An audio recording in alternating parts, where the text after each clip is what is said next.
Good morning, everybody.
This sword joins the ranks of the decorations, as we have completed using it.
Hey, Lewis, how's it going?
I don't have a plan as much today. We're just getting started slow here. A little bit brain dead at the moment. Still in the process of waking up.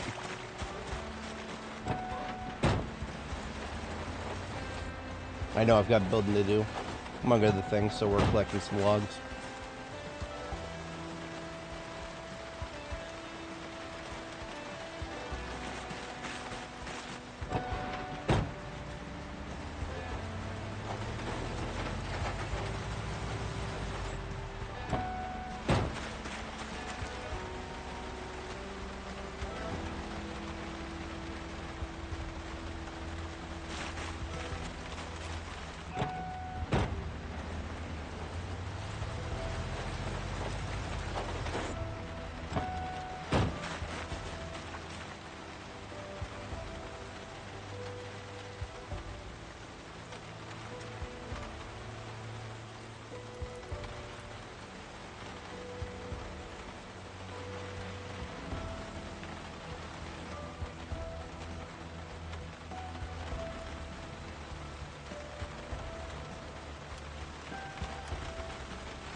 Hey there, how's it going?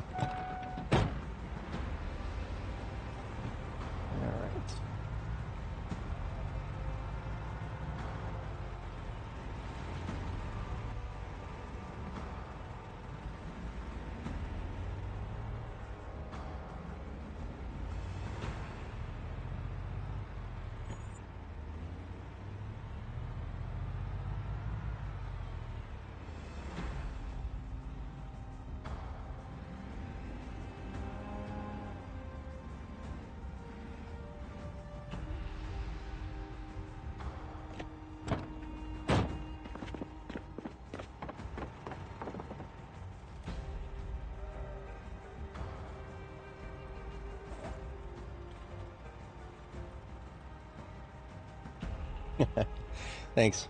I will, looking forward to finishing the video. I got it started, but it's definitely not finished.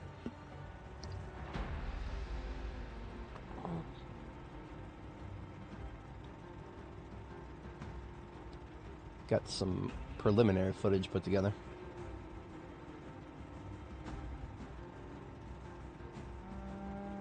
Which one is it?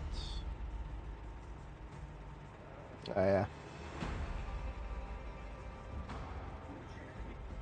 That is, an ugly version of how it looks. The, footage needs to be edited down and given some narration, but, that's kind of what it looks like from the outside. I showed a few other pictures of it, older pictures. This is actually current. This is what it looks like right now. And it's,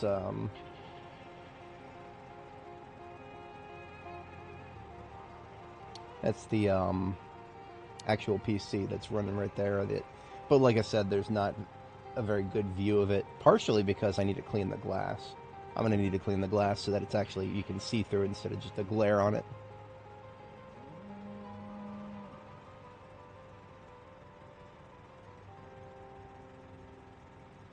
But yeah, that's just some footage that I'll have to edit down so that it actually looks good.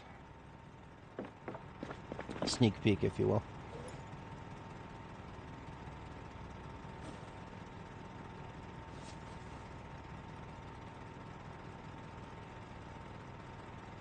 I built it in a cave with scraps of lumber from Home Depot.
I actually have a lot of these.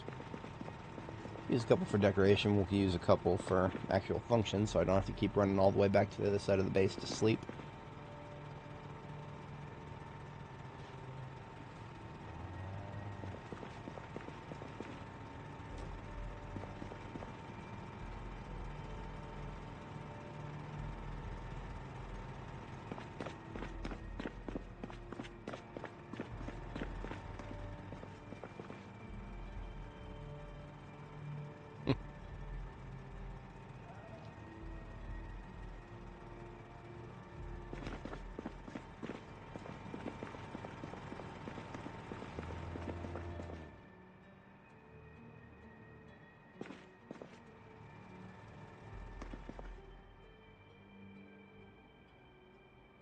The spot that I'm standing in right now seems to be the magic spot where somehow both of my generators that are currently running, I can't actually hear them. Everywhere else on the sales floor I can hear them. And unfortunately, that's just because of the windows. It's not just the gates. I would have expected to hear things through the gates because the gates are just wire fencing, but the windows just transmit sound as if they're not there. You would think that windows do nothing to reduce sound. It's almost like half of the reason they're built is reduce sound. But it's whatever.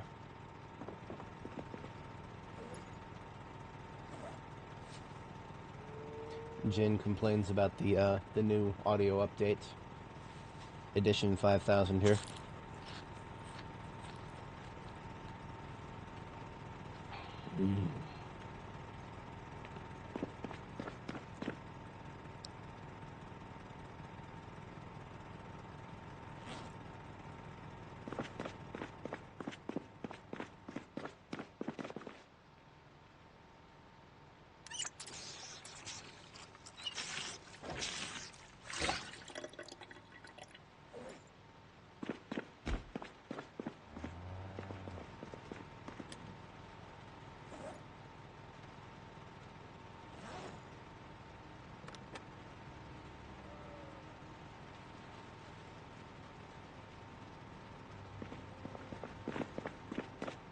These are both herbs and spices.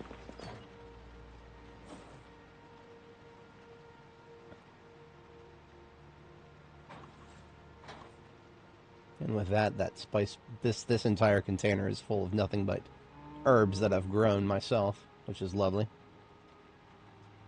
And this, whatchamacallits, this ammo container is full of hot peppers. And, that's appropriate. That is actually appropriate in my mind. Hot peppers go in a dangerous ammo container.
I did my tailoring workstation right next to the metalworking and pottery area.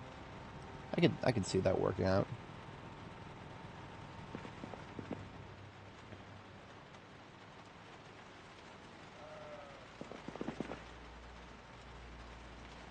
That would just require me to put a series of bags full of materials in the same area.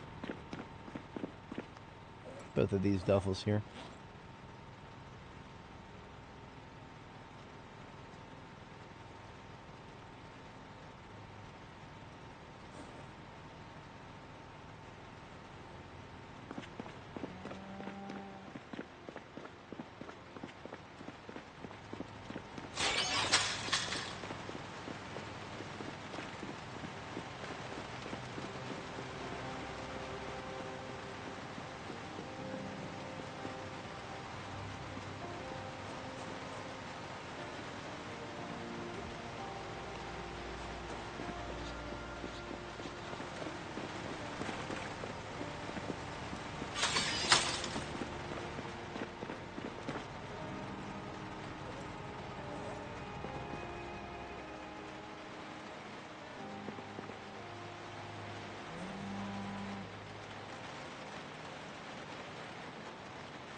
There we go.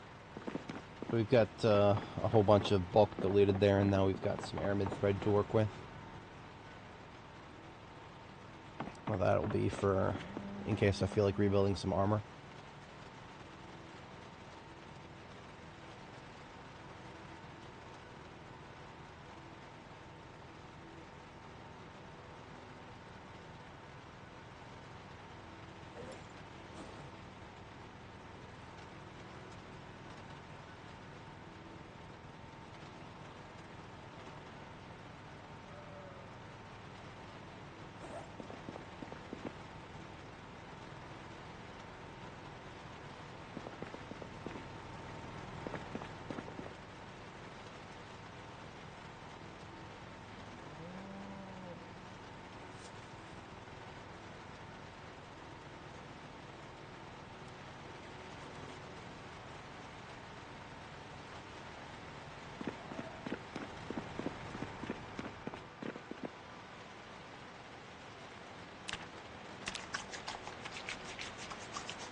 Alright. I think that's all the tailoring stuff that I brought with me. Has been at least consolidated down to this one spot here. Minus the... There is going to be a couple bags of dye elsewhere.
don't have a destination for just about everything yet.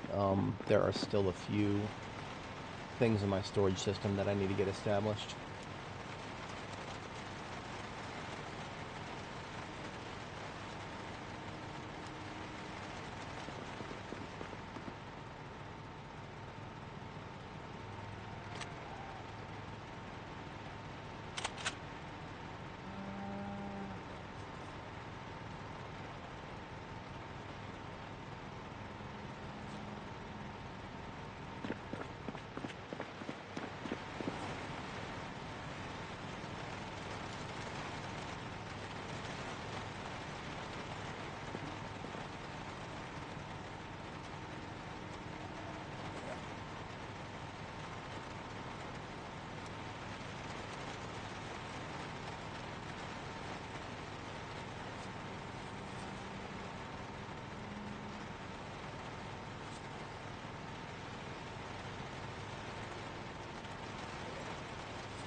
Okay.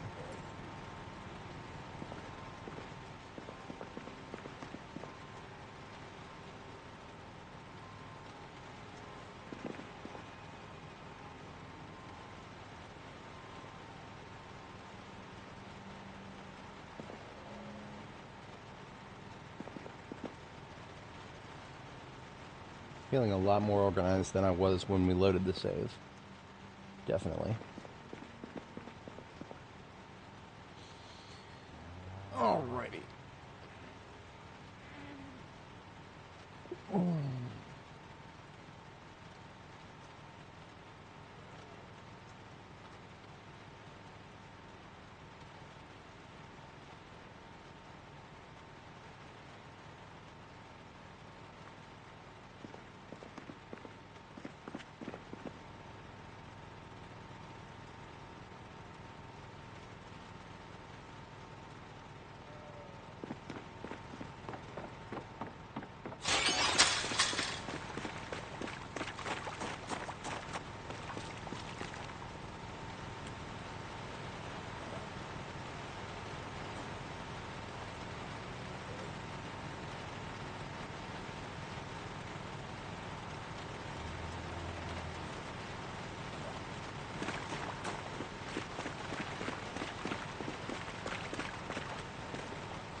I've not decided if I want to continue using these shells or not. They are of limited use because they don't hold more than a certain amount. Some of them I'm just going to hide on the stairs here because they're really bulky.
Alrighty.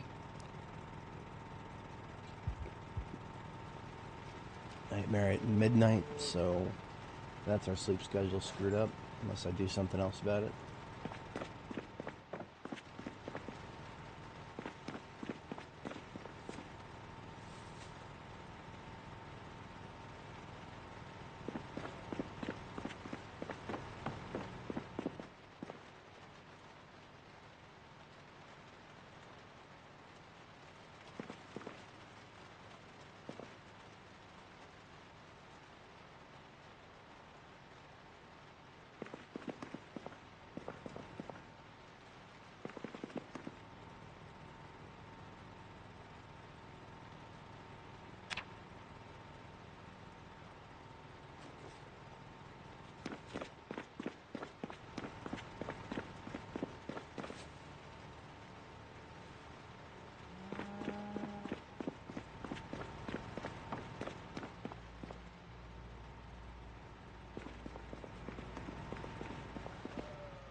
Hey Tio, how's it going? Still in the process of waking up myself. Now that doesn't make it not a good morning. It is indeed a good morning.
Very nice.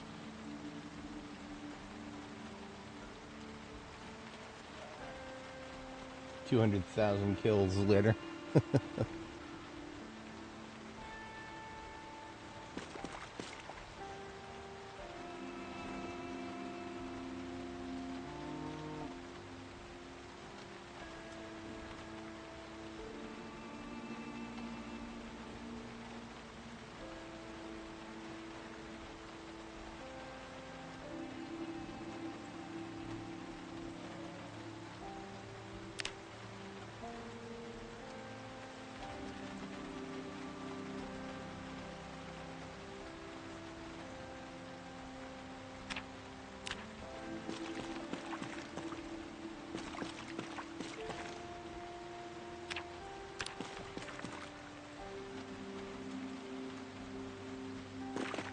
Nice, very nice.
See about sleeping without a nightmare this time.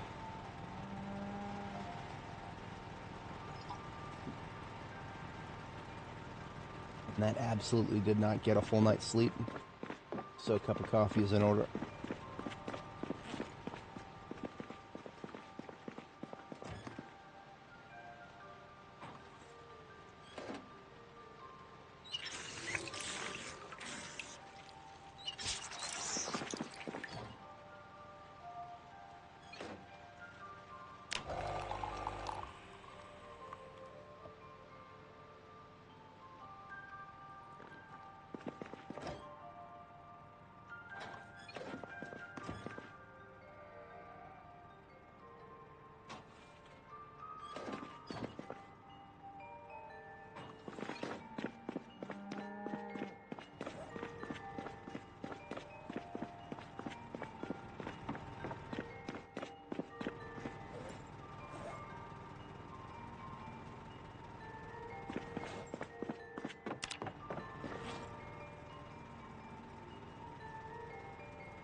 Still my beating heart.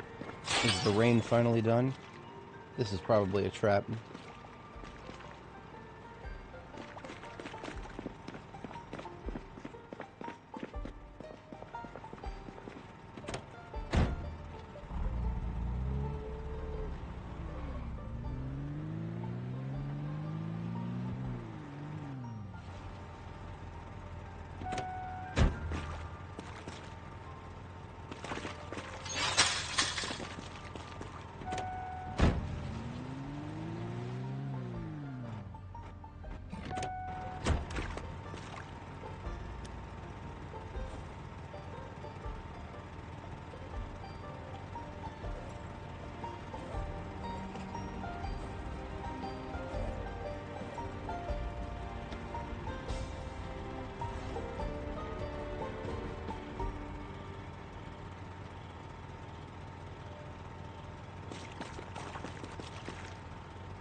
The grass has already grown back on that. Wow, that was fast. It's still technically clear. Only gravel will stop that from growing back, though.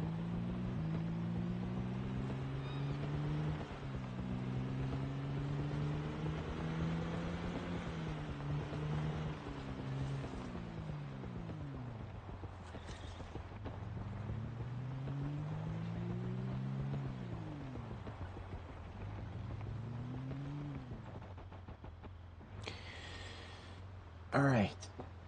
This is the Louisville train station. We have killed a few zombies up here. We have not yet gone loud with firearms on this side of the area. We're gonna get warmed up with some hand-to-hand.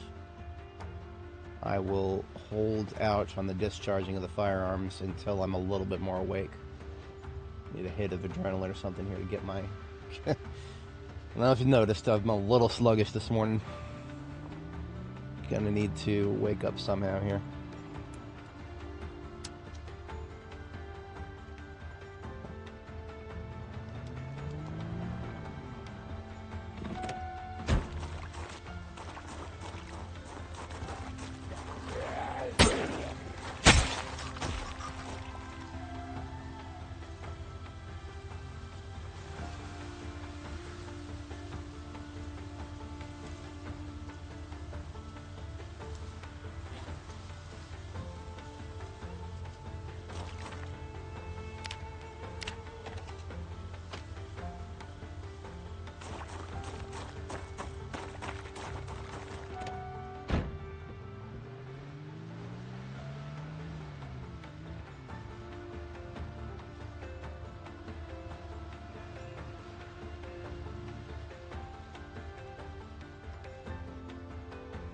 They definitely seem to be gummed up on this side for some reason.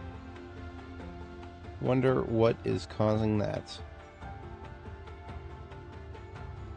And yet somehow I don't care. They're going to the same place no matter what. Into the ground.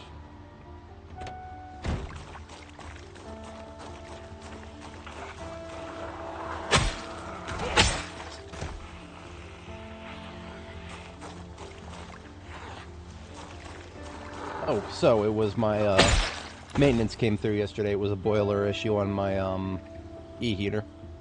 So the if you're I'm guessing most air conditioning systems in the United States with heaters have an emergency heater if the electrical one doesn't work.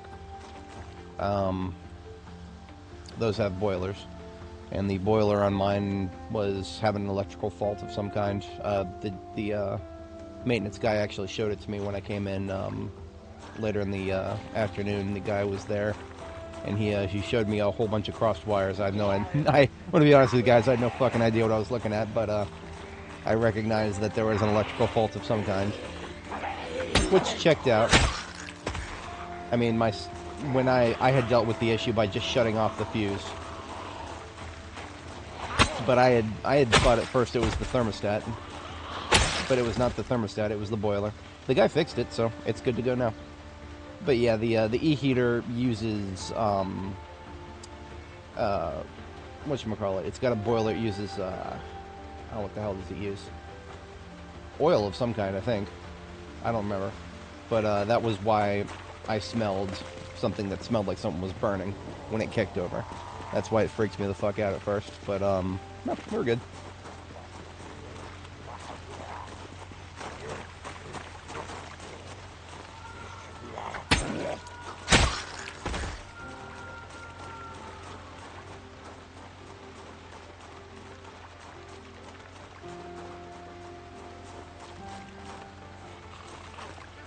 I have no idea. It's definitely not like a natural gas heater. Like, it's not like there's a... this apartment doesn't have, like, a gas line running into it, so it's not like one of those... It's definitely not one of those situations where there's a pipe... There's just pipes full of gas everywhere. Definitely not that. I think it's just got a reservoir. But, I don't know. I actually do not know. Kraken, how's it going? PTSS, good to see you. We are just going to turtle our way a little bit until I wake up more. I mean, even if I wake up, discharging the firearm here is not a good idea because we've got billions, unknown billions, in this residential unexplored on this side. It would not behoove us, not be a good idea to just have a bunch of zombies slapping the fence over here on the other side while we're trying to deal with these guys. That would just be a source of stress.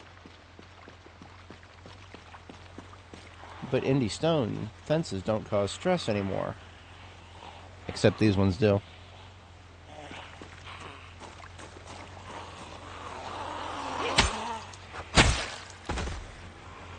Yeah, combat music was unavoidable here.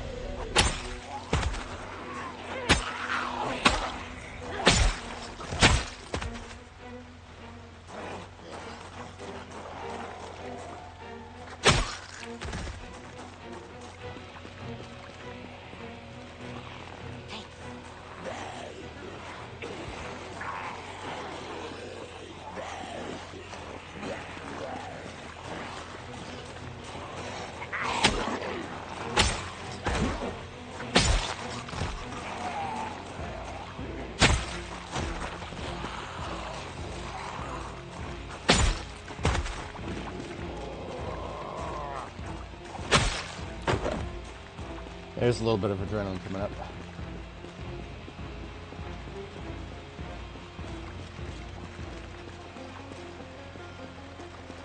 Yeah, the storage unit fence. So do we. And it was weird. The stress seemed to go from 0 to 100 as soon as we built a elevated fighting position in the storage units with the chain link fences. I have no idea what happened there. I still never figured that out. But it was, what we did is we built stairs to get to the top, to get to the roof of one of the storage units. Because I was thinking maybe I could shoot down from the roof to get over top of some dumb trees that were blocking some of my shots. Never found out if that worked or not, because the moment we went up to the roof, stress went from 0 to 100. We're at the breaking point for some reason. It's like they made it so that chain link fences don't cause stress if you're on the ground floor, but then the moment you go to the second floor, 0 to 100. That's right.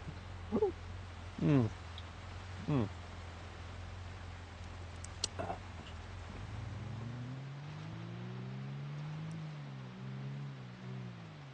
have ourselves a bite to eat.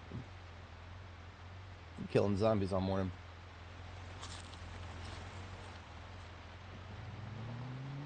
Have one of these lovely salads full of nothing but stuff that I grew myself. Spinach, broccoli, and eggs from my own chickens. Seasoned with herbs from my own garden. It's very nice to finally be at that stage of the game where I can have just full-on meals, nothing but ingredients that I grew myself. It takes a little while, especially the way I play, but I find it quite rewarding when we get there. I can actually engage with the cooking system.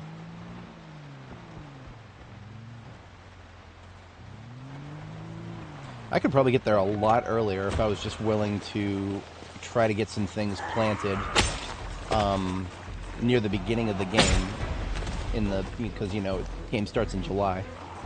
but I just always feel like I have so many other things to do at the very beginning of the game that I never manage to get anything except for, like, fall crops planted.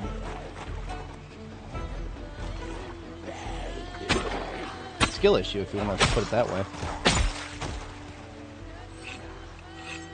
Speaking of skill issue, I might not make this.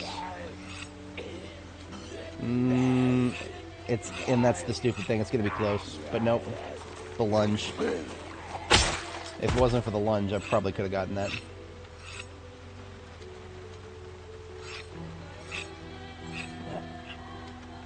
That means I'm awake, but not 100%. If I was fully awake, I wouldn't have made that mistake.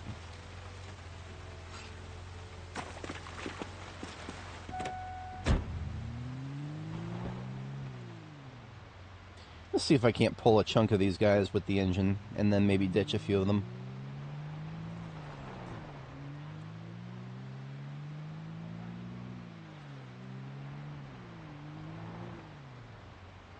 No, that's not a chunk, that's all of them. But let's see how many of them still have the attention span to mess with me by the time I get this far away. It's okay if the answer is all of them. This is not a big enough group. I can probably wipe these guys out with melee. Probably. There's no probably. I can wipe these guys out with melee. You don't scare me.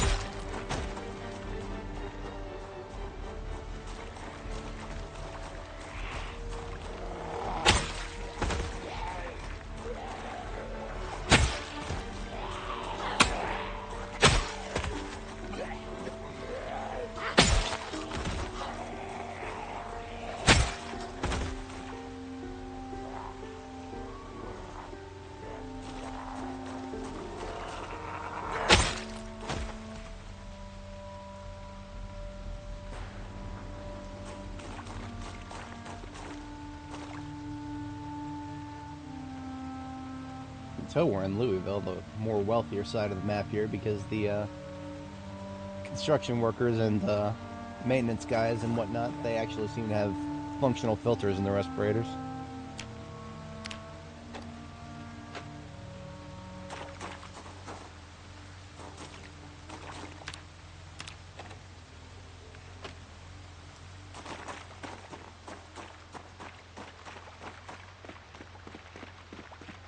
Now, I'm used to this place being absolutely crawling. This place was crawling in my crawl when I came here on Annie and Nora both. So the nerfs to Apocalypse continue, in my mind. Because I know that random spawn maps are definitely a thing. There's random heat map for spawning, we know this. But there's also, like, you know, certain POIs, especially places like Guns Unlimited, Zeds Unlimited, if you will, there's always going to be a huge amount there, regardless of your random spawn map. But it seems like we are starting to run into exceptions to that. Or maybe some places are more random than others. My impression was that the random heat map would apply more to terrain outside of pre-existing POIs, right? So pre-existing POIs like Guns Unlimited would always have a fixed amount on their lot, and then it would be the area surrounding them.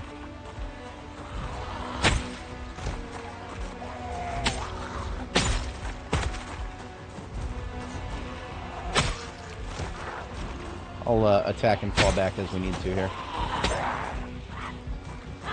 I don't know if this group's going to be too big, or if they are going to disperse enough.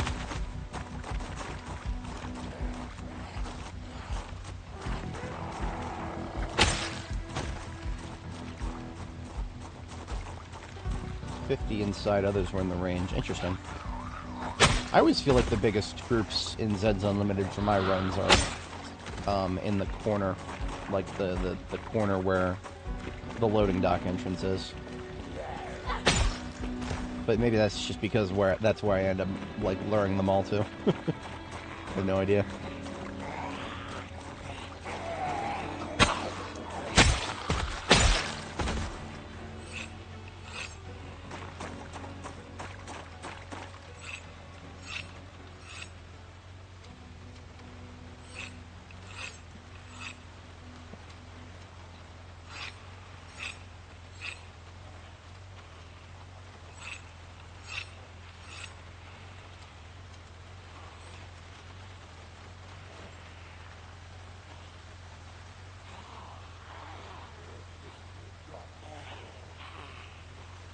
You kept this sword in good condition. It's only lost one.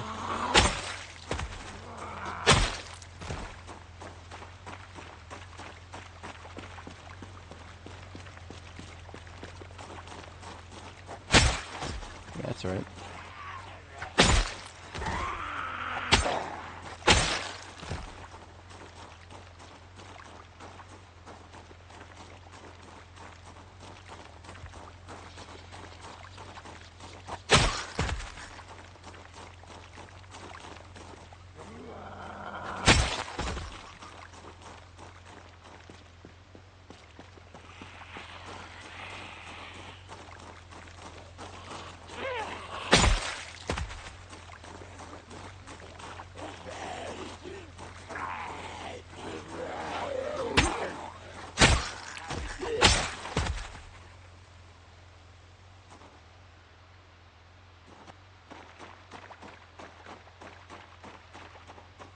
Alrighty. Now I feel like I'm just looking at this rail yard here. I'm looking at it as a strategic asset instead of a detriment now. I never liked this rail yard very much in my previous characters because it always felt like it was swarming, and most importantly, it always felt like it would always be a massive source of respawns. Now that respawns are off, and we only have to deal with zombies migrating in from wherever, that makes me wonder if we can't... there's a big, dense cluster of residential right here. What if we just strategically made holes in the fence in certain corners here, lured large groups of zombies into the rail yard, and dealt with them in here where we've got no line of sight problems whatsoever? I mean, look at this. Look at this beautiful lack of visual obstruction here. You're not going to find this anywhere else in Louisville. Literally, this is one of the biggest, widest open areas in Louisville, bar none. Maybe there's some mega parking lots like the Grand Ohio Mall, but then there's cars everywhere there. Cars would be happy to intercept your bullets. So you might be able to see clearly, but you can't shoot clearly. This place? Look, it's like a shooting range here. It's beautiful. I only regret that it's raining right now and we can't go nuts with the sniper. But, all that being said, it's a whole lot of yap for a whole lot of I haven't cleared this place yet. Something I did on my previous characters was I made my own little road leading out of the townhouse and apartment community here and into the rail yard.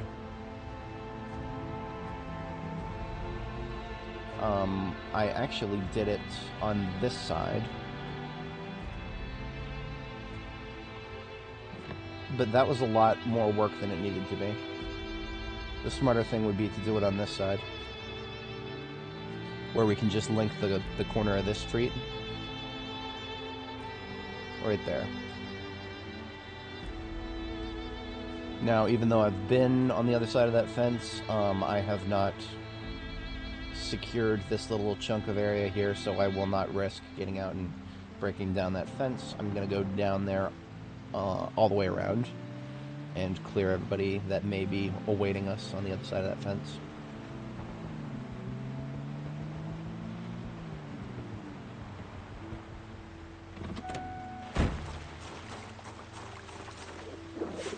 Free rabbit.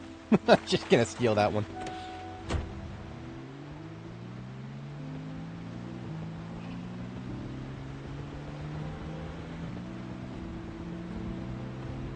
don't know why rabbits don't seem to function very well when fences are in the way. They seem to lose all their speed all of a sudden.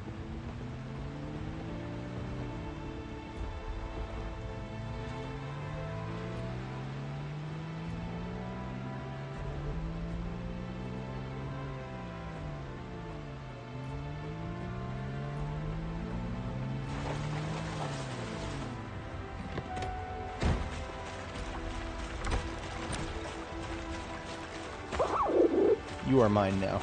If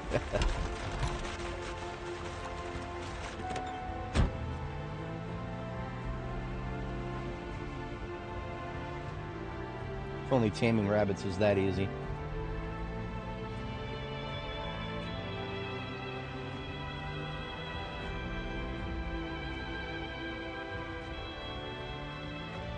Going that way, we're trying to go...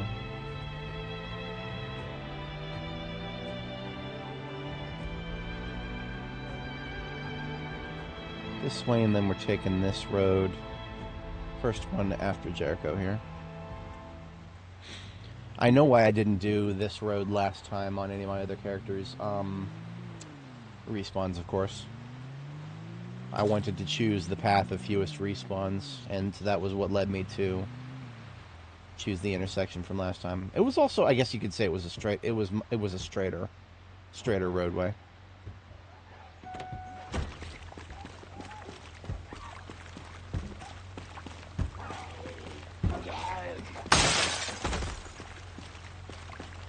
Yeah. Fewer turns. I'm always down for fewer turns.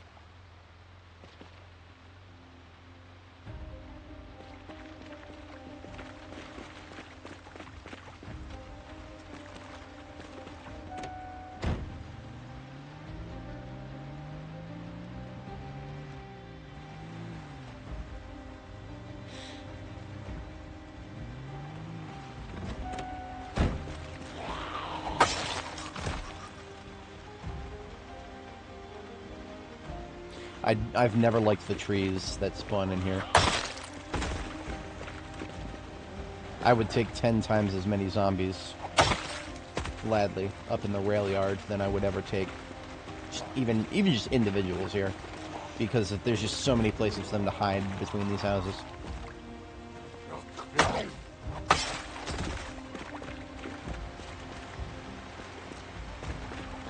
The trees and the houses and the fences are just all working against us here.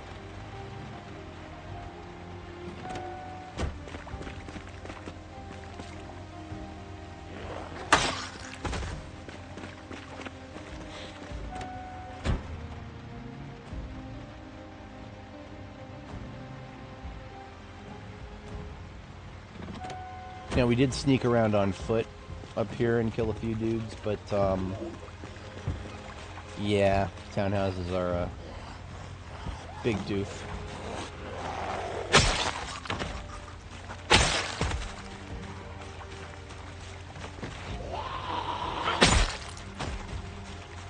Of all the sounds to not increase the radius of, why would they not increase the radius of glass breaking?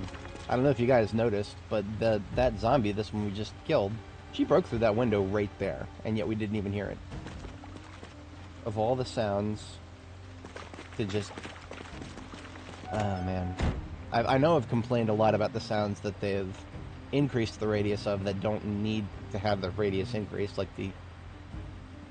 yeah, it's really quiet, but I'm sure some of you can hear it. There's an alarm clock going off right now. I'm not even gonna... but I'm not gonna complain about that today. I'm over it for the most part. But the sounds that they could have increased the radius of but chose not to. Or neglected. But I mean, I'm also trying to think about it in the context of why they chose to do that.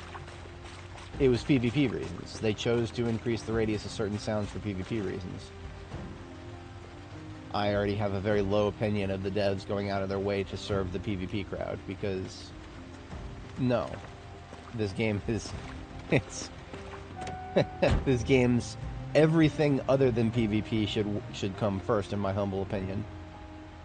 PvP should be an afterthought after, the rest of multiplayer is stable. I'm just, I know I'm saying that because I got a bias against PvP. That's obviously it's a huge factor, but it's also the simple fact that you need to build a PvP game off of a firm foundation of PvE content. That's my humble opinion. Just my humble opinion. That's all. It does not make sense at all whatsoever that the devs would do things like that right now in the game's current state.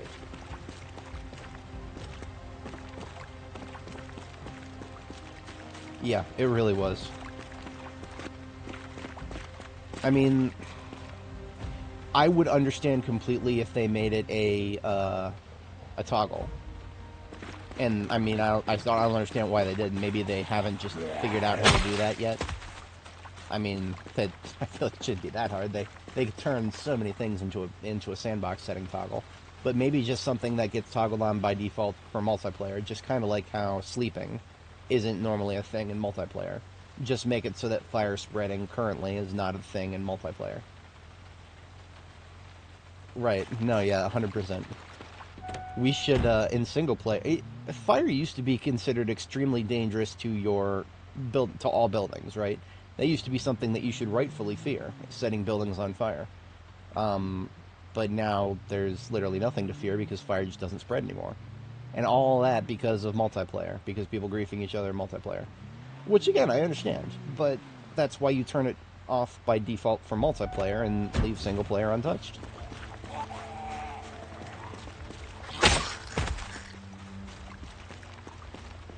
Or, for the particularly brave, make it a sandbox setting for multiplayer that people can toggle on and off as they see fit. Just like with sleeping in multiplayer. You can technically turn sleeping on in multiplayer. I think I even tried it once with my friends. At first, when I first played this game, it was just a co-op that one of my friends was the host. When I realized that I actually liked the game, of course, I started setting up a dedicated server, and we were talking about the sandbox settings. And I think we actually tried it with Sleep On at one point. But I don't remember very much about that. It would take some dedication to the LARP if you wanted to make sleeping work in multiplayer. Yeah. But of course, there's a good reason that it's off by default, and that would be the same way with the fire spread. It would be off by default for everybody because you wouldn't want somebody setting up a multiplayer server and then setting it to PvE and then letting people connect.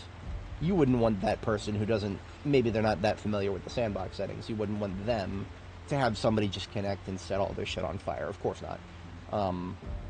That's why you just leave it, leave the fire spread suppression on by default and go from there. But the sledgehammer approach has been selected here. Well, that's understandable. I mean, my friend group came in from 7 Days to Die, so we also were just conditioned to not go outside at night for the most part.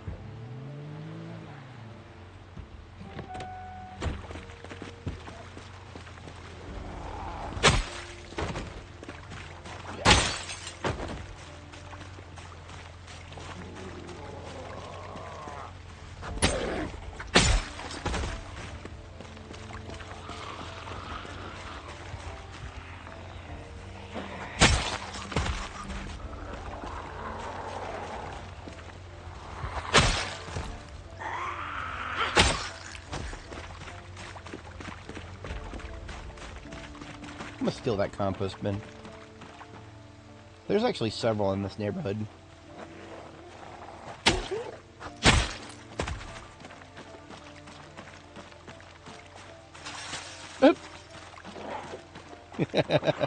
I love it when their turn radius forces them to flip over a fence.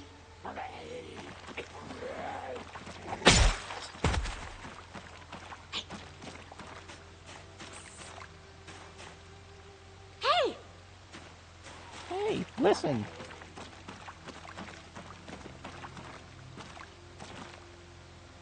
Yeah, no, actually, Kraken, you do make a good point.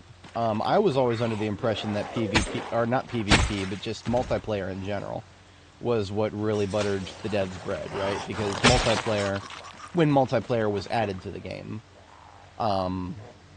lots and lots and lots of new players came in. But I never really got a feel for how much of that was PvP, how much of that was PvE.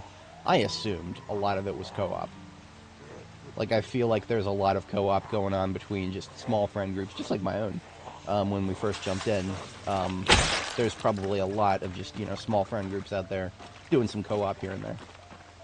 But I'm sure that there's plenty of weirdo sweaties who like to come in here and build things and then watch other players come in and fucking destroy them. Yeah, I'm sure that's absolutely a thing.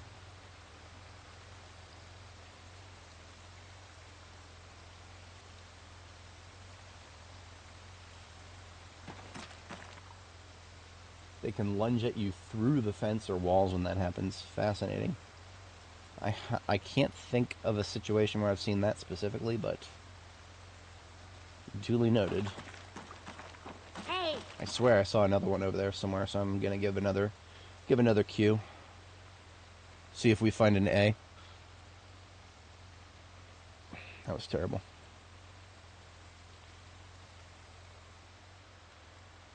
Yeah, I guess Q isn't powerful enough here. Ah. 3% full of compost. That would be a negative Ghost Rider.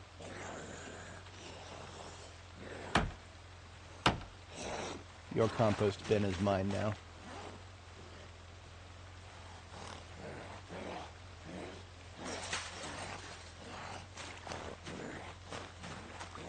Interesting.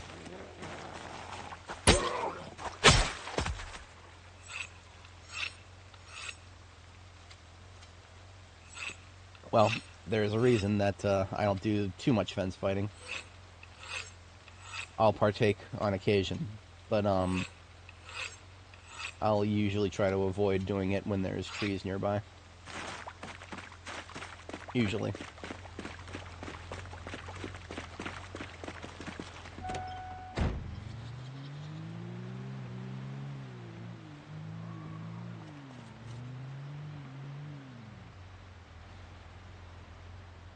See, there was one guy, just one, but that's all it takes, who was chilling right here on the other side of the fence where I was considering sawing a hole through the fence.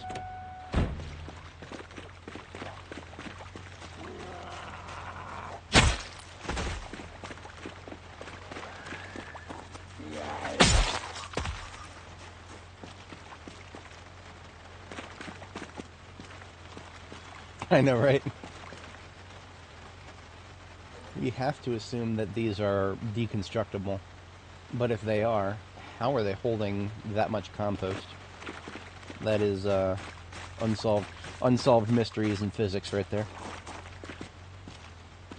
Alright. So whenever I do my own custom roadways, I usually try to just make it so that I'm extending an existing roadway. So we're just going to extend this one here. And I only feel safe doing this because of the extensive clearing we did on the other side of this fence just earlier. Still have my thumb on the space bar just in case.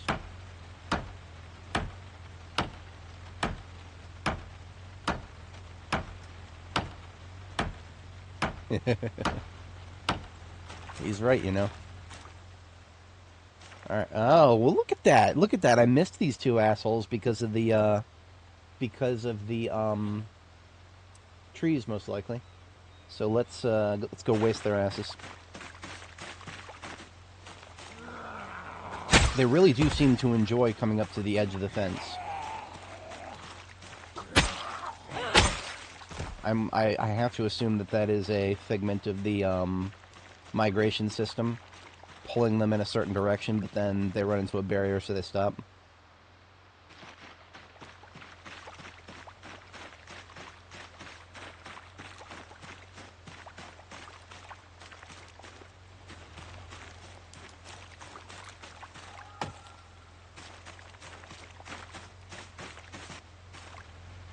Now that we've made a hole in the fence, it is possible that there are groups somewhere in the area that may try to group up with each other on either side of the fence. And if they do so, they will try to use the hole we just created. So just by simply making a hole in a fence this large, you have to assume that there is a possibility zombies will just start wandering towards the hole. And when they do so, it'll usually be, they'll be close to the fence when they do it. Which is why I am paying very close attention to the area that is close to the fence. This tree is blocking me on this side. Okay, I don't see any incoming. I feel safe. Cutting a few more holes. Entrance of the Irvington farming store. That one doesn't have shutters, does it? I couldn't remember if it's like the farming and rural supply where it's got some shutters and then it's got the ammo store behind it.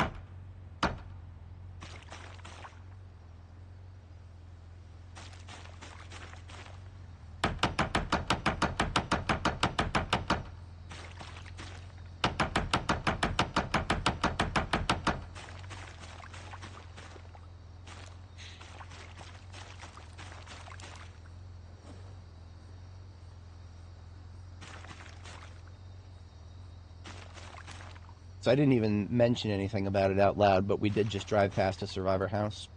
I did spot it a few days ago, so it's not not a surprise or anything, but it is definitely something we'll take a peek at. In fact, I might clear it and make it a safe place to sleep, because we are just slightly far enough from base that this is it would be convenient to sleep here. Irvington doesn't have the fun part. No funds allowed. In fact, let me go ahead and get out the firefighter axe. And, we'll yank open some of these, barricades.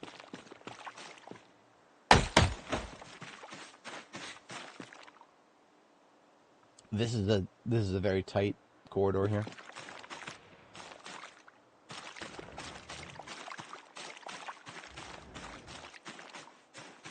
I hear one scratching to the right.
Still not used to hearing that jump scare noise.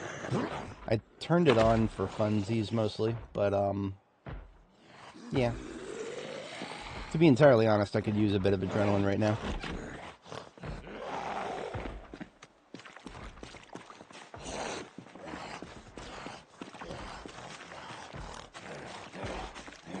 Why don't you come outside, join the pile with everybody else here?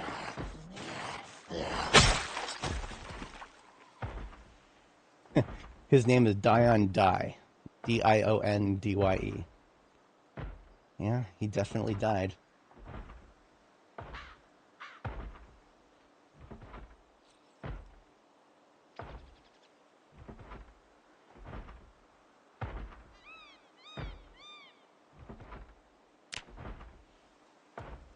Key is J-R-Y safe, as in Jericho to Rail Yard Safe House.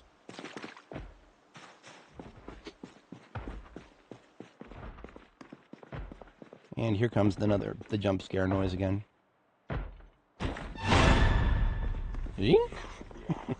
Strings!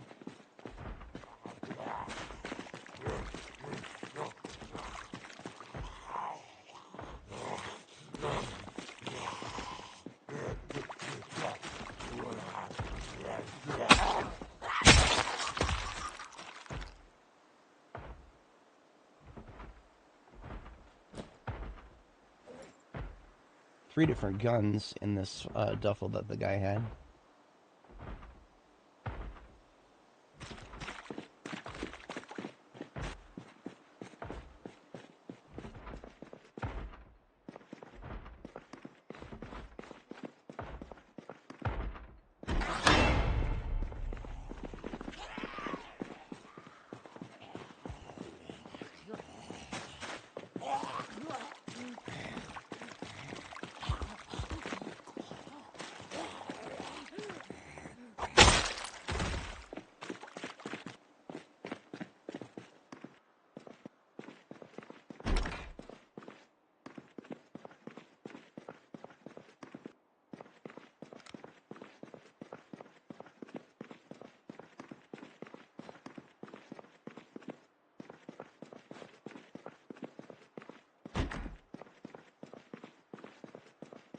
Alright, I believe we're clear.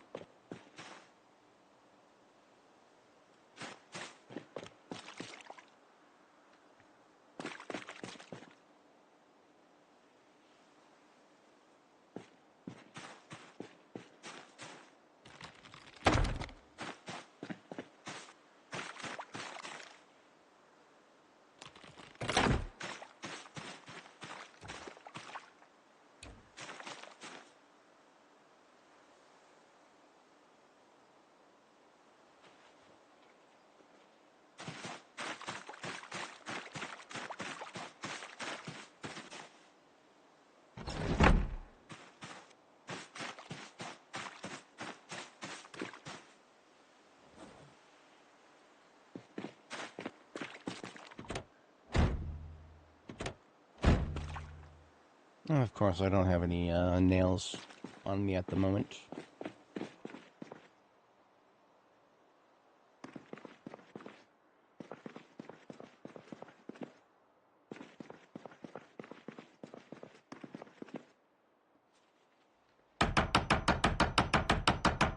Beds are always a semi-reliable source of nails.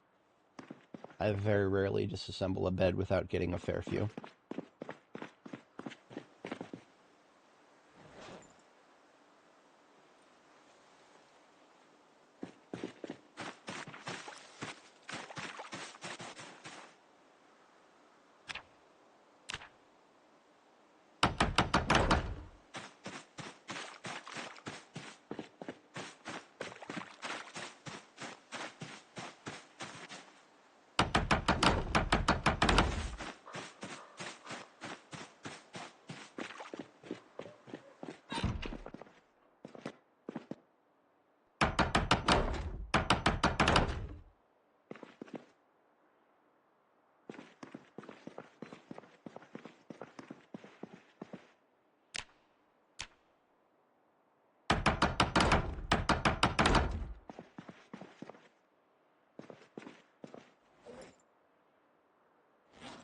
Alright, this place is now very safe by my standards.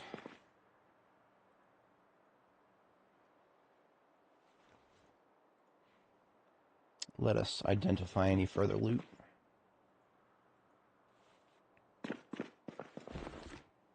I'm already disappointed. That's 2 containers so far with nothing in them. That's more like it. That's what I like to see. There's an explosives diagram. That would have taught me how to make an aerosol bomb, remote controllers, and a timer.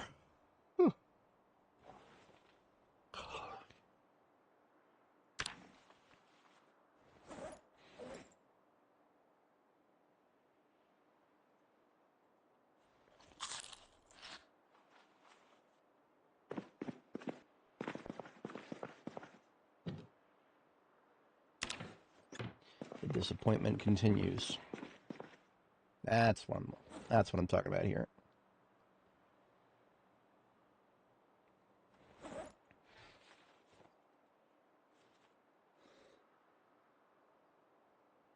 As with lots of survivor homes, everything in these boxes are loaded. All magazines are loaded, all guns are loaded.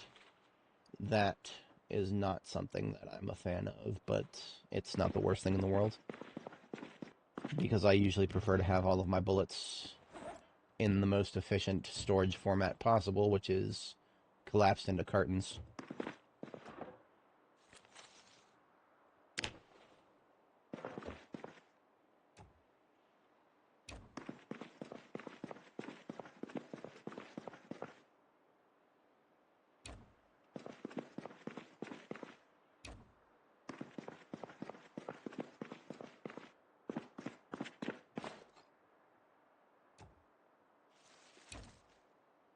Now that sounds like there's somebody out back, but I'm probably hearing a zombie on the other side of the fence. The sound of something passing through a bush like this, that sound right there, that's a sound that for some reason goes right through things like fences and walls. I feel like it shouldn't, but that is just a quirk of the game at the moment. This zombie could kindly hold my trash for me, since I don't have a trash can.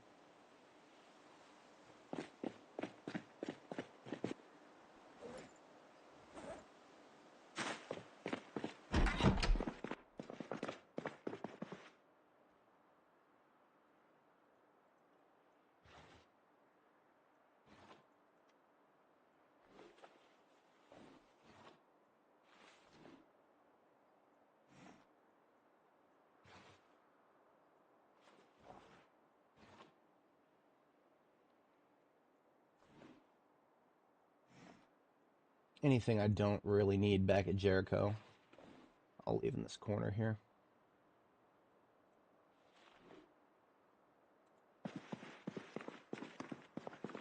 And I think we can take the armor off now. We have at least cleared this road.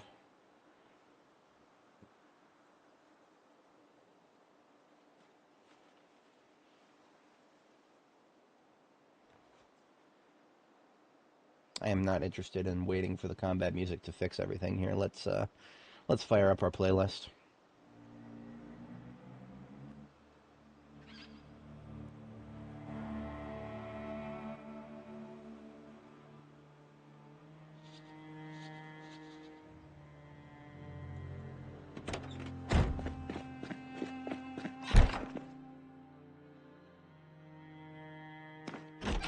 It doesn't make sense always for me to consider the bandana as part of heavy armor.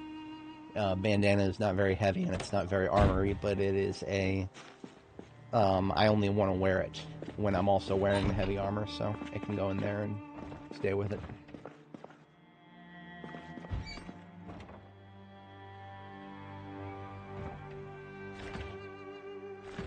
That's the thing with these survivor houses, they don't typically have lots of food in them.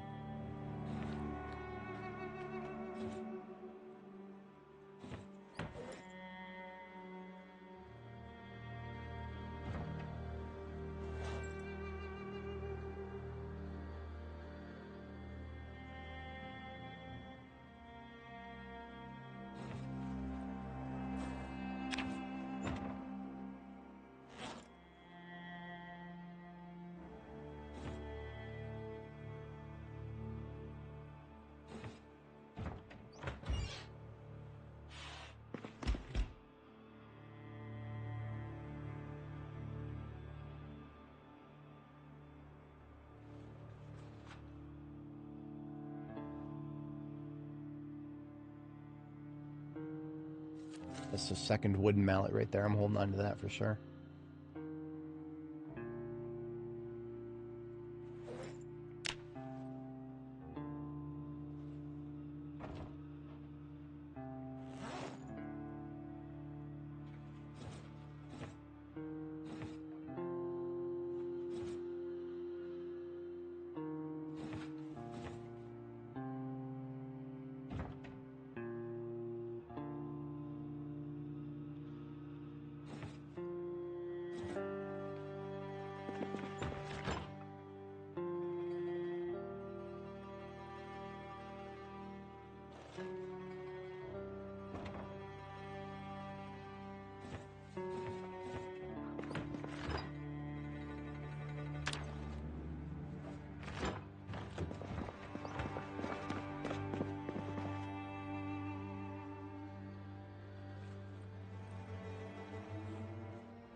We picked up a compost bin, so there's some compost to put in it.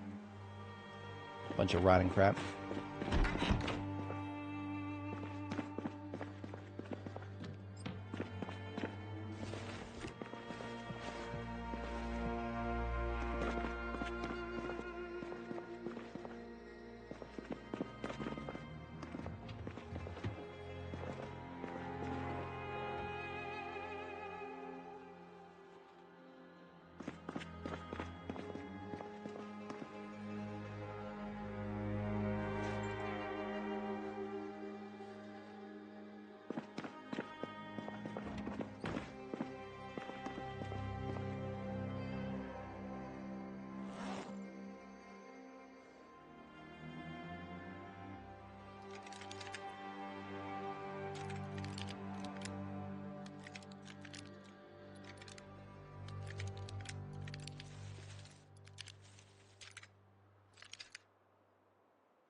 Becto, how's it going? Good morning.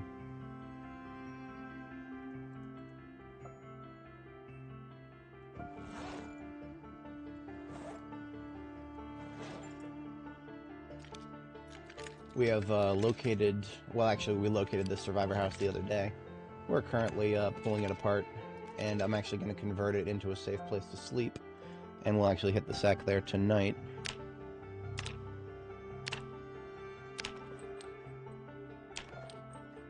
Once we've sorted the loot here.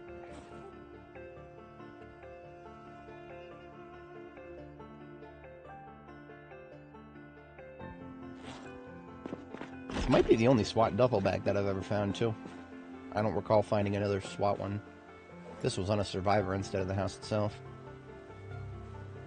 We do not... Oh, hello, look at that. Look at this person just walking around. Just walking there menacingly. In her frickin' miniskirt and everything. Why don't you come across the street and die over here?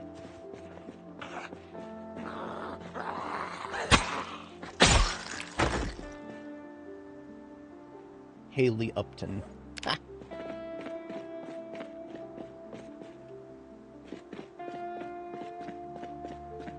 Upton girl. She's been living in her Upton world.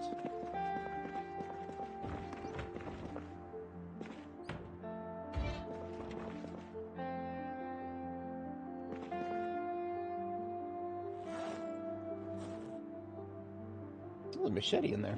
Nice. I'm just going to sharpen that and put it straight in my trunk.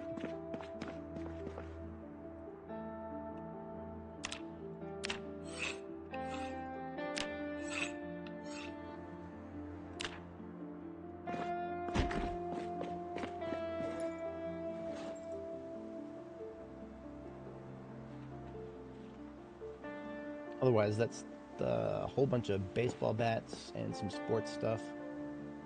Baseball bat with nails, not quite my Fort of tea here.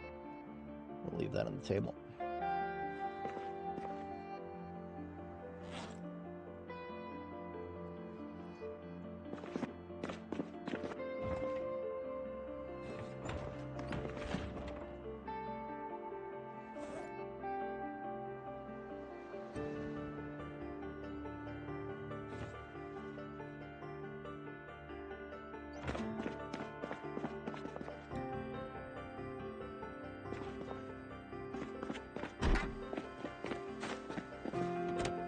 Whenever you don't have lights in a house, but you have the vehicle nearby, you can always make your vehicle the lights.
Alrighty.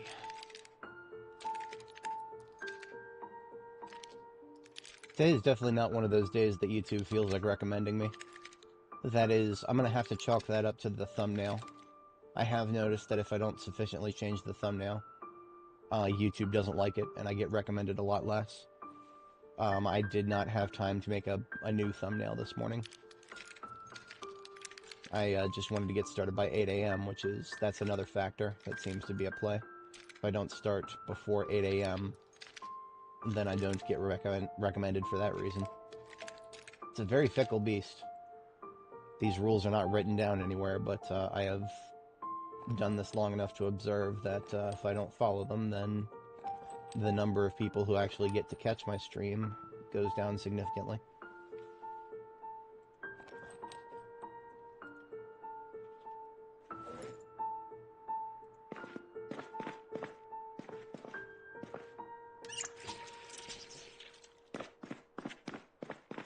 I'll finish doing the guns after we catch our first sleep here. You know, we don't have a, we don't actually have a pillow on the bed there. Can't call this a safe house to sleep in if it ain't got no pillow.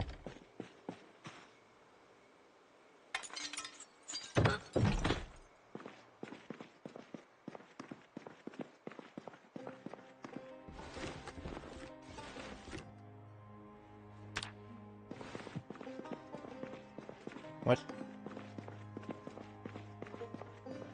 Somebody attempted to barricade this bathroom and it didn't seem to end very well for them.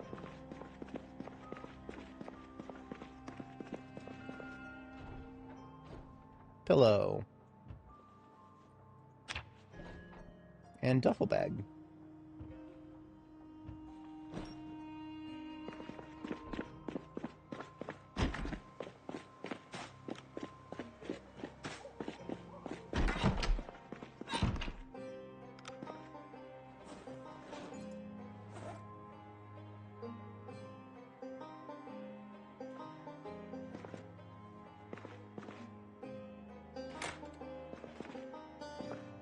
That's the right side of the bed, right? Yes.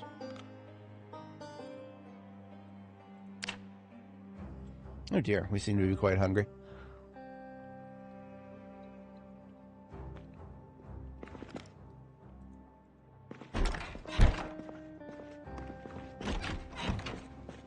I'm just gonna go ahead and have a bite of chips. That's what they're there for.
Carving long bats at level 8. Oh, did they make that easier to do?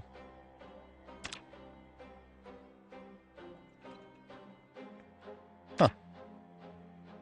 For me, at level 9 is still required. Nice. Very nice.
Let's see what I can do with my frame packs here.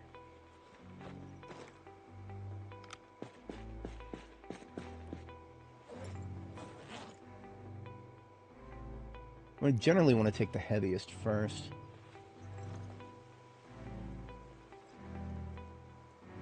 But of course that only goes so far.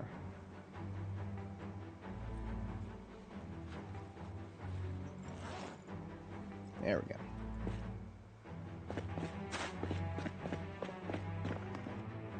So getting all these guns back to Jericho basically just means that Jericho will have guns even that I'm not actively using, which is always a good thing because maybe someday I'll be actively using them.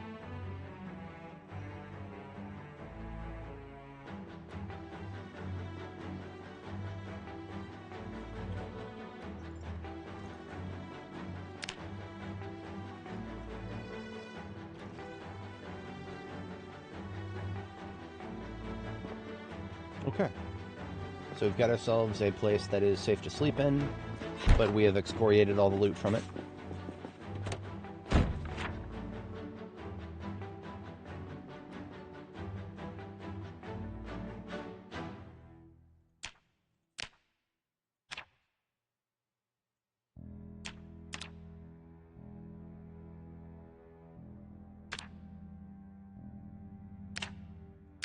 We have also cut a hole in the fence here.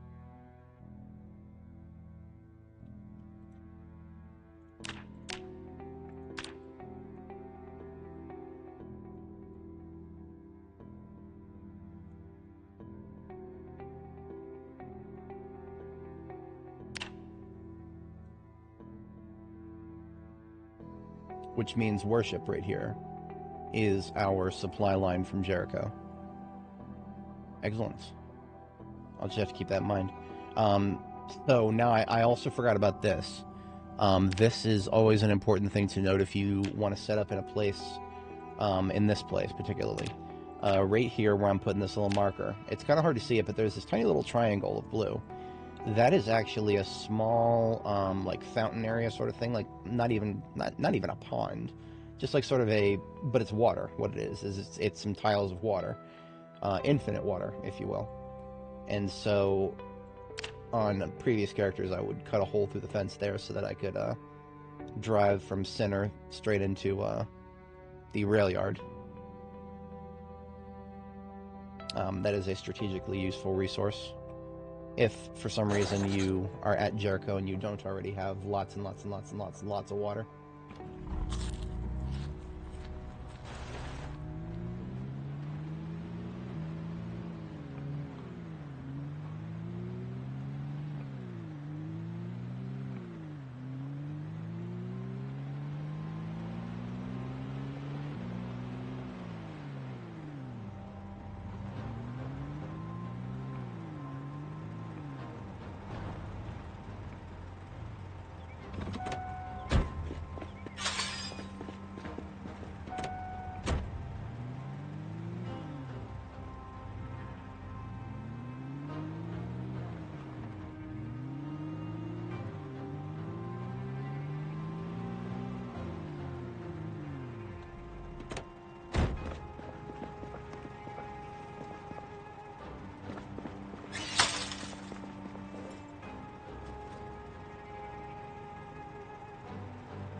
loose ammo boxes have a home right over here.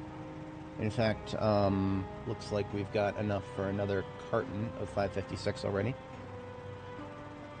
Probably just... Oh, 556 and 45 ACP. So I'm just going to drop the duffel bag there and pack some cartons. This is why we have all of our loose boxes of ammo in the same spot, because that is a very useful thing to do.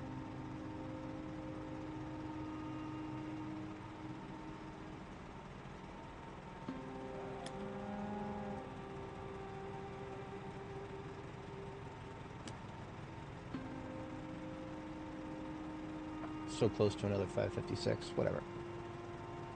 No biggie.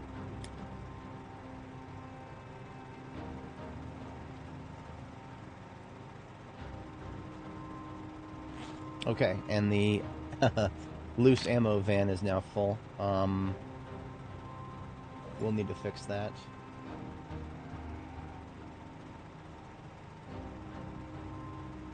I'll start by removing the guns.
Alright, so we'll catch our second sleep now.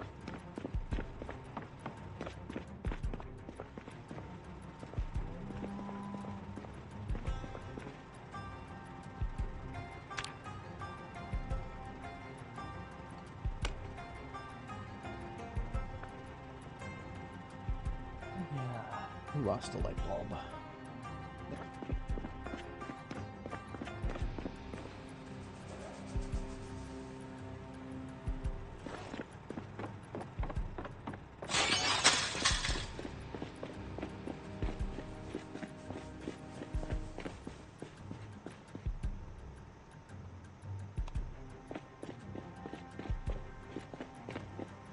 I wish I could set a timer so that they would only turn on at certain hours of the day.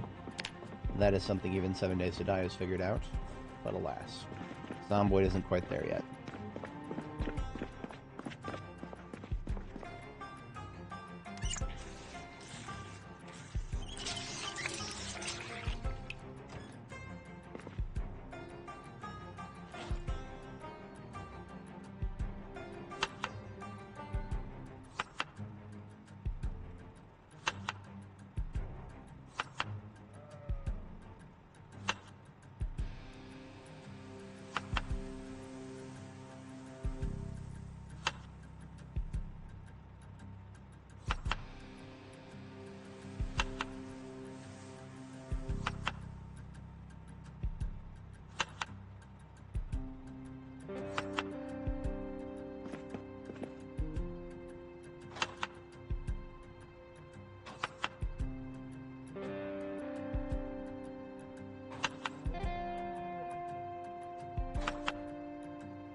Actually, we should just make KST. We'll make KST here, the State Trooper truck. I'm going to convert that into gun storage now that we've gotten the vast majority of everything except for materials pulled out of it. Let me go ahead and get some more storage structures put together here. I should have done this a while ago. The only thing holding me back was I hadn't fully decided where to put everything yet. I would like to do materials, storage, like a whole stack of material storage, right next to the forge here. So if anybody's not familiar, we've got KY Ranger full of welding gear here, and the basically we've got it so that if we want to build more of these beautiful welded storage crates, all the necessary materials are in the trunk, so we just position the truck where we want to build things, and then make sure the trunk is open and build things using materials straight out of the truck. Don't have to pick anything up into our backpack.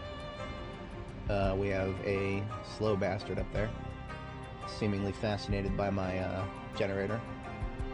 That's why I like my generators off-site and out in the middle of nowhere. We'll go deal with them shortly here.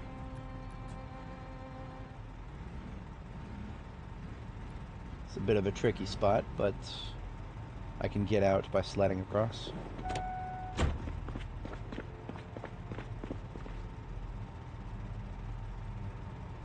Oh, I can't do crates. That's because we only have small steel sheets. Do we have big ones? Probably not very many of them. Oh, we've got like 2 right here. So that's interesting. We'll see about making some more maybe. Let's deal with our guest while we're out here.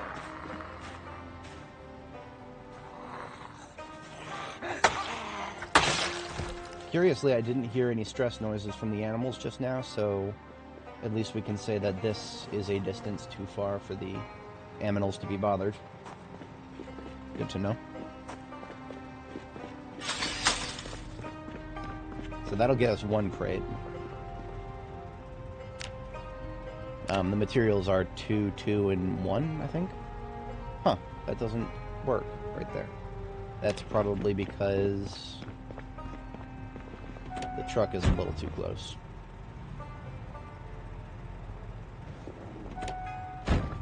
Let's try that again. Hey. Alright, so we'll do regular materials on the bottom, and then maybe electrical in the middle, maybe. But what I'm going to do, actually, is I'm going to make another couple of steel sheets using blacksmithing. Stand in our magic spot here for metalworking, where I can access the trunk with all my tools, and the forge, and the crates with all my materials.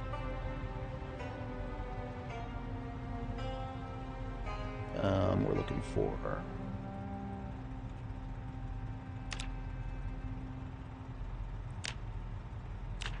So you can forge a steel sheet with steel blocks.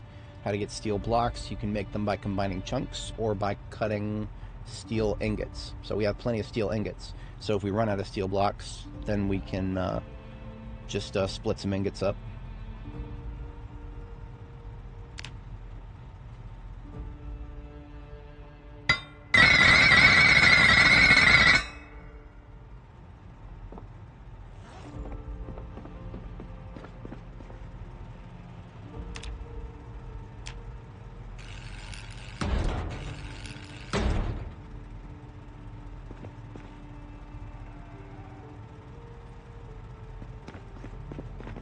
Honestly, what if I just did gun storage in front of the windows right there?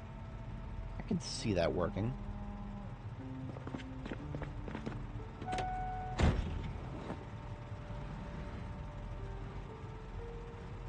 Well, I could see that working.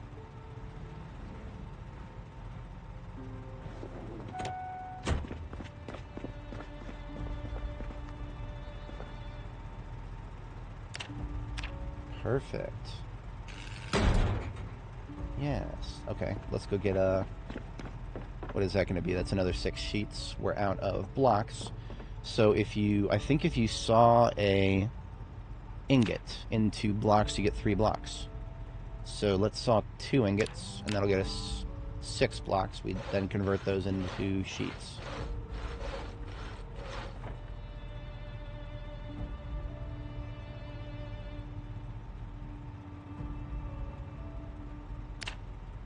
See, I don't actually often use ingots, so finding another useful thing to do with them, or at least, you know, reminding myself that that is a easy route for steel sheets. I definitely knew that somewhere in the back of my brain meat, but now we have it in the front of the brain meat.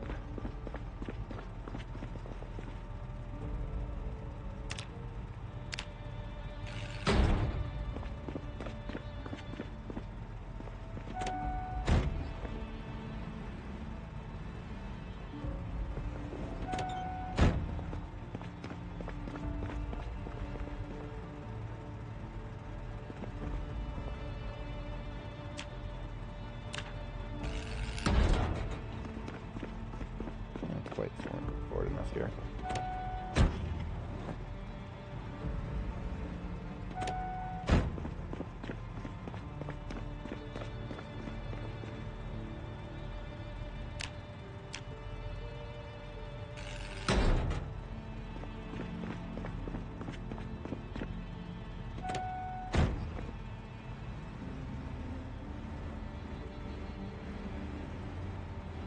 To do like a 5-point turn here. Almost like parallel parking in DC. I'll have to double check to make sure that our supplies back here are good. We could use a few more rods, I suppose. You know, I can unironically start calling the welding rods. We could start unironically calling them rods from God, because that's the only place we can get them from, is the RNG God. We could also use some more torch. We're actually almost out of torch. Let's see if I can wipe out our propane storage. And then steel sheets, small. We've actually blown through half of our supply. So, good to know.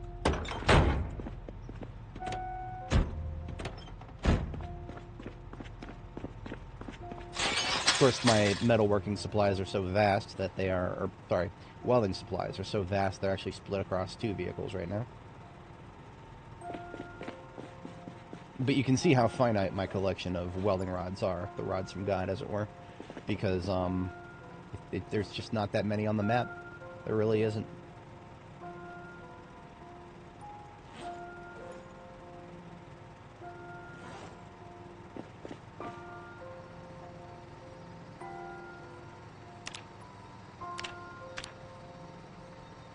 Now, usually we wouldn't be able to get all that.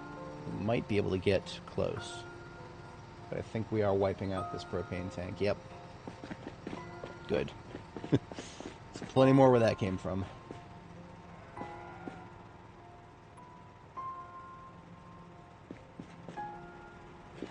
And if push comes to shove, you can actually melt propane tanks down for materials once they are empty.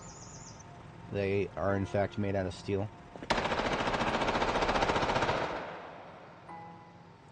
Sounded like it was coming out of the right. So if there were any zombies nearby to be lured by that, I feel like they'd be coming from down here maybe. So that means I need to listen to the animals. Make sure they don't start freaking out.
don't remember if we had metalworking pliers or not.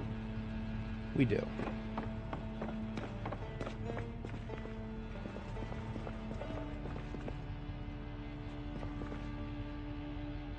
Cheesecloth is a material for the hand-operated press. I don't think we use it for anything other than pressing seed oil.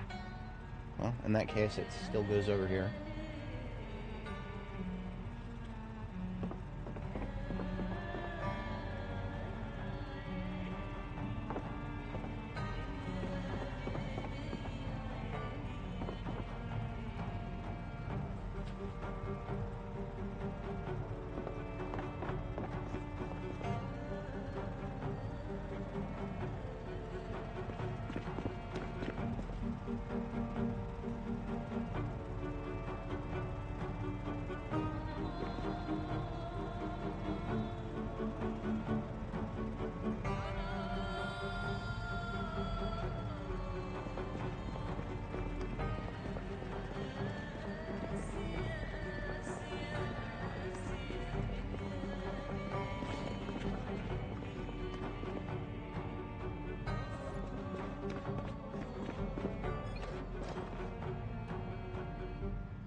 The State Trooper has a lot of things in it that would classify as tools or materials.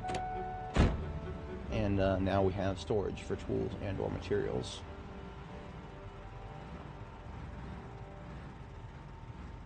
I think I can just barely reach those crates from here.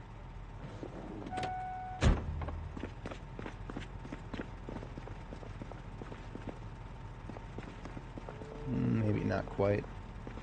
Nope, not quite. Okay, well. So much for direct transfer. I could eliminate one of these conveyor belts. I'm considering it. I'm not quite there yet.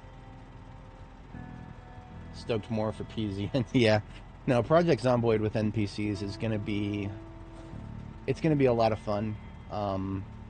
That's the most I'm going to say about it right now. It's going to be a lot of fun. Whether that fun is going to be because the NPCs are great, or because they're silly, or some combination thereof, I'm not even going to speculate yet.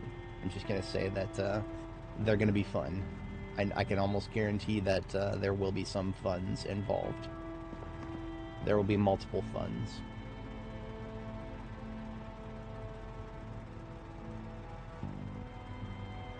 So I'm in defiance of my standard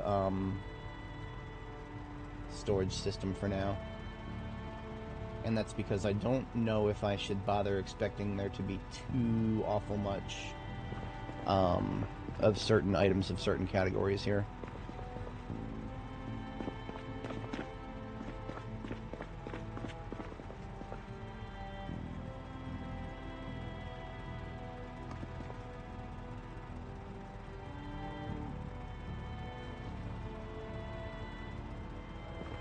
I think I'm actually going to hold on to this garbage bag of sack.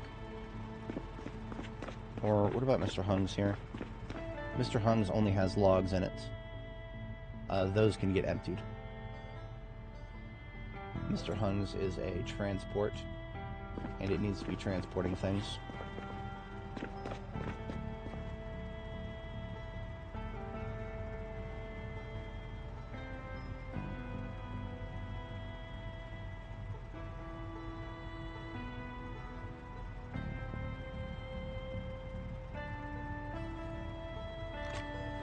Found this the other day, I believe.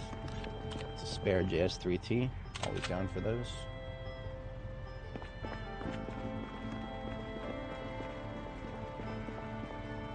So if I only had 4 boxes for weaponry, how would I separate them? Probably tactical weaponry would go over here. Tactical and most commonly used weaponry will go on this side, because that way it'll be right next to me when I'm driving in and out. I believe State Trooper can now be removed from here.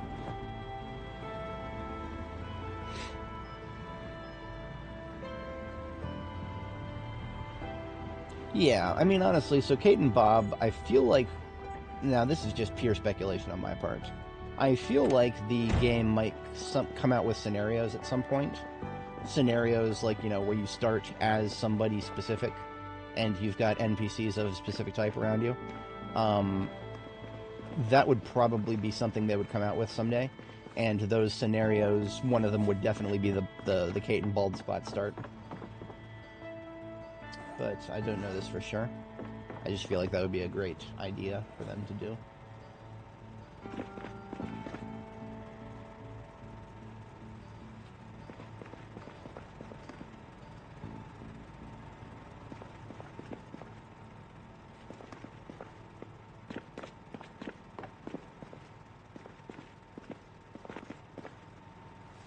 I feel like one of these crowbars belongs to the ambulance, and I'm not sure which. So I'm going to check right now.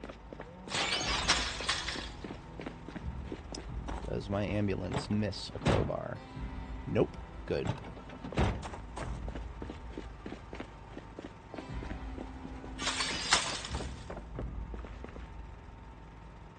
I was specifically going to do,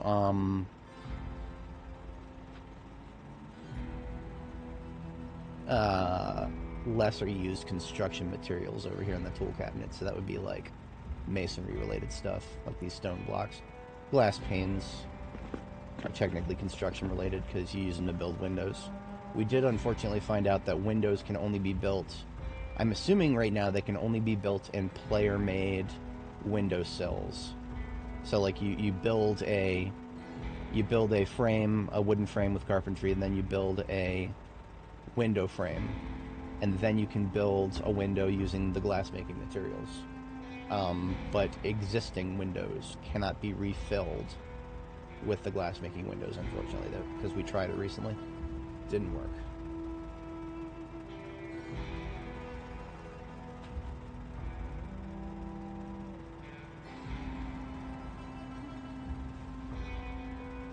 And the second in this stack was going to be electrical.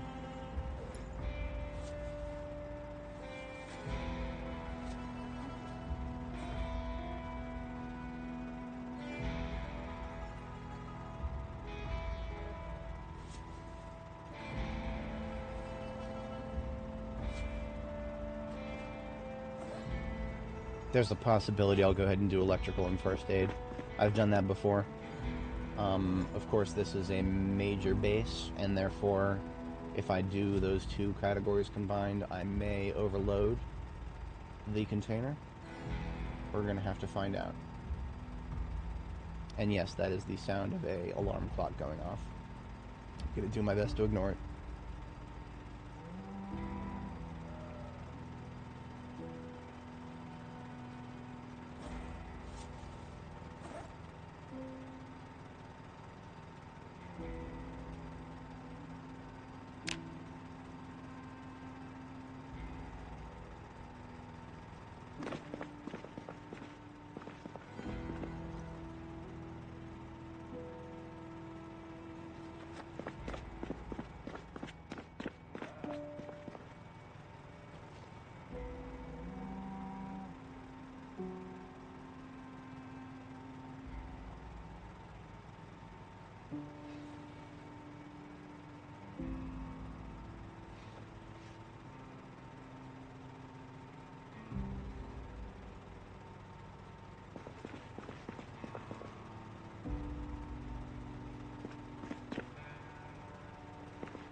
Absolutely necessary. No ands, ifs, or buts about it. Or maybe a few buts.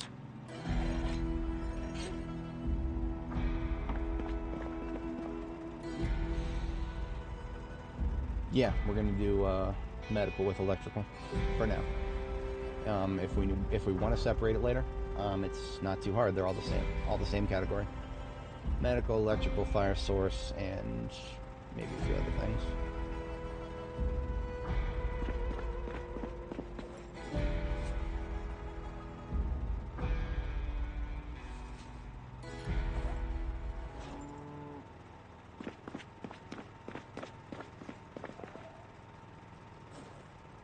Perhaps camping, fishing, household, and containers in the top stack here, unless and until we repurpose it.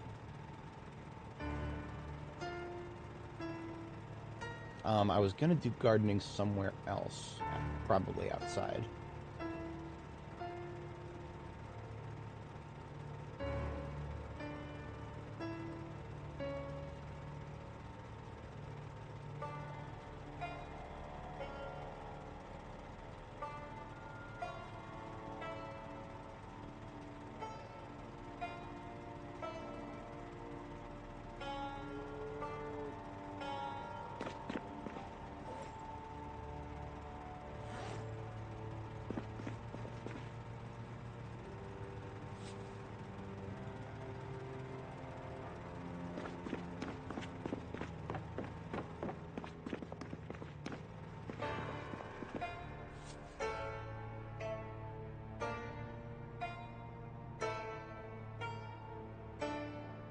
Neat. I do hope that everything comes out the way you're describing right there, because that does sound really cool. There have been some people, and I don't know how hard I'd agree or disagree with them. There are some people who have said that they don't think it's possible for the devs to do such things that they've described that they want to do with NPCs. I don't want to not believe in them. Let me put it that way. I don't want to not believe in them. I think they've been at this long enough to understand what they're capable of. I don't think they've been at this long enough to understand what they're capable of within a reasonable time frame, but that's a completely separate conversation. And who knows, maybe our new game director will be the fire that needs to be lit under their ass. I'm a patient man. I just want to see some things happen before I, keel over and die of old age. And I don't think that's an unreasonable request, because I'm pretty sure the devs of this game are older than me, so if I'm dying of old age, they're probably going to go before me.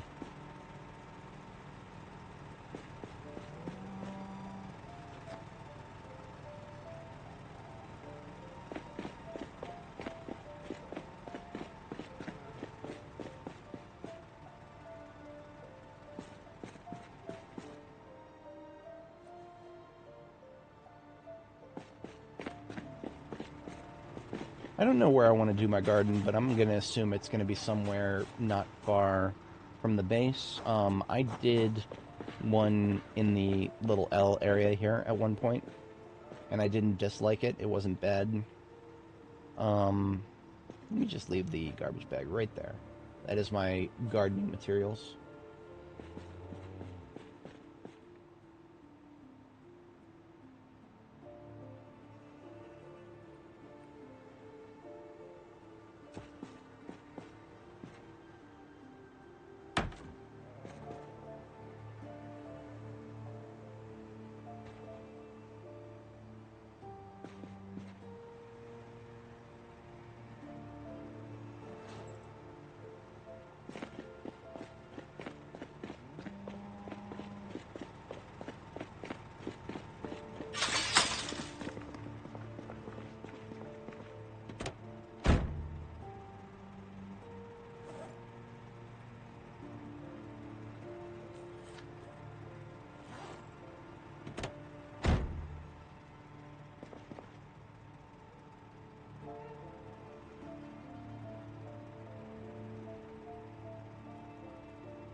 Alright, now comes the point where we can start sorting some of these guns we picked up.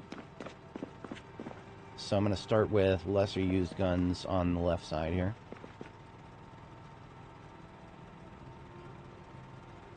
Guns that I might even never use. I mean, the M1A is basically just a weaker platform than the M16.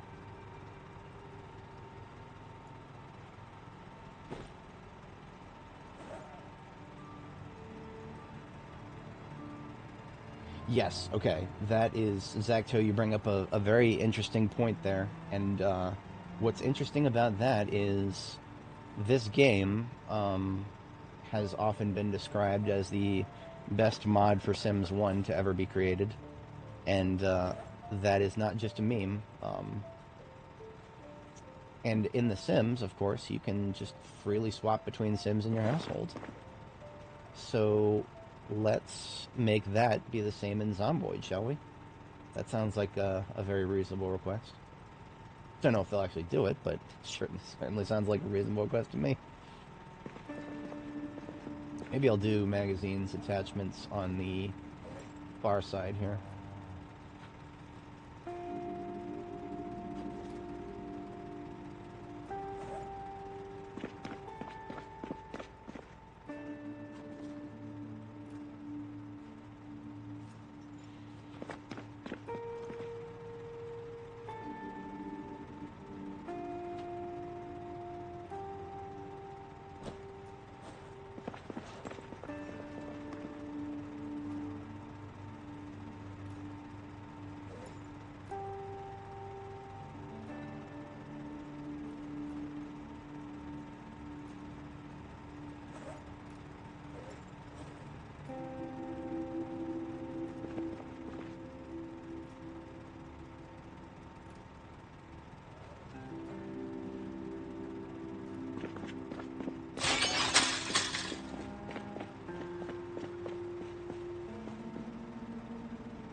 We can actually pack another box of 45 ACP from all this loose ammo. Same with 9mm here. Glorious. Close to another shotgun box.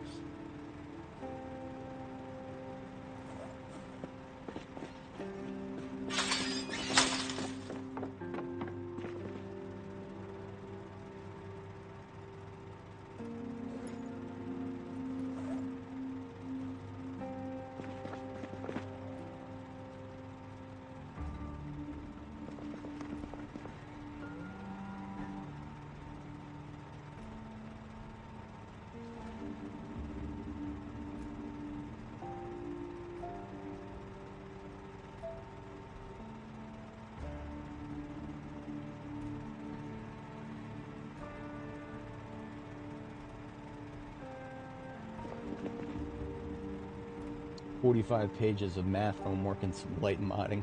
Yeah, no, that I mean, to me, that sounds like a fun weekend, but I'm a weirdo. I'm far enough removed from the perils of university that I've forgotten just how tedious homework can get.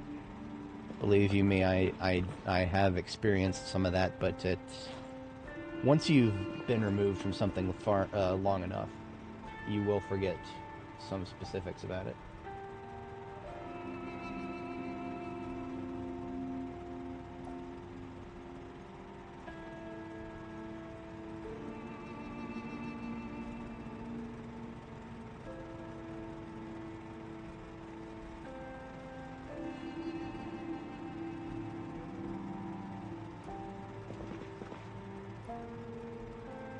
Chewing tobacco is actually counted as a farming ingredient.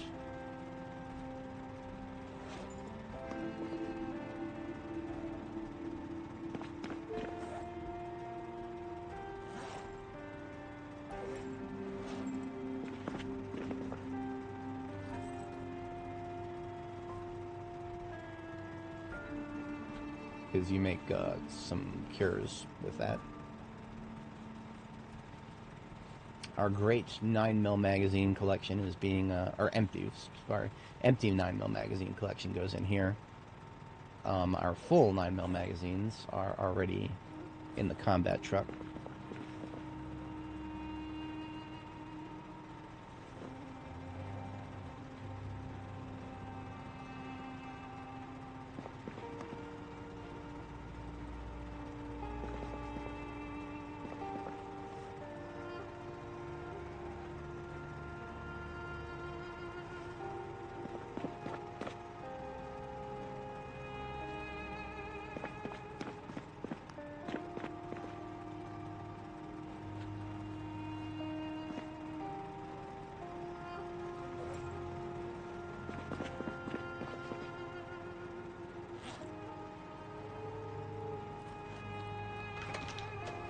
Celebrate May 24th. What holiday is that?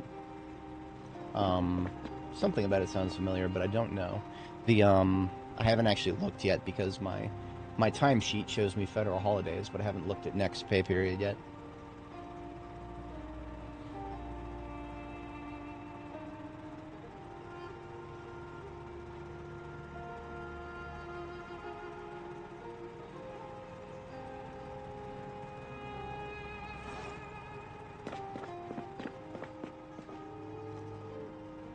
And just like that, all of my guns are now sorted.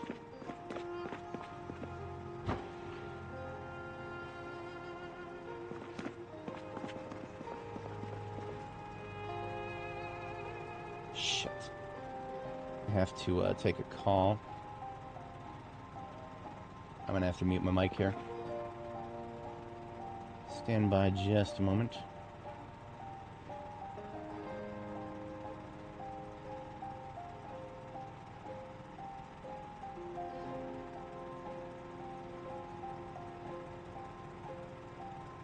Oops, that's it. Oops.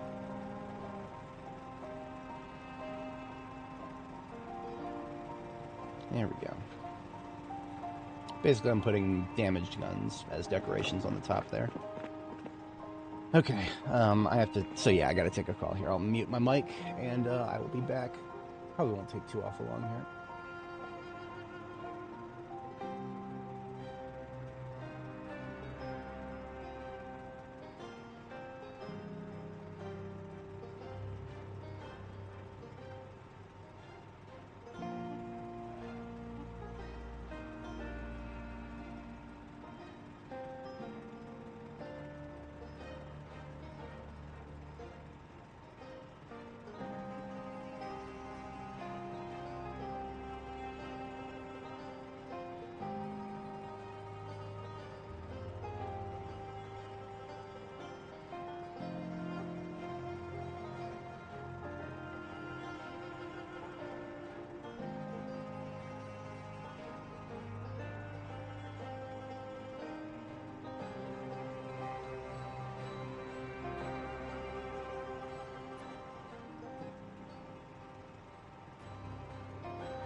Alrighty, folks, I am back. I appreciate everybody sticking around. Just had to take a call, work-related call, about some stuff. You may have noticed I took a date down there. What this is I have to cover for our overnight guy. So on June 18th and 21st, the nights of those days, local time, I will have to work the overnight shift, which is, for my local time, it's basically almost an opposite shift. It's 8 p.m. to 5 a.m. And because I'm the only person willing to cover the gap hour, that's actually 8 p.m. to 6 a.m. So basically, these are days that I probably won't be able to stream at all. I probably won't be able to adjust my schedule enough to actually be able to stream. So we already know ahead of time that those are days that, yeah. Now, when I say 18th, I also really mean the 19th, too, because that's the day after, which means I'm going to be pretty wiped out on Friday the 19th, right? The 19th would be the day after, so I will have finished a 9-hour shift where I'm doing more than I normally would do. Normally my shift is very front-loaded, and I finish most of my work within a few hours, but not the overnight shift. That has got a lot of responsive roles, so that means no stream on the 19th, and probably none on the 22nd. So just that week, I won't be able to do... I'll still be able to do Saturday and Sunday, though. Those are usually some of my biggest days. That's cool. So just no streams on the 19th and 22nd. Which is, whatever. I'm sure nobody's going to hate me too much for that. And if they do, sorry. I'm sorry for your loss. There will be plenty of yap where that came from.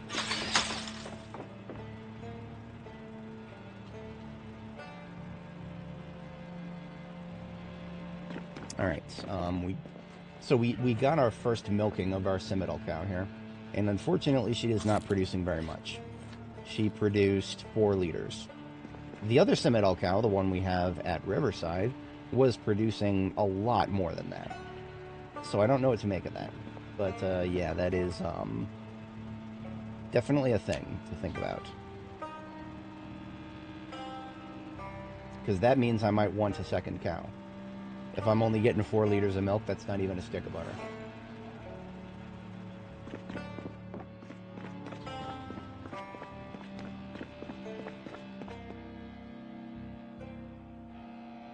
So since some meta event, right, speaker? Well, the good thing is about meta events is I think a small silver lining to the latest update is if a zombie was hitting my base on the other side of the joint, I should be able to hear it now. The only problem is I don't know if that applies to all sounds. So far, the only zombie hitting sound that I've heard from a long distance has been zombie versus wood. So that's fence or door. I have not heard zombie hitting metal barricade or metal fence yet. So I actually have no idea if my back garage door or my barricades at the front of the base are part of the new update. If anybody has actually heard that from first-hand experience since trying the new update, do let me know. Because it would be lovely to know that ahead of time. Since I did have some rabbit meat going stale, what I'm going to do is stick all this rabbit meat in the oven, and that will enable me to... I'll cook it so that I can actually add it to salads along with that spinach. I also might switch to roasts. I mean, roasts can take spinach, right? No. And that's that. There it is. Okay. Spinach is one of those things. I think it's similar to lettuce in that the number of things you can do with it are somewhat limited. I'm going to fill a pot and see if that is... Can spinach do a soup? Yes. Okay, so we can do soups and stews with spinach. Okay, good to know. So I don't have to just be doing salads then. I mean, that just means that we have 4 ingredients right in front of us. Yeah. I like that. That means I'm actually going to extract a little bit more out of the freezer.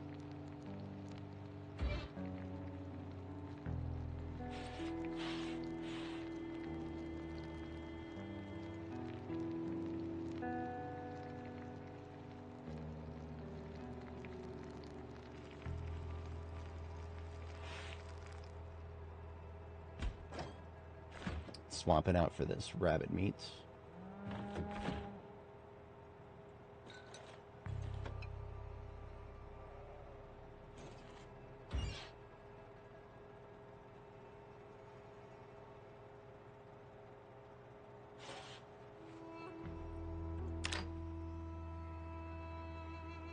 Oh, that's broccoli, not spinach. Oops.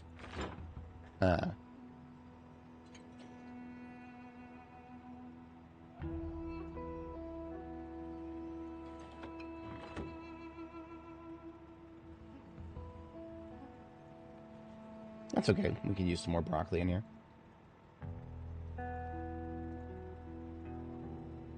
If anybody's not familiar with my kitchen layout here, I'm kind of taking advantage of a, I guess you could call it a bug. These cooled shelves right here, these display cases, they show meat when you put stuff in them. These display cases are probably supposed to draw power from your generators, but they don't. They definitely turn off if you don't have a generator nearby, but we have a generator nearby and turned on, and yet these cooled shelves are not extracting any electricity cost from the generator. So we basically have 3 free refrigerators right here, but only refrigerators, not freezers. So what I'm doing is I'm using a chest freezer as my freezer, and then these are my fridges here.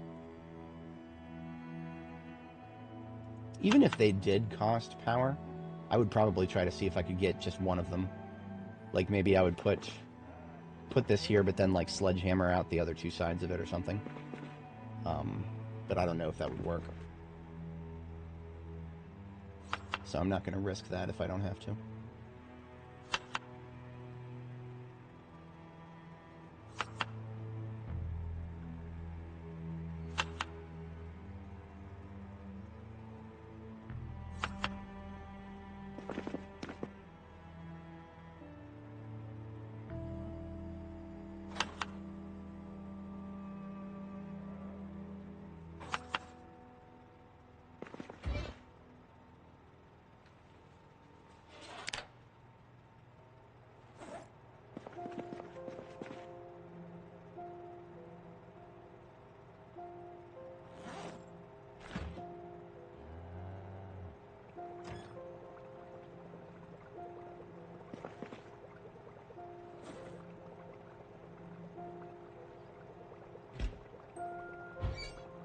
So we've got some good weather today.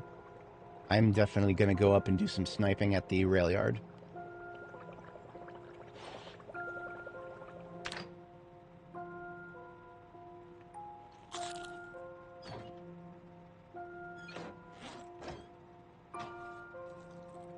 Alright. Let's do a prep check here. Sword is okay condition. Machete is pretty good too. Patrol revolver is a little... it's at 2/3, but that's pretty much alright. We don't use it quite as often.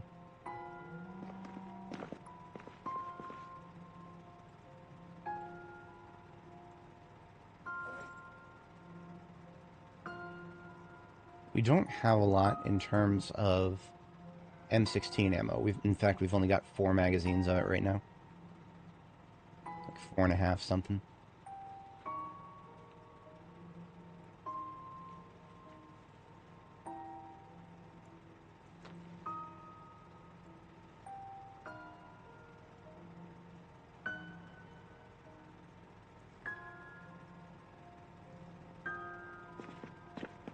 So I'm going to stop by the ammo truck on our way out here.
Actually, if I'm not going to be wearing the satchel, then we're switching to leather water bag.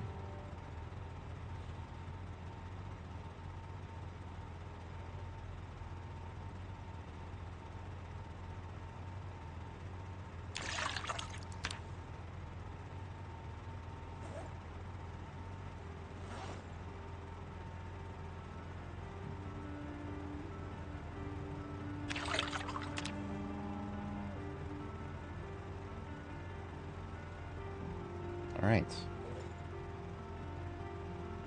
We are geared up. Do train tracks affect... That's a good question. I don't know. And it's actually going to be kind of hard for me to find out without paying closer attention.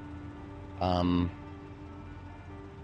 have been under the impression that anything that makes a noise is probably something that affects tire condition. But I don't know that for sure. See, because we cleared all of the tall grass... See that noise we just heard? We brushed some tall grass. But now there's no tall grass until we get on here. Let me just check what the condition of my tires are. 89, 90, 92, 93. 89, 90, 92, 93. In fact,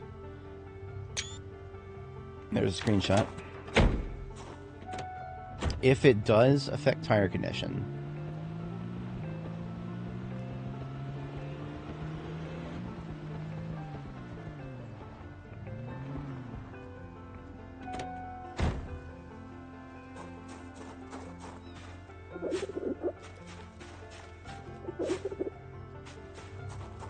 these things should be thankful that I'm rescuing them instead of tossing them into the fire.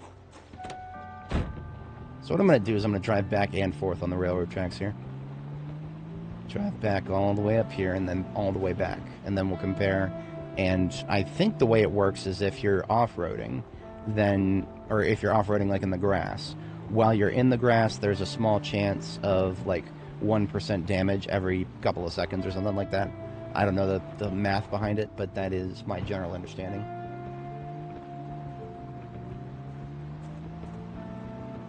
So this, theoretically, would be enough time on the tracks here when we get to the other side to compare.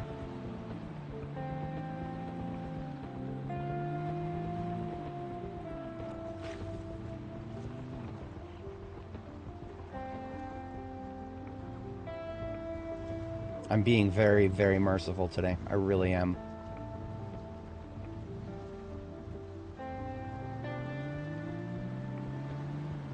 I'm being very merciful today. Alright. Let's just take a quick peek at our tires. Look at that. Look at that. One of our tires is down to 89 from 90. Let me compare that with the screenshot we just took. And I made very specifically sure that we were only on railroad tracks that time. And as you can see, front right went from 90 to 89. So we did take 1% tire damage from going on the tracks. So we have learned something today. Railroad tracks are basically the same as off-roading on grass. Now sadly I can't rule out that what just happened was not because of the grass that we spent a brief second on the way in. I can't rule that out.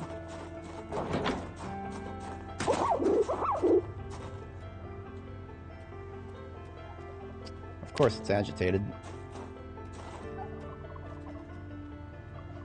It's just gonna have to deal with it.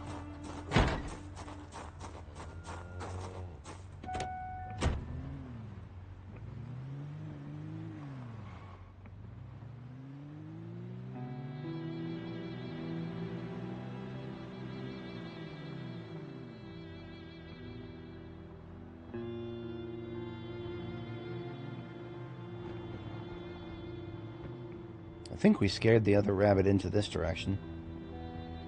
But of course now there's trees in the way.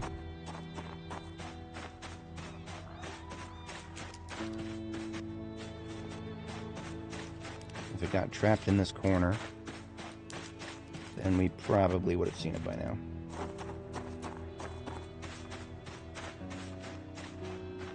Now one would think that it would be gone and it wouldn't come back here. That's not how rabbits work, my friend. Unfortunately, they seem to enjoy returning to places they've already been.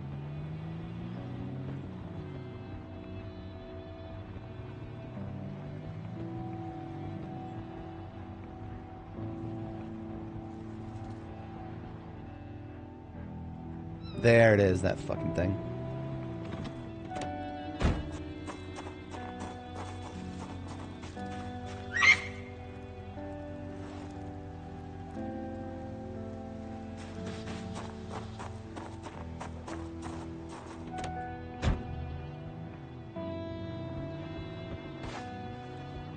Like I said, I am being very, very magnanimous today. That's just the mood that I'm in right now.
So we were unable to locate the baby rabbit's mother,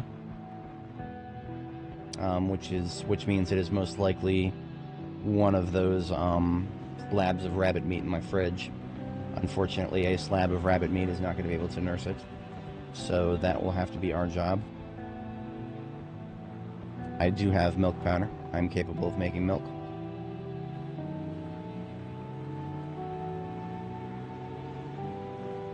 I don't know if I will, but I'm capable of it. The baby rabbit may be my next meal. We'll see.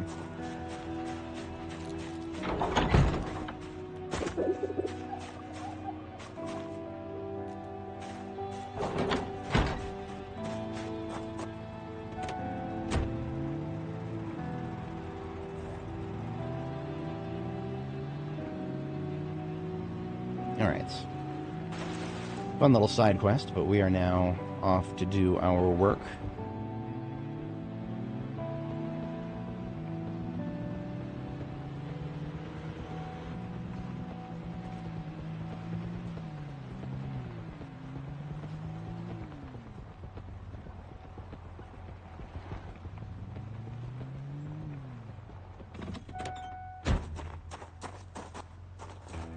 Hello there.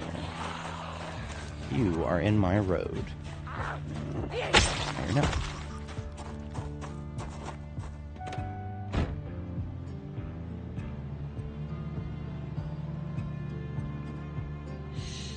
Alright. Time for some more fight. I'm not going to go any farther than this, and I'm also going to check our lovely, most favoritist of Zomboid websites, B42map.com. Always shout it out. It is one of the single most useful external tools ever created for this game. Here we are in Louisville. What we're going to do is check gunshot radiuses right now. So we go to overlays, or tools rather, sound radius. We're going to go with the biggest one, which is a shotgun, even though we don't intend on shooting one. Our animal pen, the closest corner of it is right there. So we want to not ever shoot any guns of any type inside the orange circle. And that looks like we are definitely in the safe zone. Yep. No qualms whatsoever with sniping out here. Looks good. So we already got the MSR-7T right here in our inventory. And this thing has got a very lovely long-range shot to it. Let's have a bite to eat, and I'm also going to go ahead and put on the heavy armor. I don't expect to need it, but I never expect to need it, and that's why I wear it anyway.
I expect there to be plenty of fence slappers up there. I'm not too worried about them.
Oh, there's a deer up there. Well, that's unfortunate for that.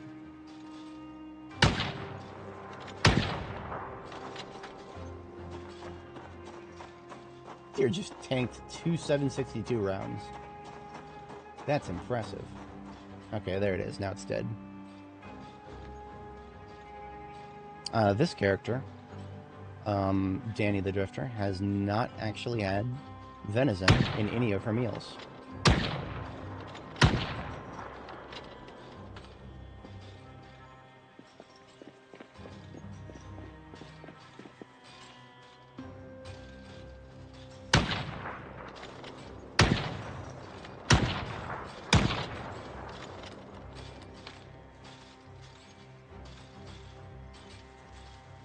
This is tempting to use the shotgun up here.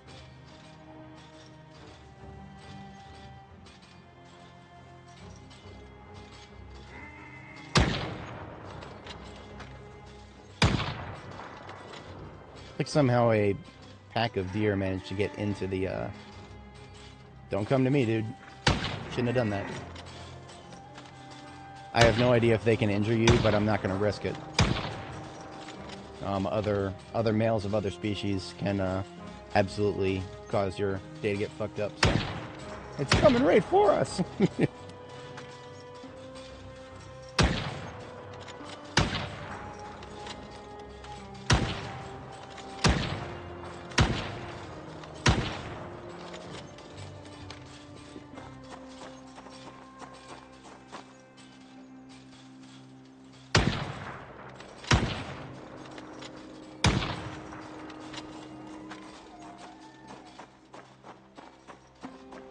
Does B42 map index animal zones? Like, I don't think it does. To the extent of my knowledge, if it did, it would be under objects. Objects show zombie types, car spawns, and zone stories. I don't think that's going to include farms. I'm just going to scroll over here to where I know there's a bunch of farms. Outside of Riverside. And with objects enabled, in this context, all this means is this is farming vehicles can spawn here. So, yeah, it does not show you anything to do with animal zones, regrettably.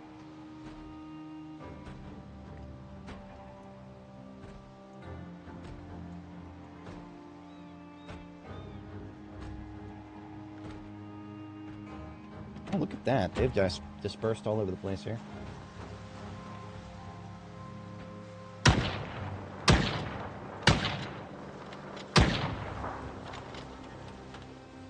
Some of those guys will have come through the fence, which is, I'm 100% okay with that.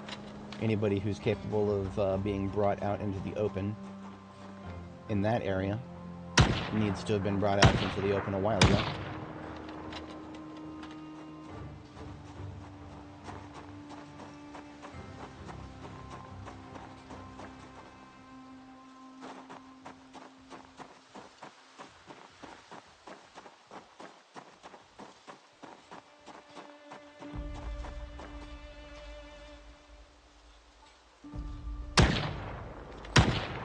Now we are getting a little hot.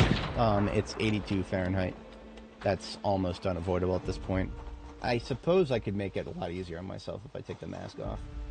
The mask is bringing my head insulation up way high. For only 10% bite. Now your head is a pretty vulnerable spot. Zombies like to bite it. It's not like the lower body where my protection is highly not as important.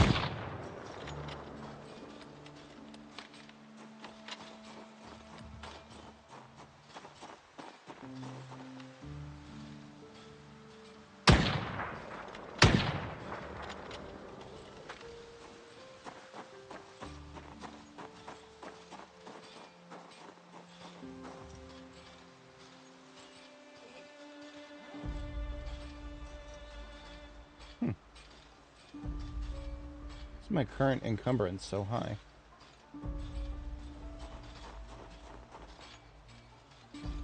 Let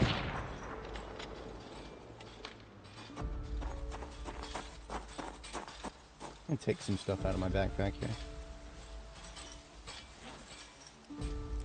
That did the trick.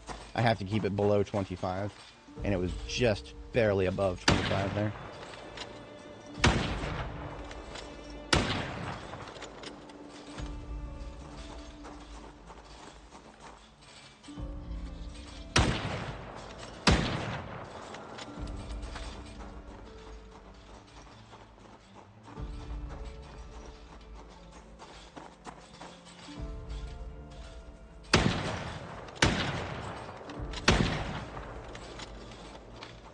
Alright, let's hit some of the Zeds here in the shooting gallery.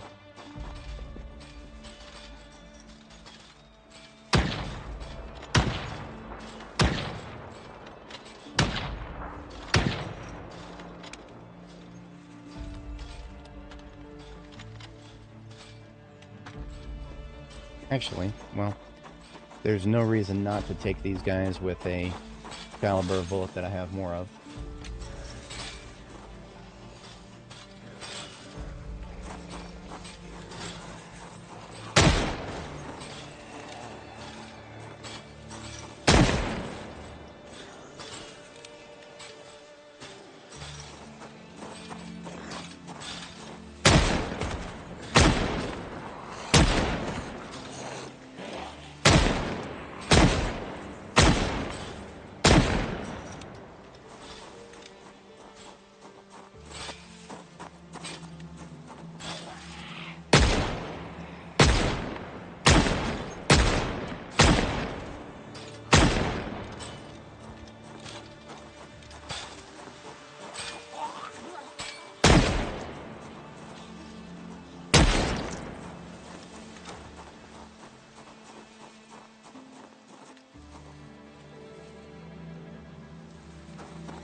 Oh, there's chain link fences on the other side now.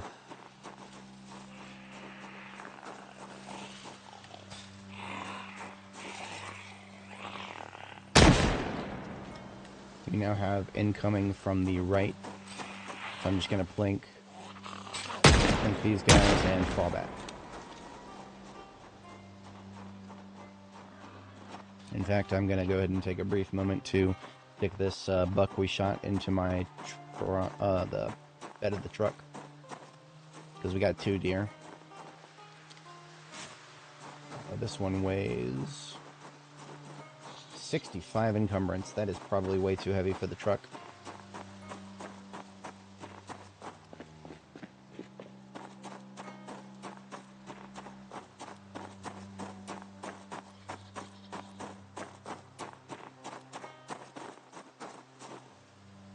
Yeah, we would have to remove a lot to fit it in there. So, we'll come back, grab it later.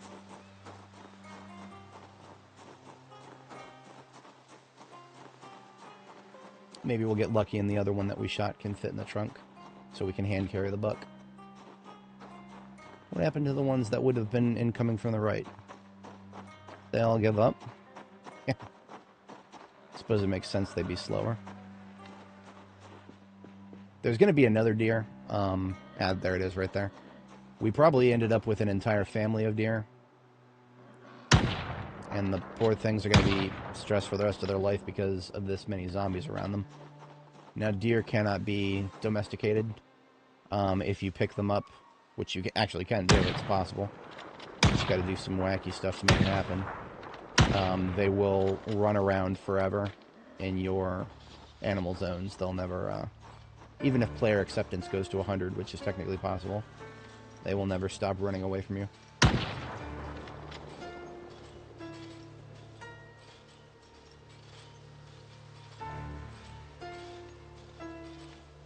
Lots in that corner, but I suspect it might not be enough to break the fence.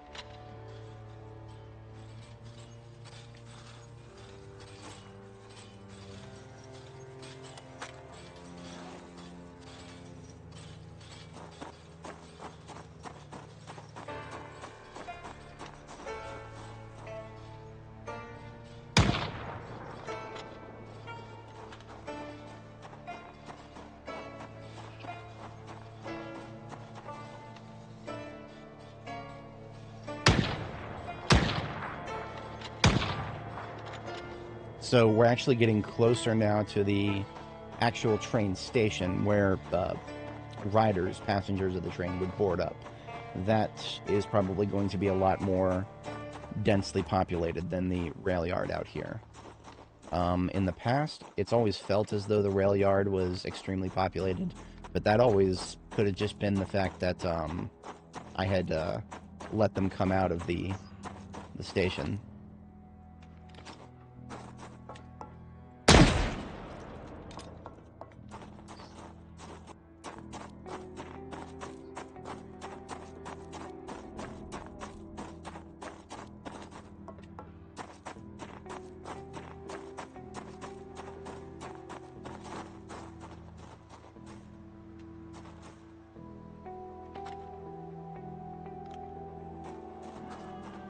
I think that's the same deer.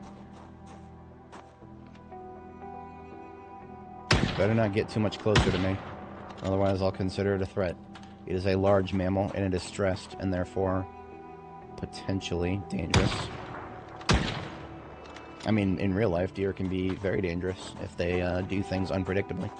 They could run out in the road in front of your car, cause a lot of damage to it.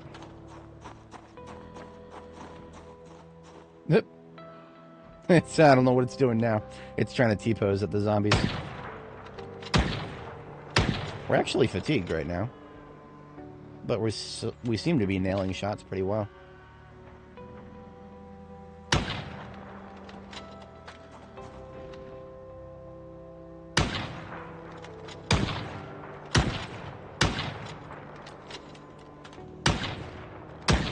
Okay, maybe not.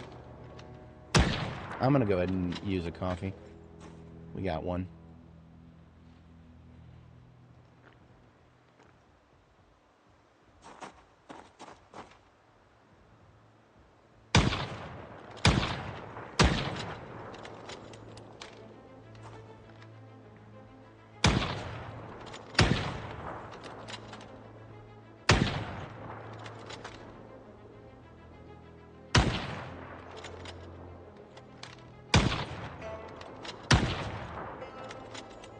Hey there. No, this is not Extinction. I would never play Extinction in its current form. Sprinters are not a fair proposition. Anyone who tells you otherwise is probably... I don't know. They probably think it's fair because they probably have not been cornered by 4 sprinters yet. Hold on a second. Am I out? I'm out. Oh, that's not good. M16 it is then. What were we at? 16 shots? 15, 14?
No, we're fine. See, the thing is, a lot of them are slow. I will get out of here, but I mean, I drank coffee. I'm committed to this operation. I could handle all of this group right here because of how many of them are actually slow. I could handle them all with melee if I needed to. But I am very much wanting to get aiming to level 8 so I can read the next book. I've been focused more on guns lately. Also just because we've had a lot of good sniping opportunities.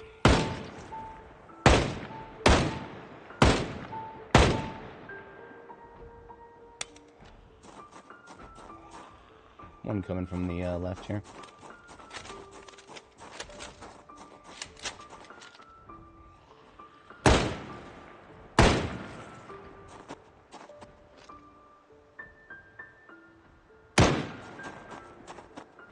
Remember, we still haven't triggered combat music.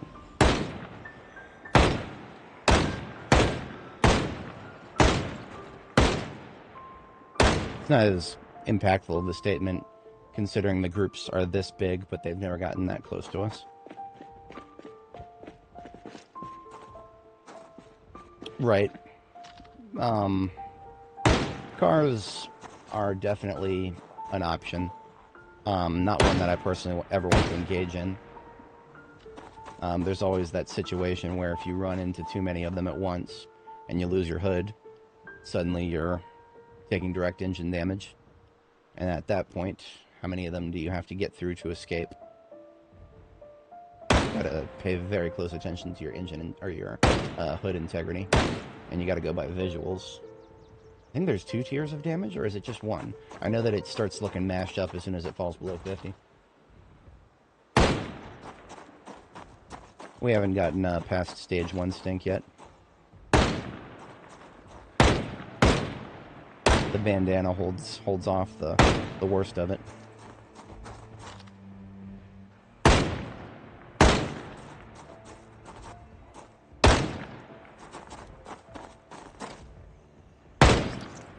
I'm hearing a lot of slapping of the wooden fence over there to the far right. There's some more folks here. We had 2 shots in the current mag. We don't have a lot more M16. After this, we've got the current magazine, 30, and then 2 more. After that, I don't have any long-range options left.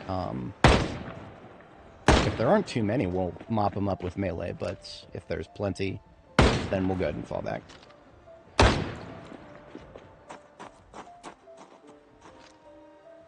Aha. Unacceptable.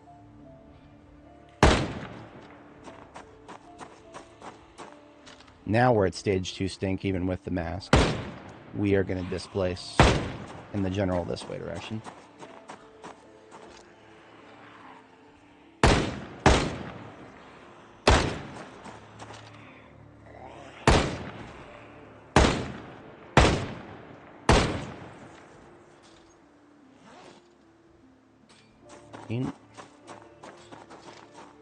Most of them seem to be coming from the lower right at this point, which means we probably haven't pulled in the actual building yet. And I'm actually 100% okay with that. I want to take the rail yard clean before we take the building.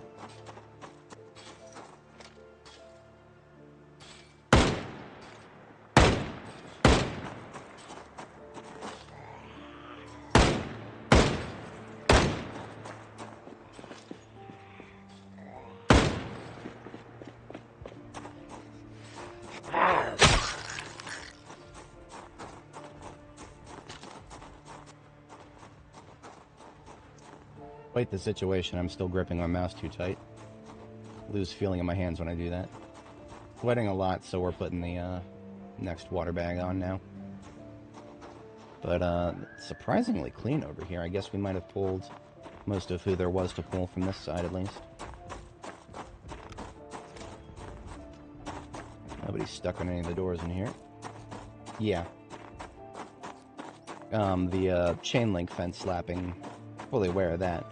That's a lot easier to track because you can actually see through the chain link fence. The wooden fence on the right here, there is no way to track that unless I were to build, and I haven't even ruled this out, I might build a few staircases to get on top of the building up here and become the fiddler on the roof.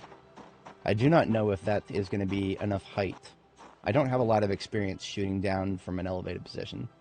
This would have to be 1, 2, 3 staircases, and then a 4th, because that roof is gabled there. So we would have to build 4 staircases to get up there. There's 1 staircase indoors, but I don't know if it goes any higher. There's a generator in there.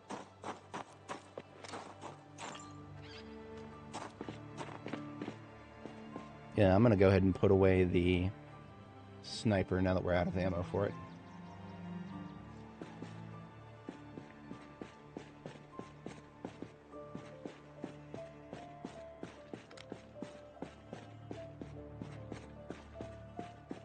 You gotta be kidding me.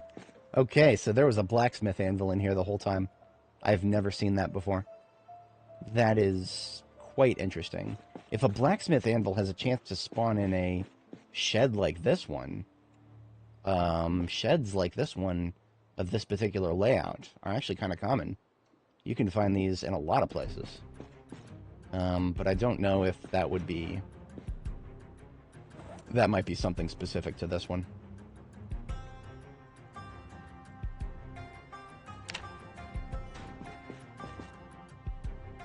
See, this one is giving off all the vibes of a agricultural location. It's animal feed, seeds, crop treatments.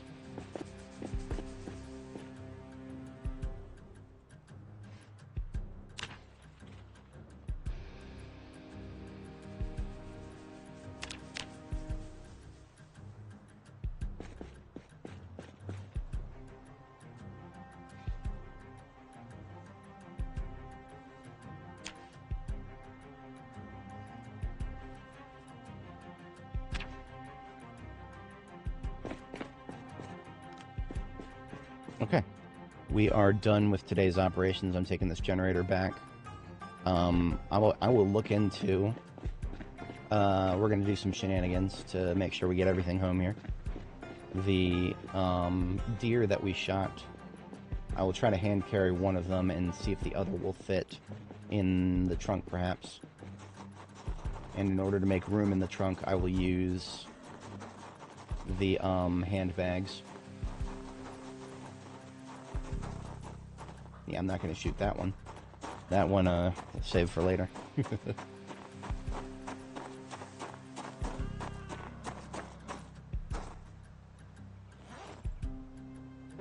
So we got 137 back here, and we're at 102, so we can fit that. And then like a couple more, but then we're full. Yeah, I get it, you're stressed. Why don't you run away then? Damn thing.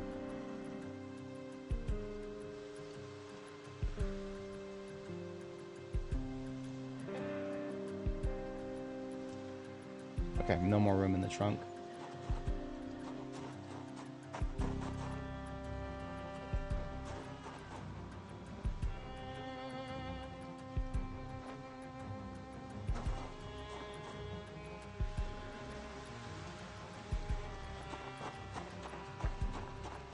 I suppose, yeah, I should just bring the truck here.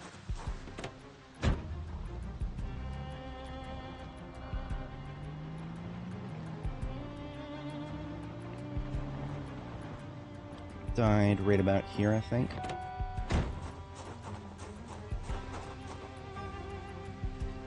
There it is. Let's see what it weighs. That'll determine our options. 109, holy shit, that is almost twice as heavy as the buck. So we'll have to hand carry this one, no ands, ifs, or buts about it. However, the buck we can probably fit into the trunk if we do a lot of shenanigans. I have determined those shenanigans are not worth it. We'll just come back for it after we've gotten this one up on the hook.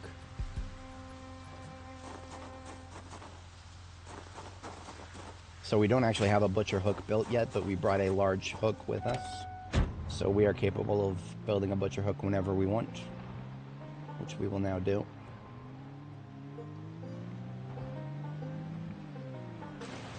This guy right here was trying to go around the fence because that's what happens now. We opened up a hole in the fence, and therefore zombies will try to go around the fence using the hole we built.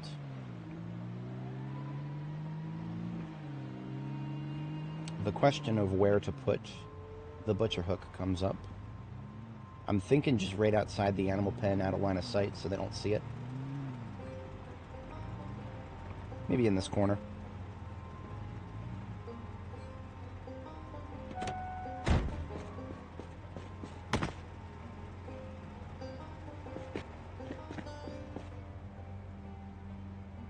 At some point I do plan to get rid of that dumpster there.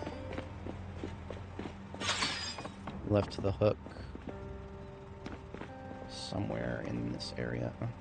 There it is, large hook. We just need 4 and 4 or 2 and 2? 2 and 2.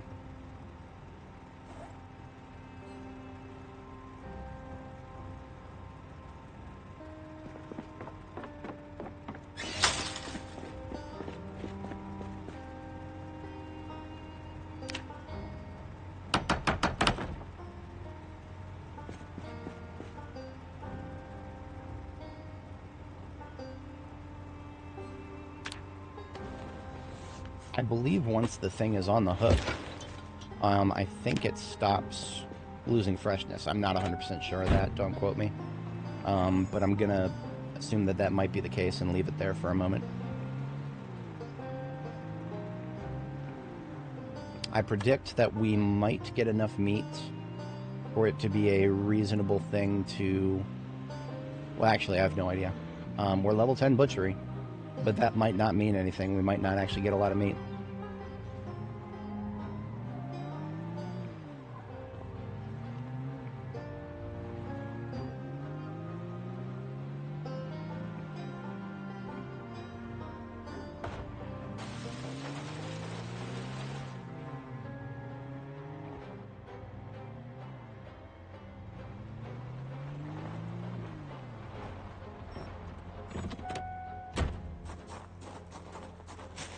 Now you can butcher it on the ground, but then you don't get leather.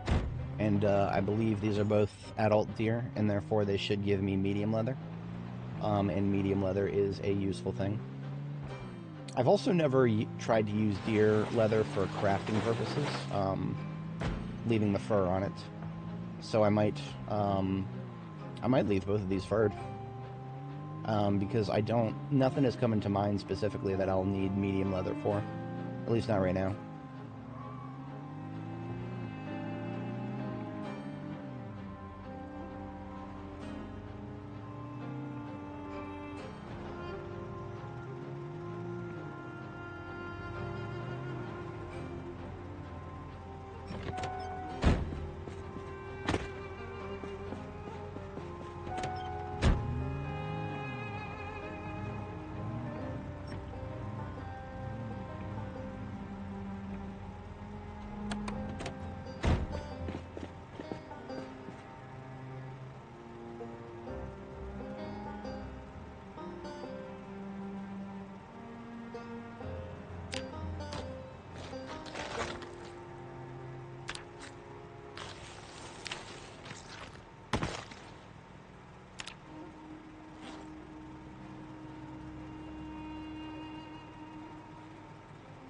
Yeah, we did not get that much venison.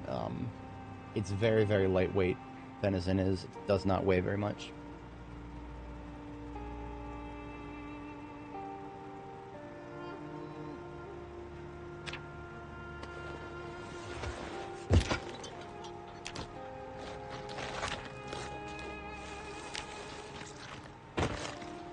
Alright, I'll deal with the skeletons later.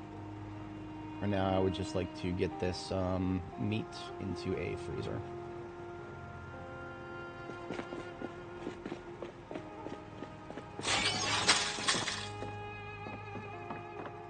So what is that, like 9 encumbrance?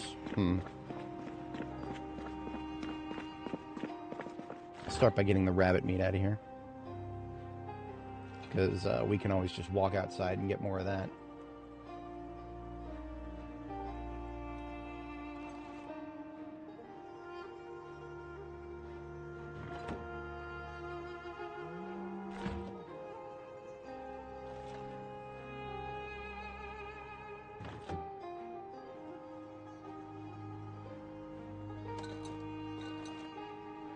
Okay, not bad.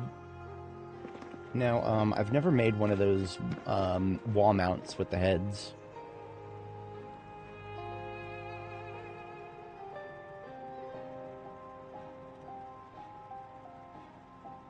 Make stag head trophy.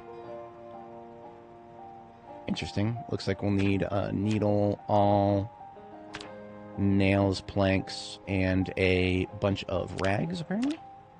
Okay. Because we gotta stuff the head. Does it have to be a stag head?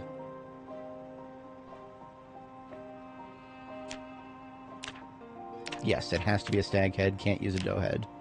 So the doe head, we'll just slice it up, I guess. Yeah, that's the only thing we can do with it.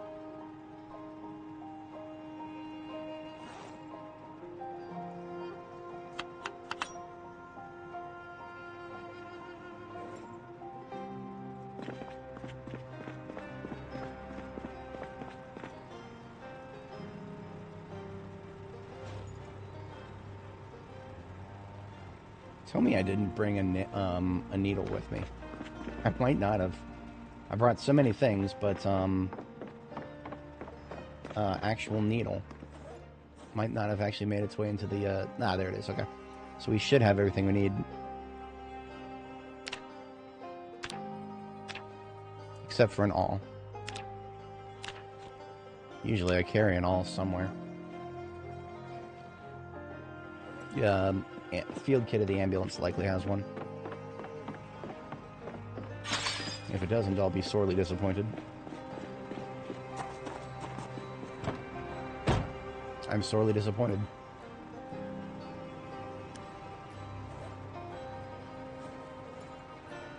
Well, I've got a handy knife, and I ain't afraid to use it.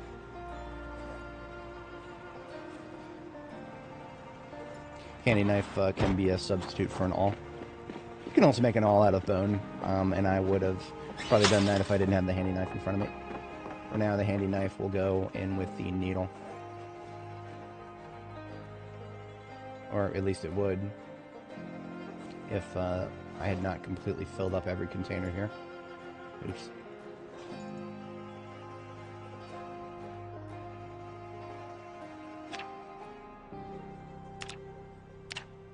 Now we just need rags. We have a bundle of them. That is 12.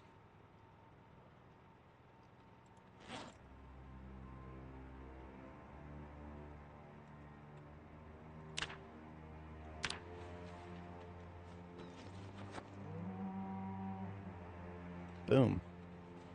Got ourselves a trophy, boys. And this is one we made ourselves. It shall forever watch over my freezers.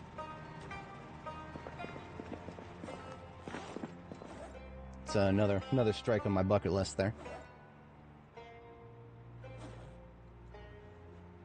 Okay, she is quite hungry. We're gonna feed her, and then we're gonna get her to sleep.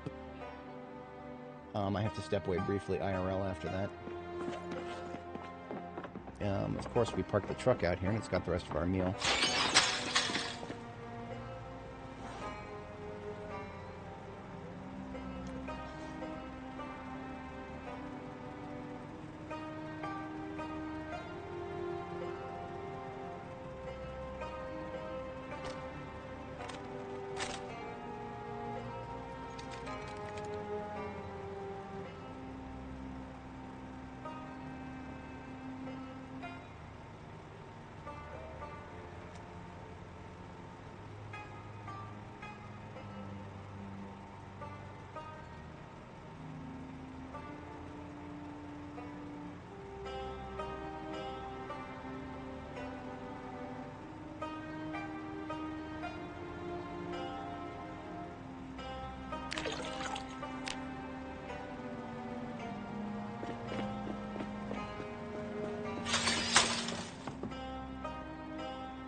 Hey, Command. Good morning. I just fell asleep while still wearing my heavy armor. Shouldn't have done that. Let's go put that away before we forget about it. Odd noise.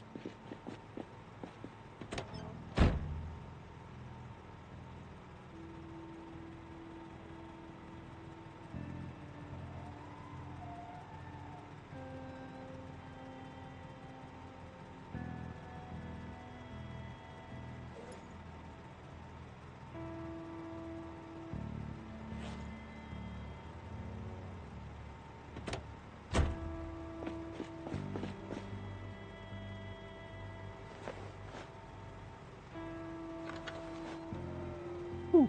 11 large animal bones. That's a lot.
we really only have one magazine left.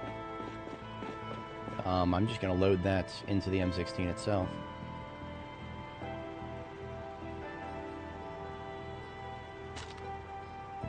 And we're going to have to do some magazine loading for the M16 if we want to keep using it.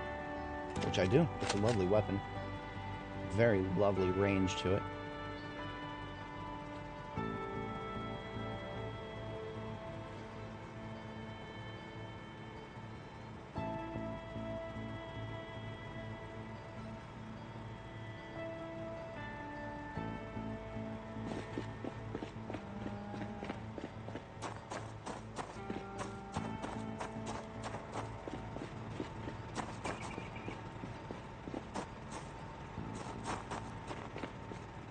Speaking of, check generators. 75.91, pretty good for now.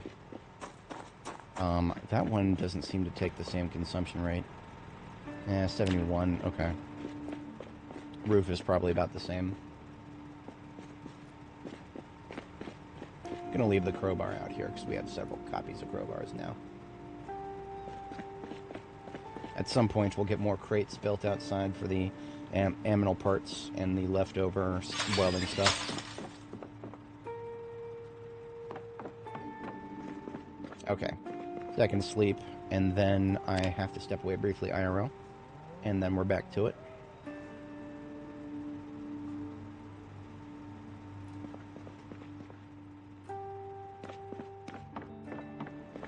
Alrighty, folks, I will be right back here.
Alrighty, I have returned.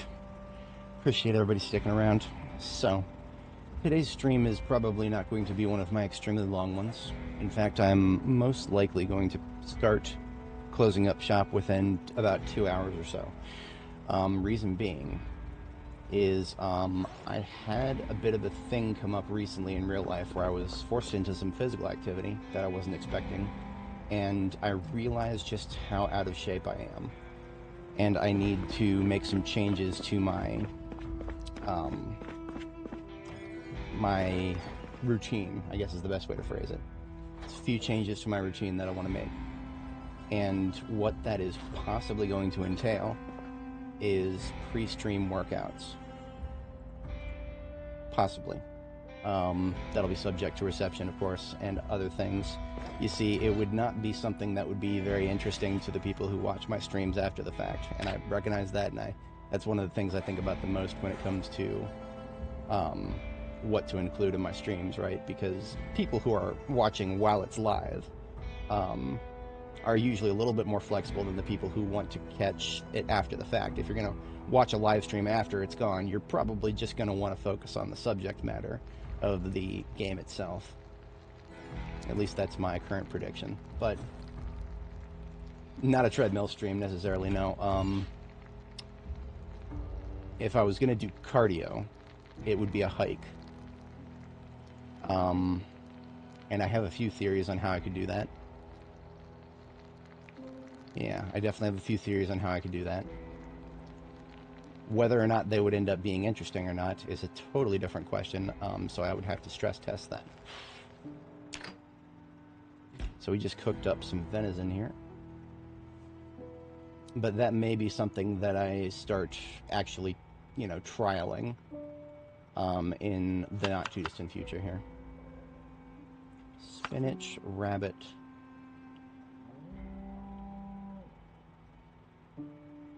broccoli, egg, and of course the venison that is uncooked is kind of taking over the venison that is cooked, so I have to move over here.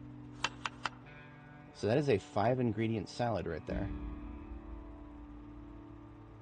Not bad. We have 5 different ingredients, all locally sourced. Well, this channel is not monetized, and I don't, well, actually, believe it or not, 1,000 subs is a prereq for that. If we look at, I'm always willing to be open about my channel's statistics here. On the dashboard here, or here, the Earn tab. Start your earning journey. What you want to, yeah, here we go. Eligibility. You need to have 1,000 subscribers and 4,000 watch hours. I have 33,651 valid public watch hours. That is, as in there have been 33,651 hours spent by somebody watching my content. Not any one person, just collectively. This is kind of like the concept of man hours, right? But doesn't matter. None of that matters. The subs are what matters. But I'm also not exactly like, even if I were to enable monetization, I would not put ads on my streams, because I think, and I definitely hit me up in the comments if anybody watching is one of them, but I think there is a percentage of my audience, possibly as many as like 20, sometimes but somewhere between 10 and 20%, that watch my content on YouTube TV. And YouTube TV is notorious for spamming ads. So for a channel like mine that does not actually put ads, that might be one of the reasons they choose to watch my content. So that's something I've been thinking about. Where's my analytics? We can actually see. YouTube straight up tells you what kind of clients are in your audience in terms of what they're using to watch. Audience tab. Come on, load it up. There you go. And computer TV. 17.1% are watching my content through the YouTube TV app. And I'm just going to assume that TV means YouTube TV. I don't think YouTube would know or care if you were like, you know, if you had a computer hooked up to your TV, which is what I do with my TV. I have a TV out there in my living room, but it doesn't actually have any apps on it. It ain't no smart TV. It the computer it's connected to is the smart part of it. Yeah, sure, why not? Okay, so look at this. Look at this. This is actually an interesting metric that's changed recently. Almost half of my audience has subscribed. Thank you guys. Appreciate that. A lot of YouTubers struggle with this number. I've seen other YouTubers, like in their videos, they're like, only 30% of my audience is subscribed, so make sure to like and subscribe this video. But I mean, like, actually having better numbers than other YouTubers, that kind of feels cool. Nothing else impressive here. Now okay, now, nice. We got a nice moment right here. This is what I was talking about earlier when it comes to YouTube recommending my content. This is what I mean. About 69% of my views for people who catch my content are just seeing it in the recommended feed, right? And that could be related videos, that could be the homepage, that could be any number of things. Director unknown. There's probably some folks who just, you know, drop in directly. Channel pages, I think that means they're going to my main channel or somebody else's channel. And then others, not really quantified, so. Fun statistics. Dani seems to be the most relevant. No surprises there.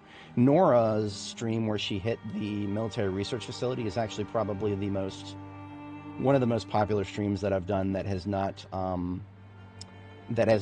isn't actually what's currently being done, right? Since Nora we're done with her journey for now.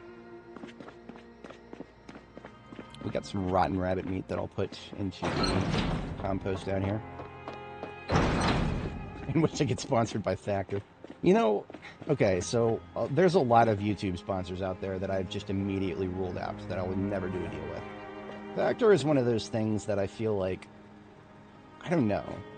I've heard bad things about them, but I feel like there's only so much bad they could do if all they're doing is sending you food. I mean, they're sending you food, and I think there's like, it's supposed to be minimal prep, which, I mean, to be honest, it's relevant to my interests. There would have to be something quite egregious in their business model for me to truly dislike them. But like I said, I haven't investigated them, so I would never know. I would never, and there's another thing, like NordVPN, I would love to do a sponsored piece for them where they allow me to say exactly what I do with it. They would never do that. They would never take a sponsored piece for me. It would be the Tom Scott situation. If anybody's not familiar, Tom Scott did he's one of those guys, he's kind of Rossman adjacent. Technical kind of YouTuber, but he doesn't focus on quite the same things. He was in the game even before Rossman was. And his shtick is, he talked about there's a lot more not kosher uses for VPNs than there are kosher uses, if you catch my drift. And the truth is, he's 100% correct. But the thing is that he didn't even touch on in his video is that in order for VPNs to still be functional for everybody who needs them, you need normies to use them. You need normies who think that the VPN is just going to encrypt their heckin' Wi-Fi. And because of that, the marketing is deceptive. People are going to be like, military-grade encryption for your VPN. And it's like, you know, that's... all encryption is military-grade. The military fucking invented encryption. But seriously, they would... That advertising is actually a necessary evil. Because without it, VPNs wouldn't exist. Because if it didn't have that appeal to the normal person who just think it's going to encrypt their heckin' Wi-Fi, they wouldn't have enough people who are using it for perfectly innocuous uses.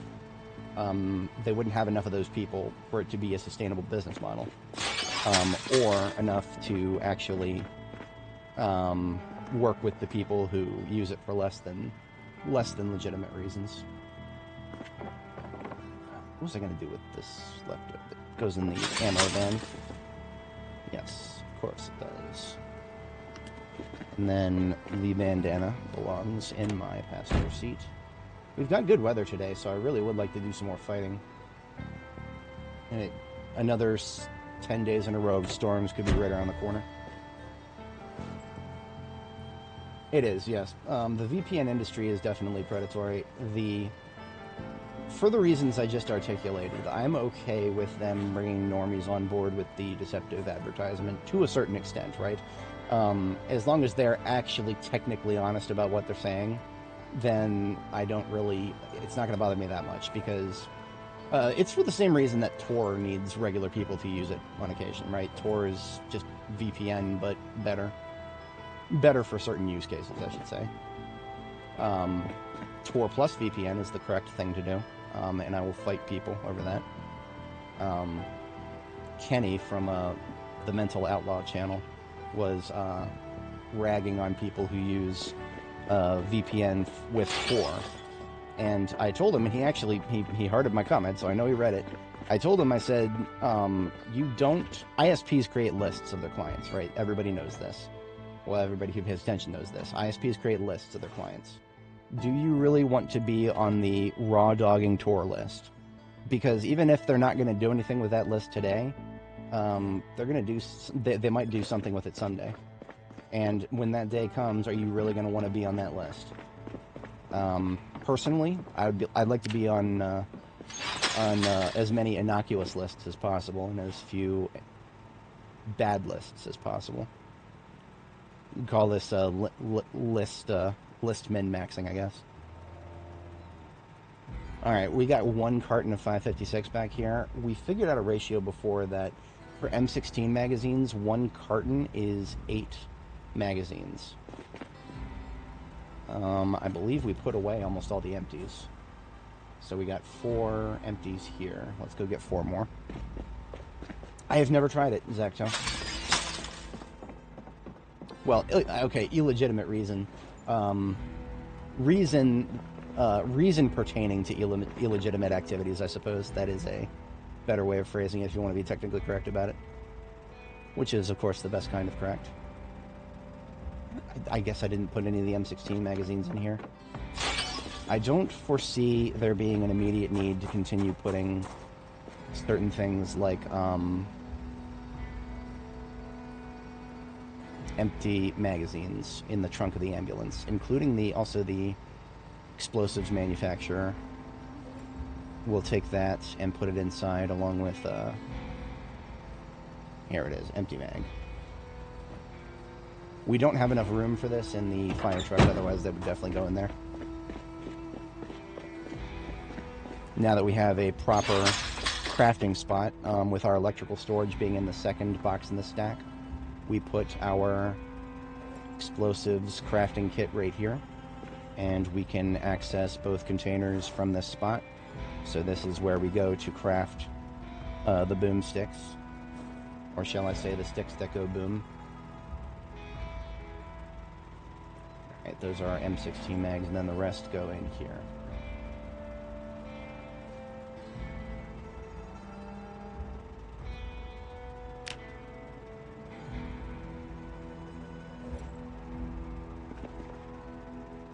And another bundle of rope for logging activities. Actually, he says there's a bunch of logs on the floor right here. We'll get those sawed up in the not-too-distant future. It's messy, but it's necessary. There are other things I'd like to build here. So, we open the carton. But yes, unfortunately, Zacto, I know nothing about IGP. I just know that it is a protocol that is relative to VPN, or related to VPNs in some way or fashion. I have been under the impression that it does things a little differently. But that's just the extent that I know about it.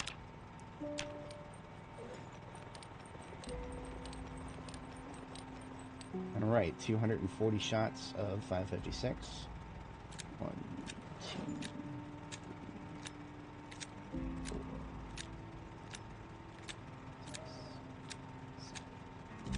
But I never really finished the thought that I was sharing earlier. That's one of the reasons that I'm leaving a bit early today, is I'm going to go pick up some equipment. I own a little bit of workout gear, but I don't own any barbells or dumbbells.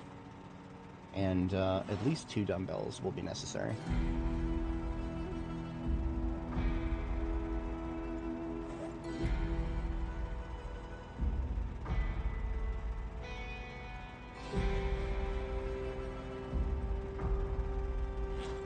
So we got food. Might need to make another one of those salads. Yeah, let's go make another one so that we got food for the rest of the day. Speaking of the rest of the day, it's not... We've only got a little less than half of it left.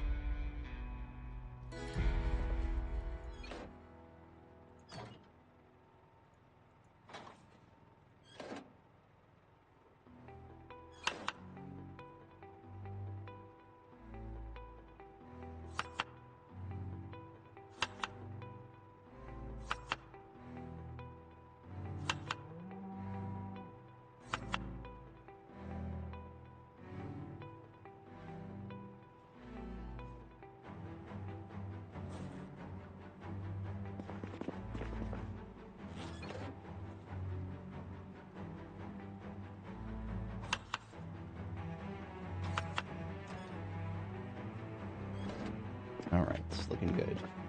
Hey Mario, how's it going?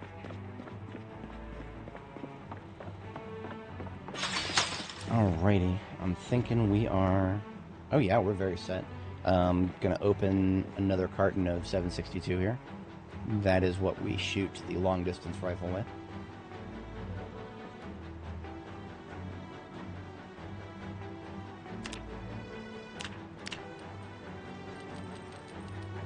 And most of that can go straight into my backpack.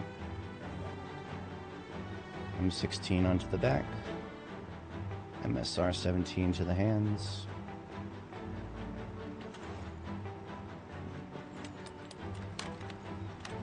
Regrettably, we are now over 25 encumbrance. That's no good. Let's cut down on our backpack a little bit here. Down to 4 magazines of M16, and we'll just take half of this 762. Yeah, that feels much better. Always got to keep those noodles straight.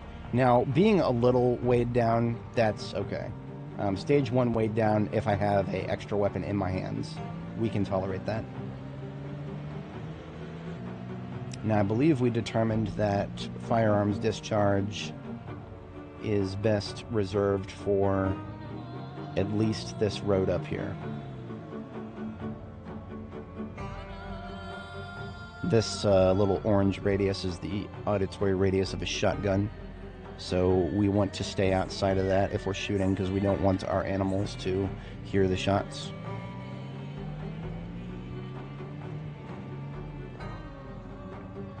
Of course, shooting in this area is never fun. I don't like it, ever. But I'll deal with it for now.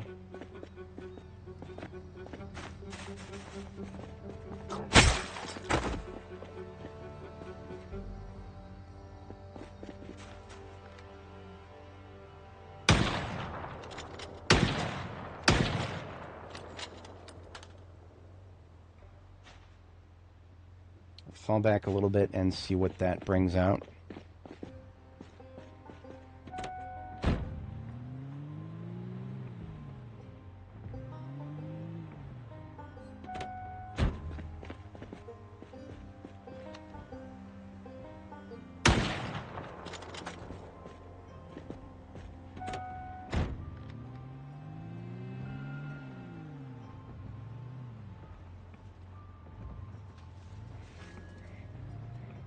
Uh-huh.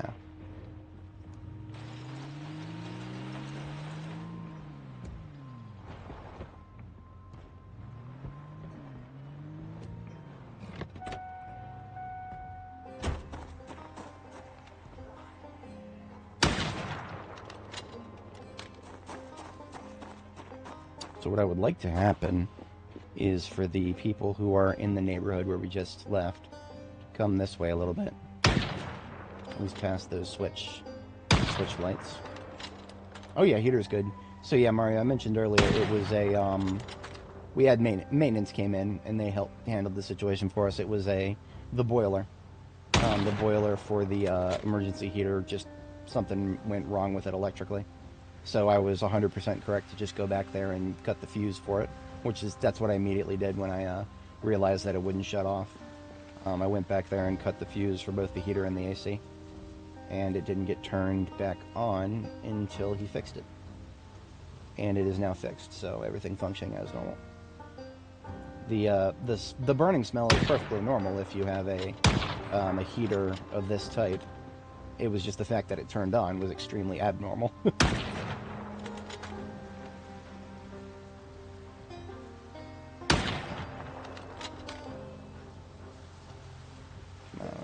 Trees. There you go. So there are plenty of people slapping the fence. I can hear them. But what'll happen is after a few seconds, they'll stop slapping the fence, but they'll continue moving with the noise, and so they come around the fence like that.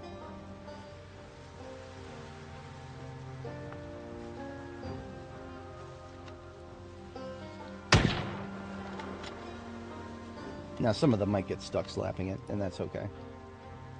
If we go for a little longer and there's nobody coming around the fence for, I don't know, 30 seconds or something, then maybe I'll take the truck back around and we'll finish the job.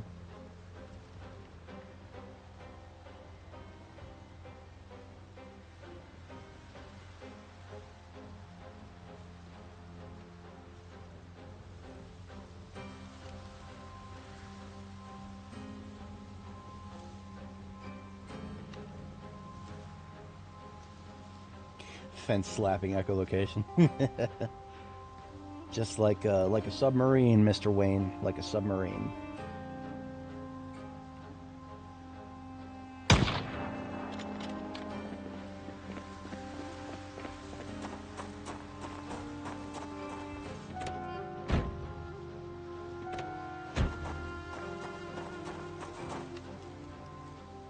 Look at that. Plenty of them coming around now.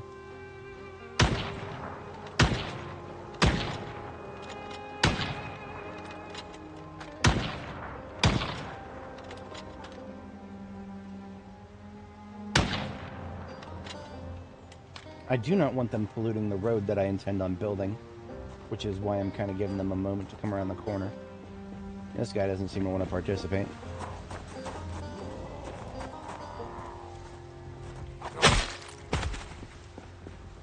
You hear the fence? They are slapping. We got some slapping going on, boys.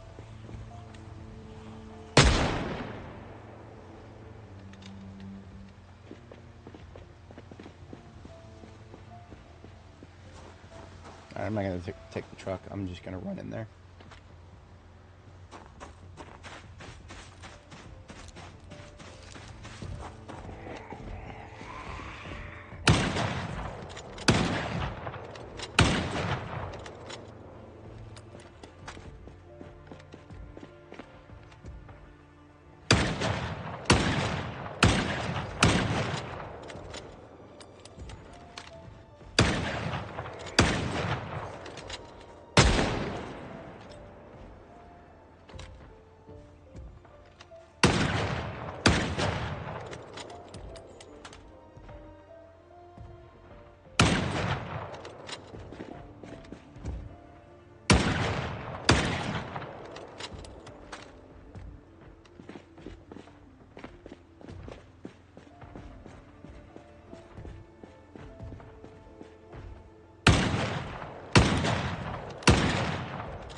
So plenty of door slappers inside the houses. That's going to take a minute to get them all out of there.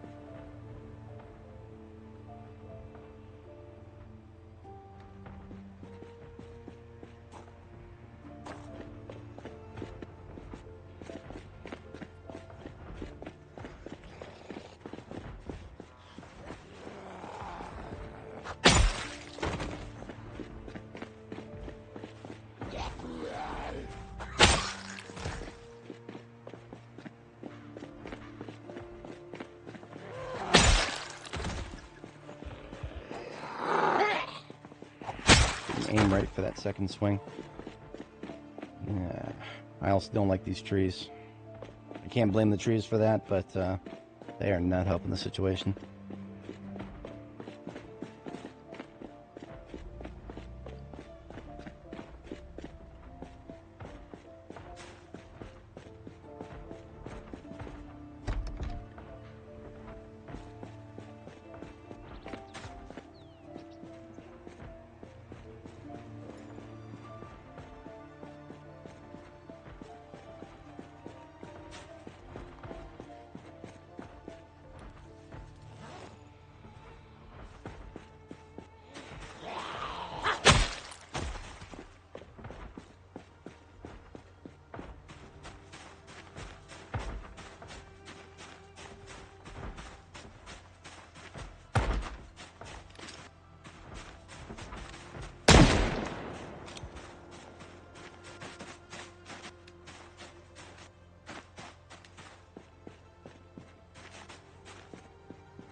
Got stuck in the tree.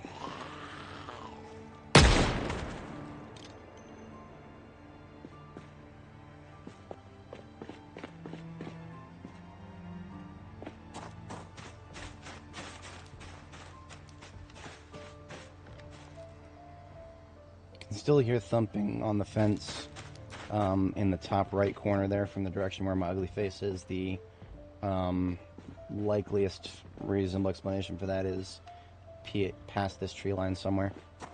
And I'm not interested in going back there right now. Later.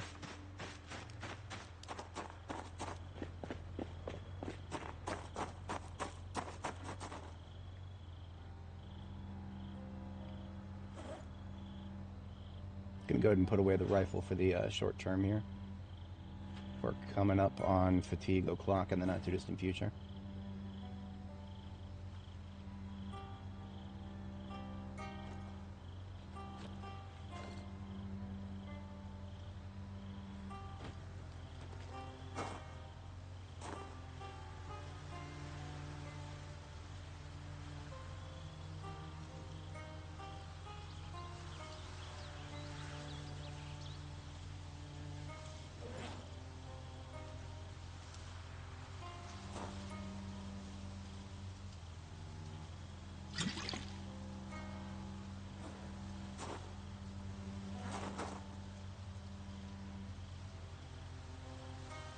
Alright, I'm switching loadouts to construction now.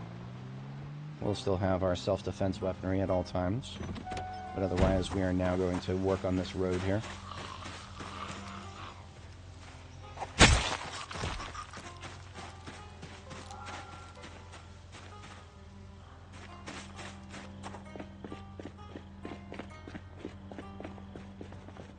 How about, let's not lunge at me quietly.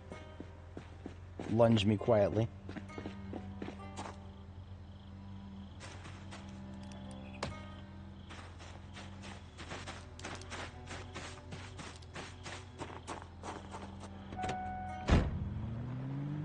So I'm going to trade the combat truck for the Mr. Hung step van because that has currently got my my sacks in it. I might need more sacks than what's in it. I might go ahead and craft some burlap sacks.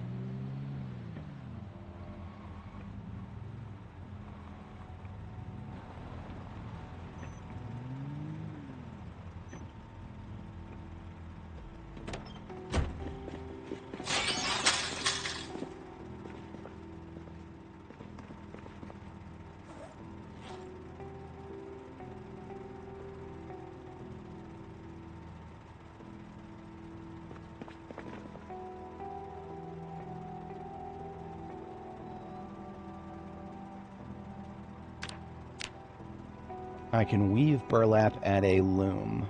I do have hemp. I'm sorry. Can use hemp or... No, you can only use hemp. Well, fuck you too then. We don't have any hemp because hemp is impossible to grow right now. Hemp is one of those crops that dies for apparently no reason. There's a reason, it's stupid, but you wouldn't know that unless you dug through the code. Which, regrettably, myself and a few other dedicated individuals have done so and found some very disappointing results. So much for having a garbage bag with 18 sacks in it. Now, I could. In fact, I will. We're going to go ahead and extract some clay out of these sacks in here, so we will have a sack 18. Thank you very much. 18 sacks is a full military backpack. So 5 sacks of clay are being emptied now. Clay it takes up less space if it is in a sack. So it's more space efficient to keep it in there. Alright, there's a sack 18. Let's get some water.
So what we're going to do is we're going to build our road, but then we're going to fill up Mr. Hung's with sacks of gravel so that we can work around here with gravel as we see fit.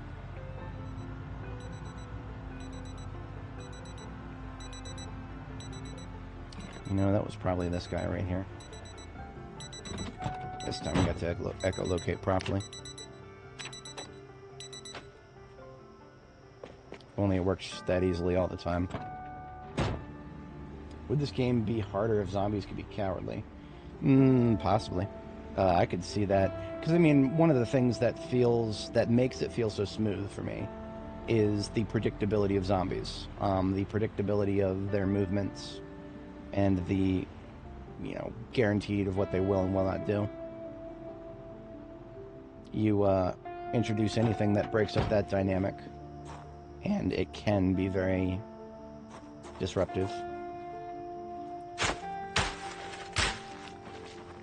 For some people, that disruption is quite welcome, although I suspect that welcomeness will not be a forever thing. I suspect that for many people, they will lose many characters to sprinters, and a lot of them will then stop playing with sprinters. But there will be a dedicated few who will always be under the impression that they can somehow make it work until they realize they can't. But some people are just gonna stick with it forever. They're gonna get that elitist mentality. Nah, man, if you play without sprinters, you're playing baby mode, man. That is unironically a quote that I heard somebody say.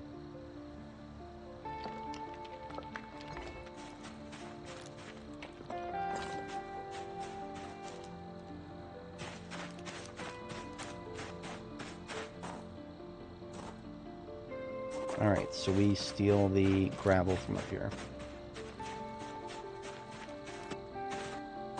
Just resume where we started stealing it from before.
I'm taking gravel from spots that I will put it in the future because I would like not to have holes in my gravel road.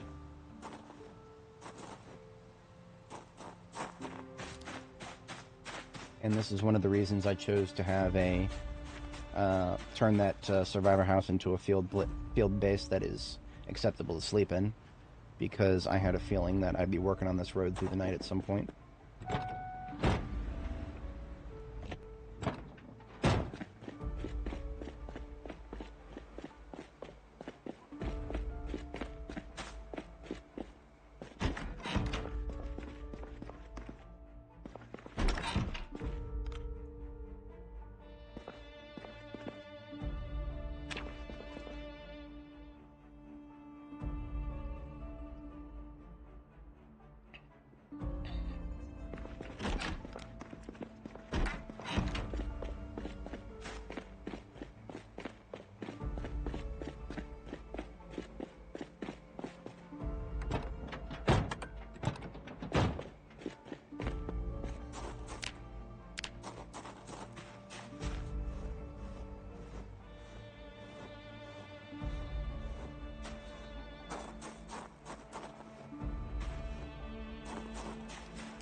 Possible Queasy coming soon here.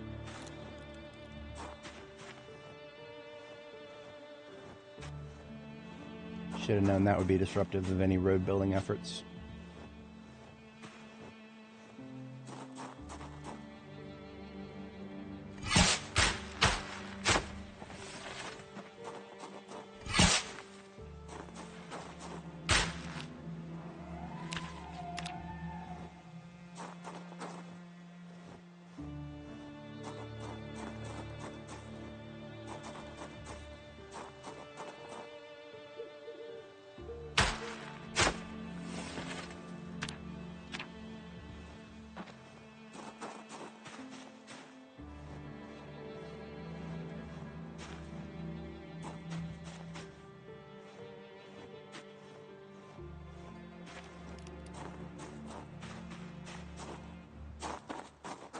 See, that's 4 times 1, 2, 3, 4, 5. That's 20 more units of gravel.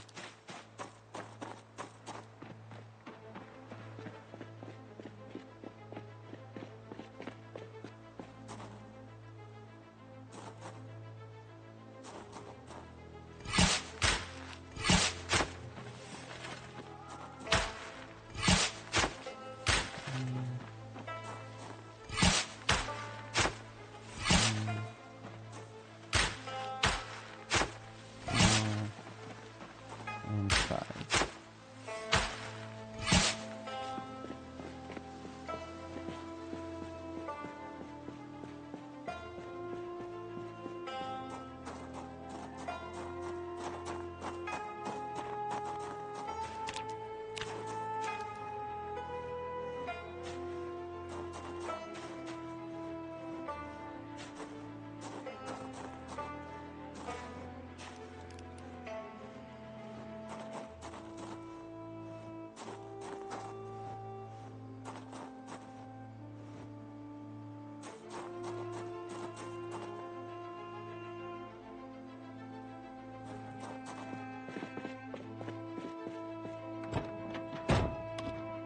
There we go. Got ourselves a lovely little road here. Now I just heard the sound of driving through something because this shit right here.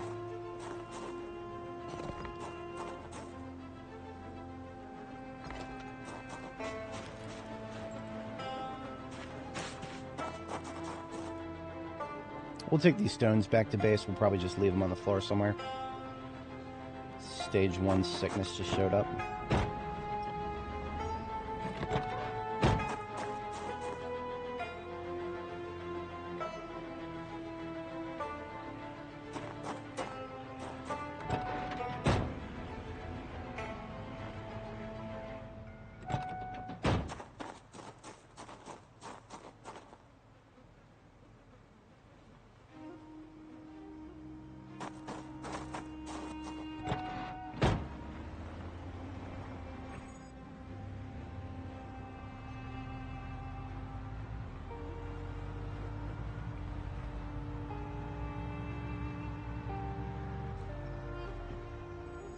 I heard those footsteps.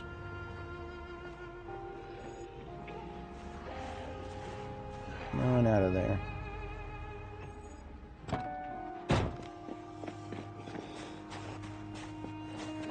Got an axe on his back.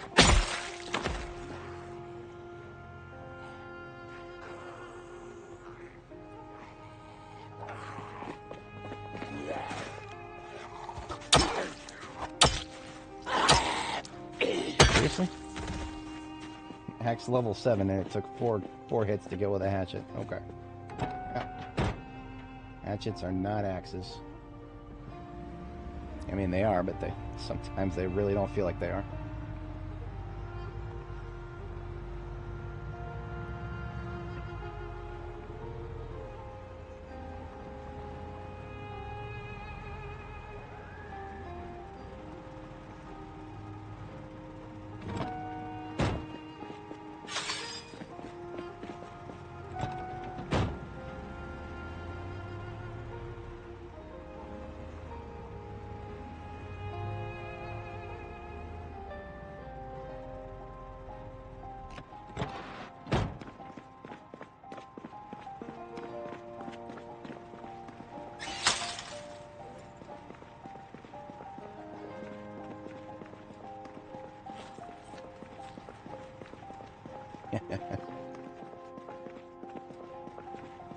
I didn't see that in the character creation menu.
I don't have enough club hammers. I really don't.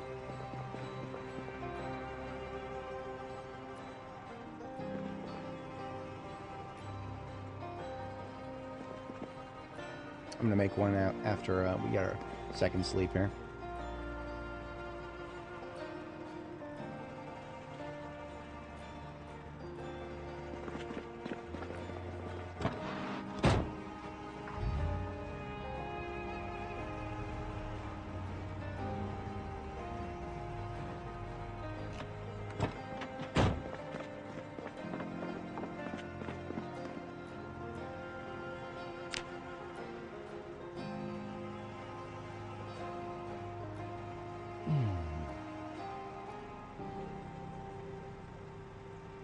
Fog today. Perfect. I was going to do some indoor work anyway. I knew it was coming. It was a question of when, not if. Fog is inevitable in this game.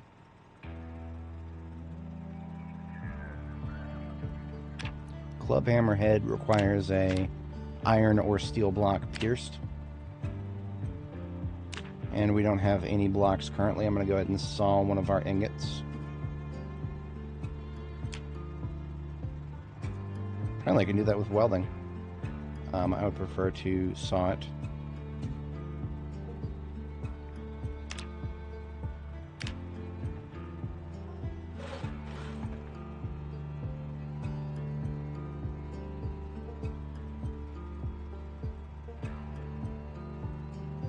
Pierce block. Requires primitive or better forge. I hate it when that happens. It just means that you're not close enough to it.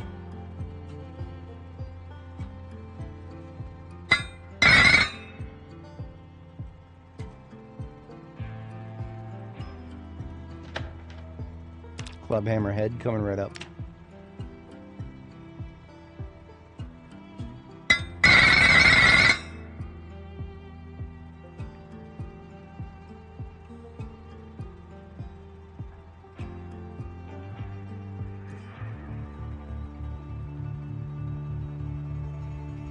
That's going to require a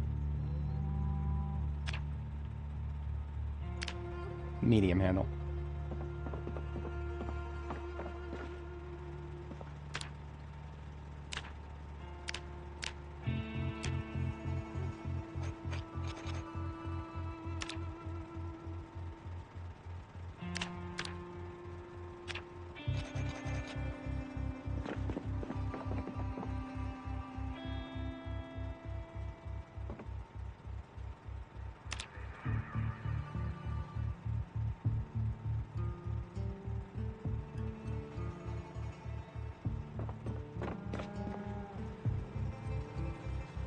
Masonry kit is now very well equipped.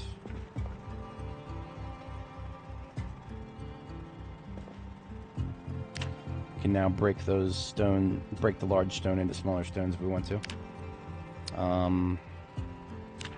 If I was to do that, where would I do it?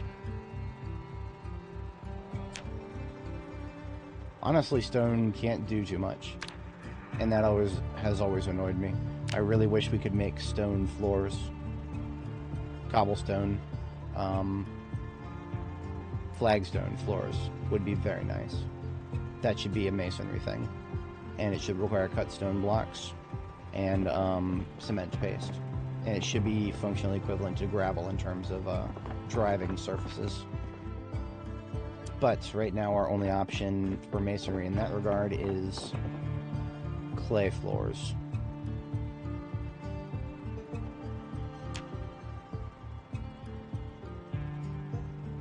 And I would like to do some clay floors for our workshop here. Let's see, that would be 4 times 1, 2, 3, 4. That would be 16. And I think you have to fire them 8 at a time. Yeah, so it's a good start. But it's also always fucks me up in the math here. It's 4 ceramic tiles for each floor board, so it's actually 16 for a unit of 4 here. So that's 16 times 1, 2, 3, 4. Was that 64?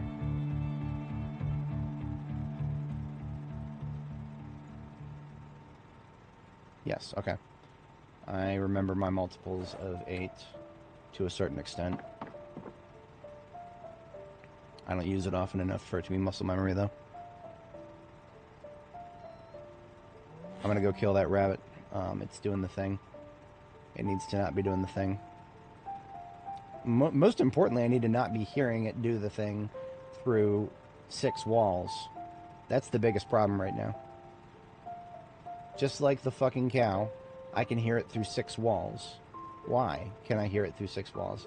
I know I said I wasn't going to bitch as much about the sound today.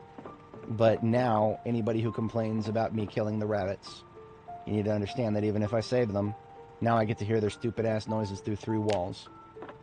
And you can thank the developers for the latest update for that.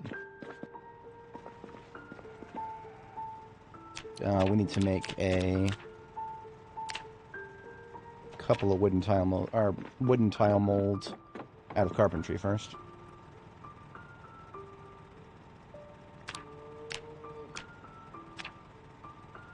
Why are there 2 variations of the same fucking recipe here? Come on. Hey, Dios míos.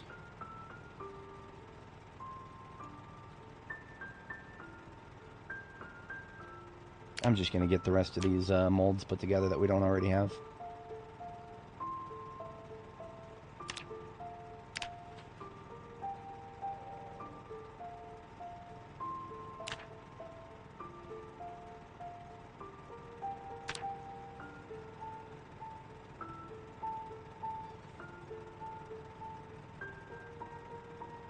Tile, shingle, bar, ingot, I think is the last one.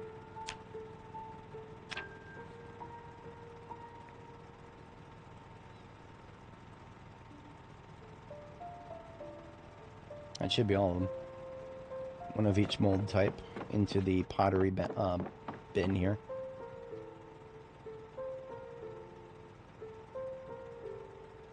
Alright, and now we're pressing 64 clay tiles. At some point we'll have to stop and read the pottery book, probably.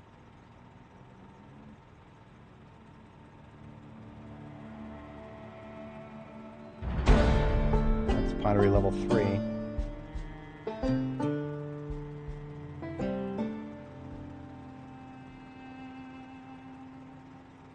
Oh, maybe not. This probably won't get us all the way to level 4.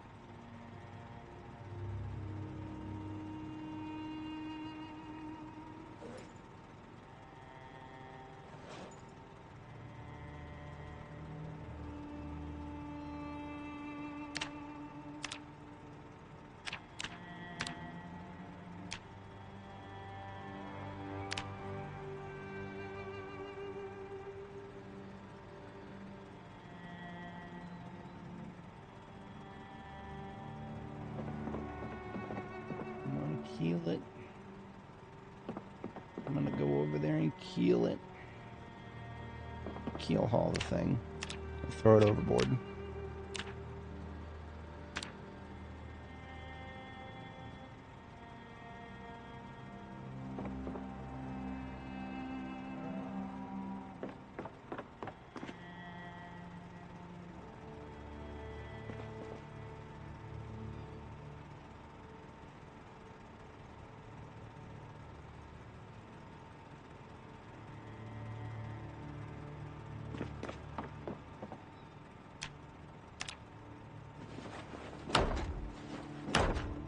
And that's it for the bucket of clay cement.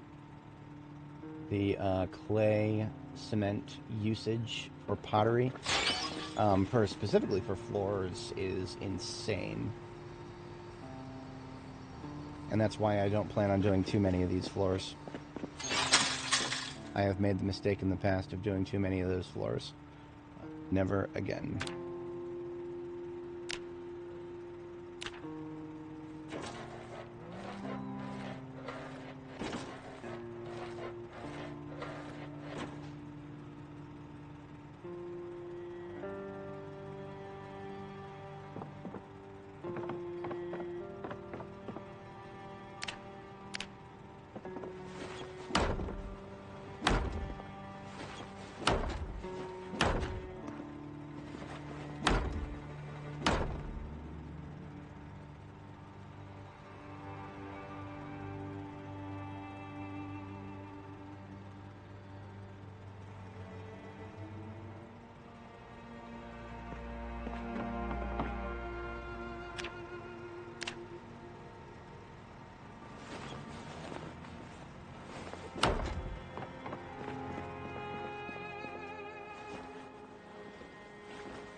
Alright, so we've been putting off meal a little bit here.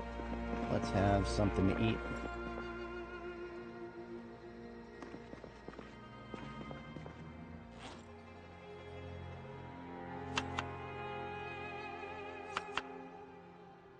Broccoli, egg, venison, and rabbit.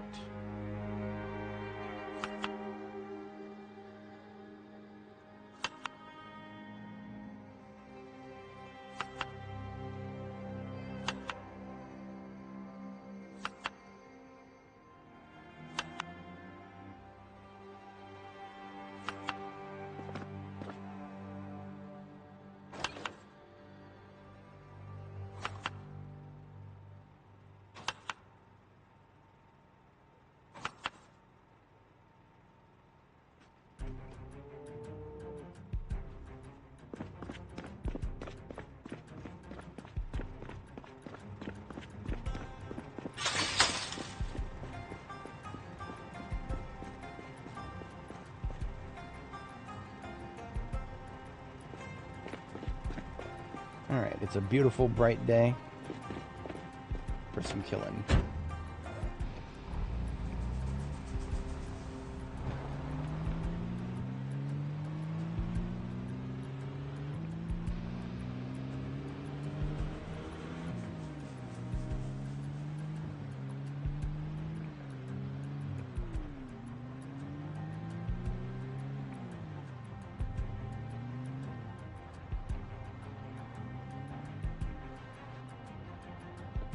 We got ourselves a shooting gallery up here. At the corner of this fence, there will be Zeds of a quantity that is currently unknown, but shall become known.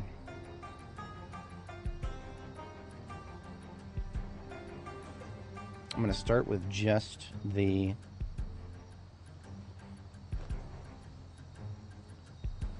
MSR-7T, because I might not need too many other guns for now. It's going to depend on a couple of factors. Let me, okay, MSR-7T and the revolver.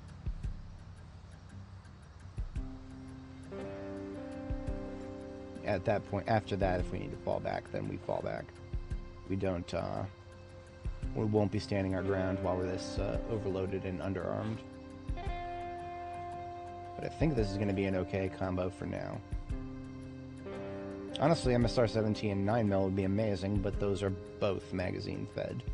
I can just barely put up with the rifle being magazine, or the, wait, no, I'm an idiot. The MSR-17 is not magazine fed. Still, I don't like it.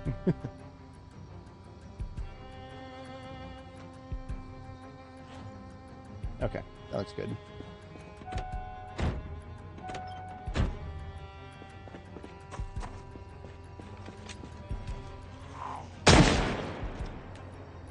Hello, lady. Are you fucking kidding me? Yeah, that's right. 5 shots with 357 at aiming level 7.5.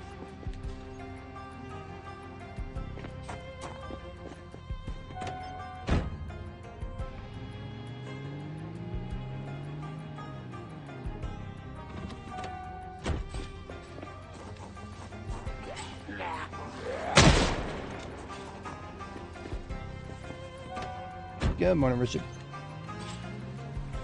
We are doing a little bit of corner shooting today.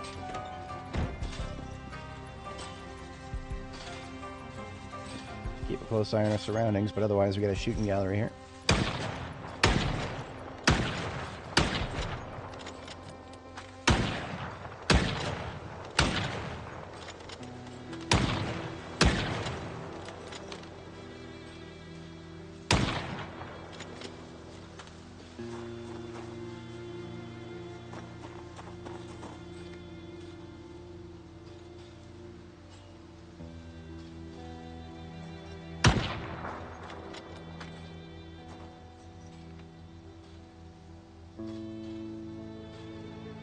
I will go pick up the M16 if the situation calls for it.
Nice.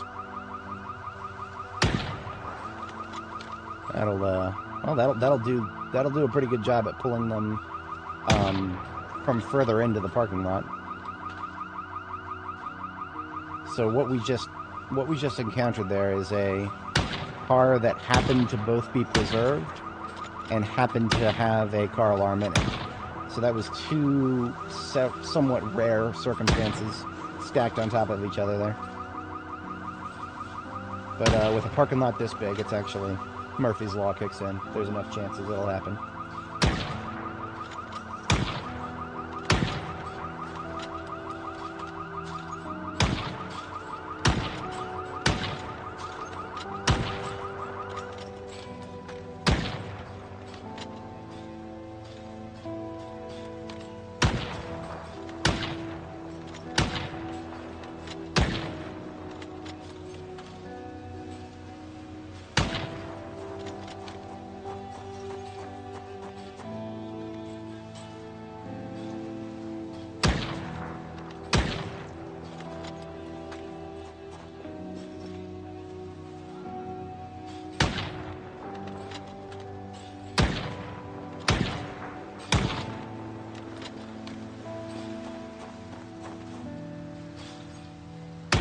It's actually not the worst thing in the world to discharge further up this street to the left here, because that will result in zombie movement from the street on the right. They'll get up here next to the fence where I can shoot them, and they'll die not in the road. Or close enough to the side of the road that I can get around them. Both of those eventualities are good by me.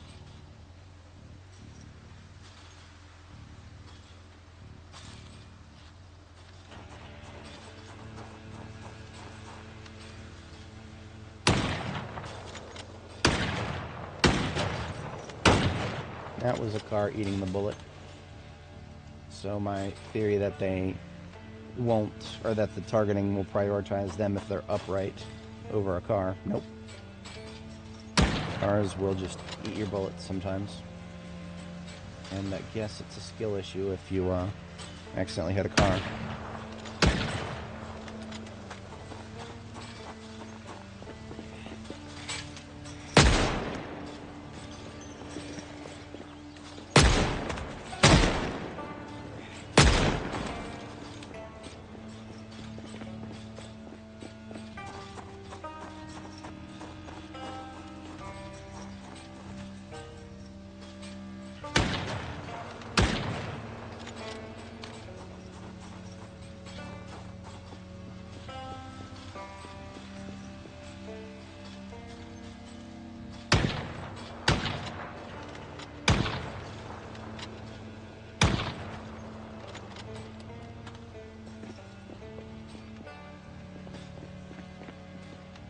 Island Z map is placed west of Louisville.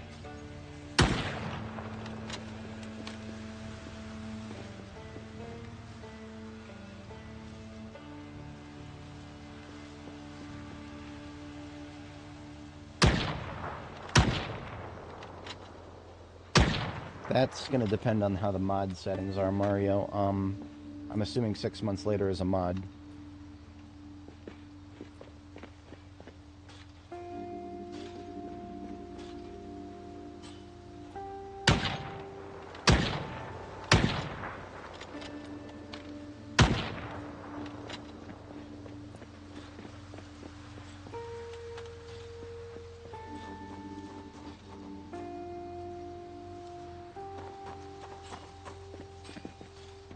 Gonna flank around, see if we can get a better shot at anybody on this side.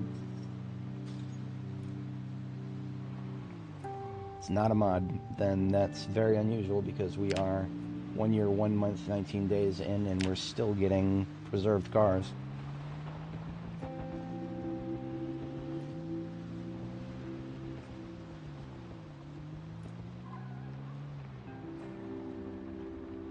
That being said, like I said, it is not a guaranteed thing by the slightest. It's two not very likely things combined. First it has to be a preserved car, and then it has to be a car that has a car alarm. I don't know what the percentages of those are, but it's definitely not a extremely high likelihood. We got a Bambi up there. Literally a Bambi. I killed its mother. I could steal it, but we'd have to let it corner itself with the fence.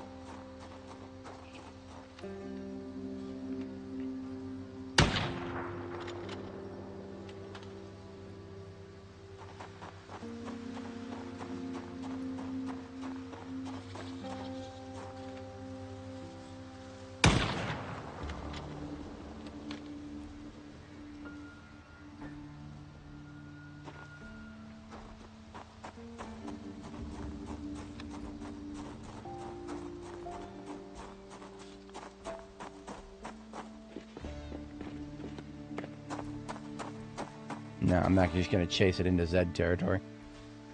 Nice try, but no.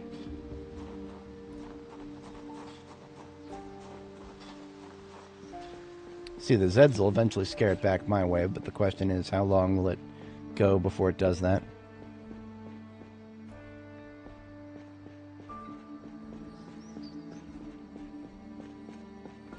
I also won't commit too much effort to this operation.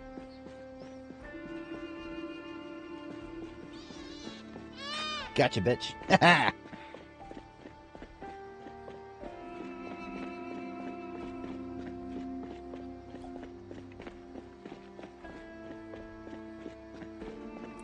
Hike through the forest to the North Louisville Bridge. I don't know. That's, if we're talking about the other side of 31 West coming across Louisville, you're going to find a lot of zombies up there. At least that's what we saw when we were on Annie.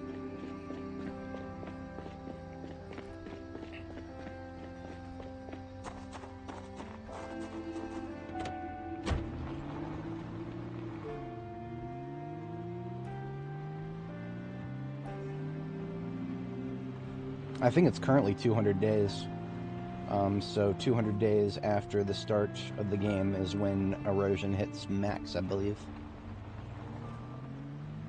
I do not know if vehicle batteries are directly tied to erosion. It might be. I do know that vehicle batteries just stop spawning with charge after a certain amount of time, but I've never really locked down what that time is.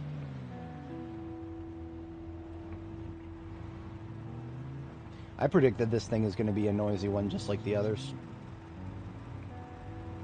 But what I'm doing with this one is not intending to keep it forever, because deer, I'm pretty sure in this game, will not breed in captivity.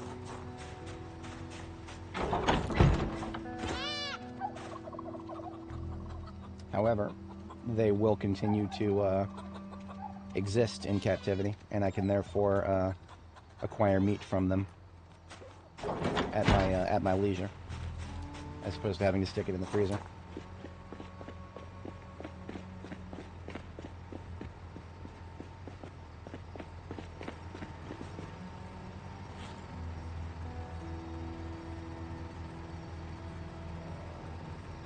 Project Indiana is just a map expansion in it.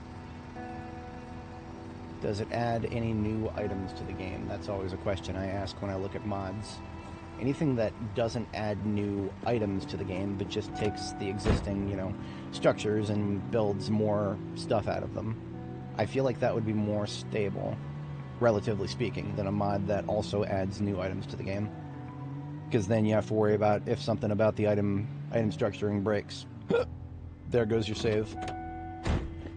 But, I don't know. No idea. I haven't risked it enough to know. And there it is, fatigue at 1800, so we are not going back out. Yeah, just a map.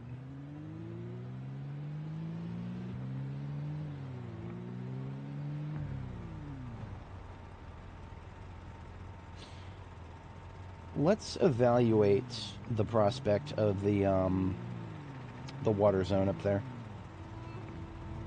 We do have a lot of rain barrels up here, but if we start dumping those on clay cement, we will annihilate our supply.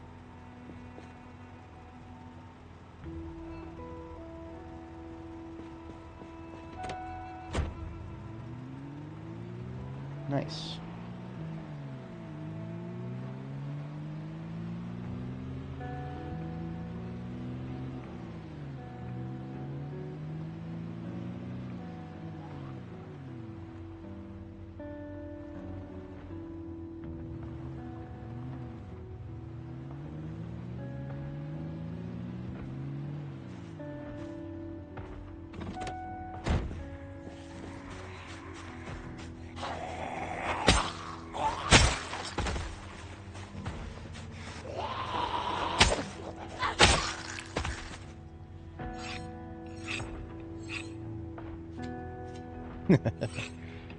Nice. Rabbit City.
Okay, not bad back here. Don't see any stuck zombies.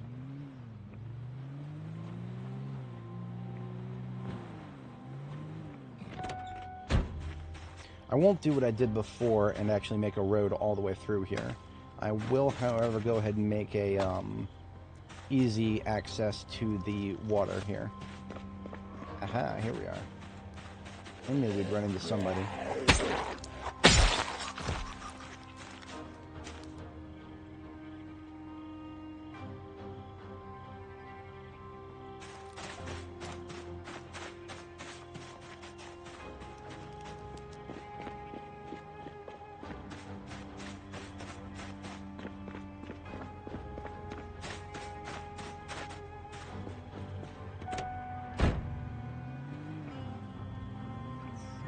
Oh, very, very nice. I would never have imagined that long bats would be your ticket to some interesting improvised weapons for other skills, but they definitely are. The bat form of rail spikes. Baseball bat with rail spike is, I think, actually an amazing axe weapon. I have not had the pleasure of being able to try it yet on this character. I mean, there's really nothing stopping me. I've got an entire railroad track out here. And we just cleared the rail yard. I meant to get the axe, not the sledge.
The zombies can crawl under cars now, but at least I feel like that slows them down, so I feel a little bit safer facing this direction.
Knowing my luck, as soon as I finish filling these buckets up, it's going to start raining.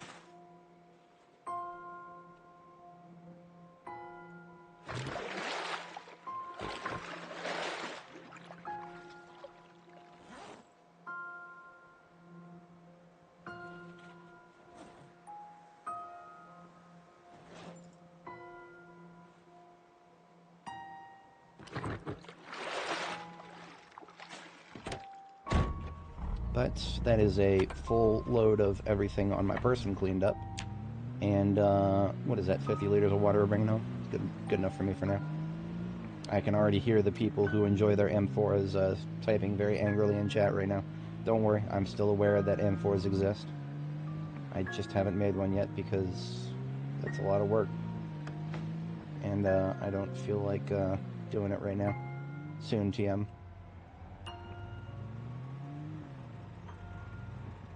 Am I going insane, or did anybody else hear it? It sounded like an engine just started. In which case, it almost sounded like a car engine. But it was not my race cars, so I'm not too fussed up about it.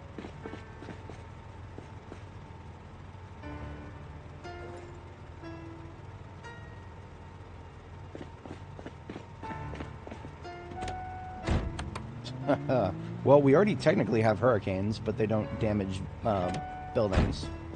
Hurricanes are a thing. I've actually heard them on the radio. So, whether or not those hurricanes that we hear about on the radio ever turn into something that we genuinely need to be worried about, that is an unanswered question.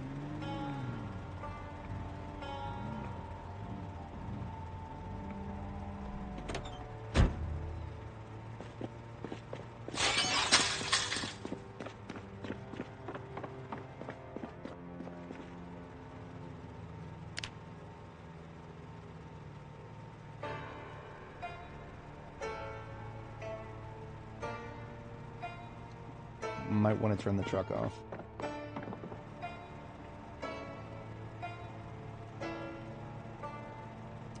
$44 nails. I'm carrying around all that. I don't need that right now. That needs to go in there.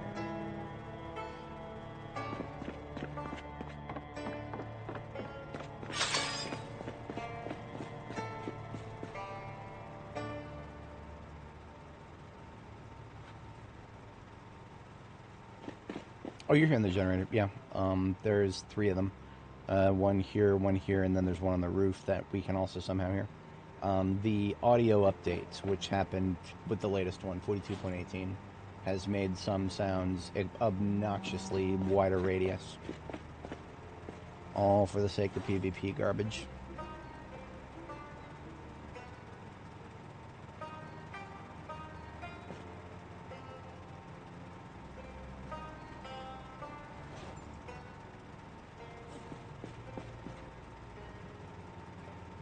So we got ourselves a scythe over here. With this scythe we shall scythe us some grass. With that grass we shall make some clay cement.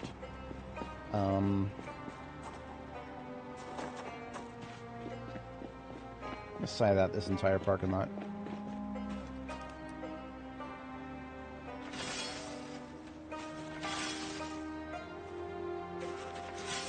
I'm also going to scythe that rabbit.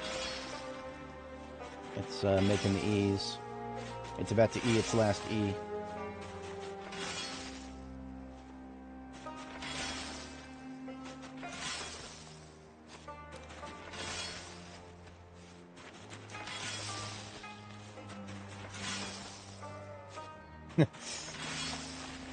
You could add it to a drink, but that would be highly inefficient. If I was in that position, I would definitely not, I'd just hold off on using it.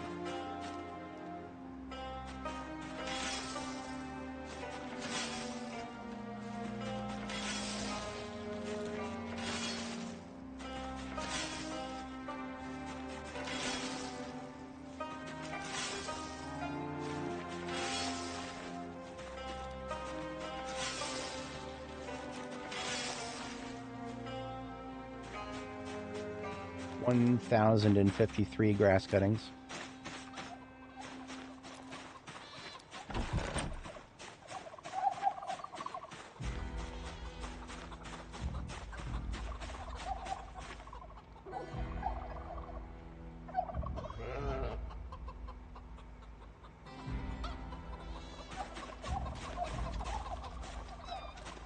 Did y'all see them just move right now? Just now, just this moment. Why did they do that, I wonder?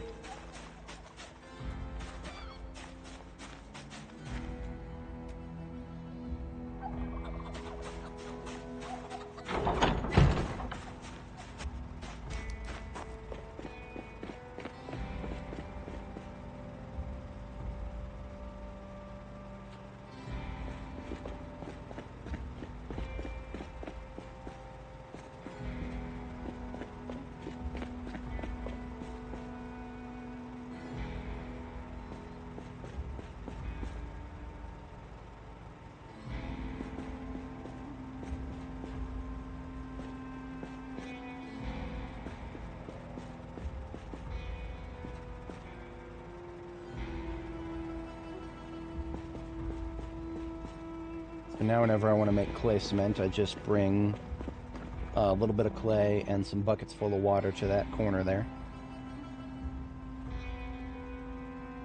And then I got me some clay cement.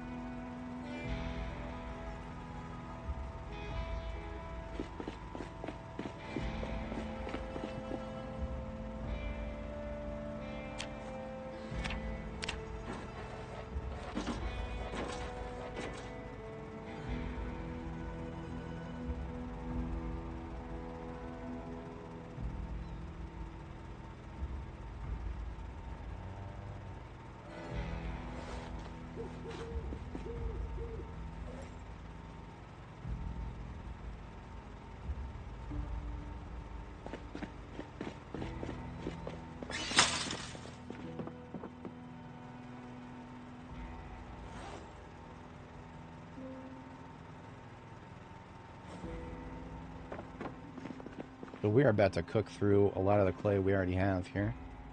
But we do have 24 ceramic tiles, so we can get a little bit more flooring done before we gotta make more.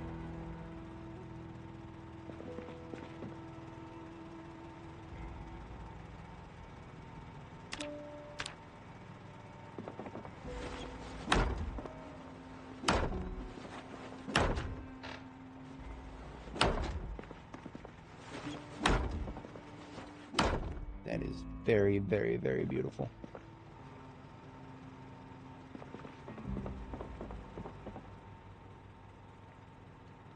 So the goal is I just want to really do the workshop here. So that means I want to pull up the tiles from these three corners. And I'll probably end up putting the white tiles back for outside the workshop once we get beyond it here.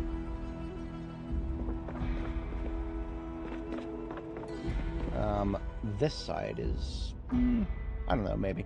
We'll see. Because that's basically going to depend on how much clay I have and how quickly I'm going through the clay that I have in total here. We've got 9 sacks left. I'm going to go ahead and just take all the clay out of these sacks.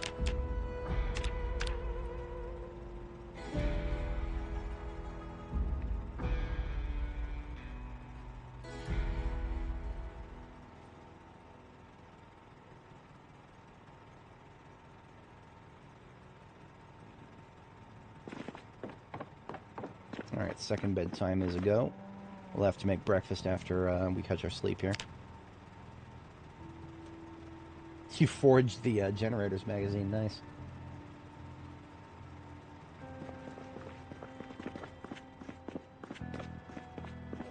Unfortunately, if you don't have any gas stations over there, you're already living the life that the devs are going to want us to live when gas spoilage gets added. Because, yeah, that's confirmed. It's coming. Gas spoilage is on the menu, boys.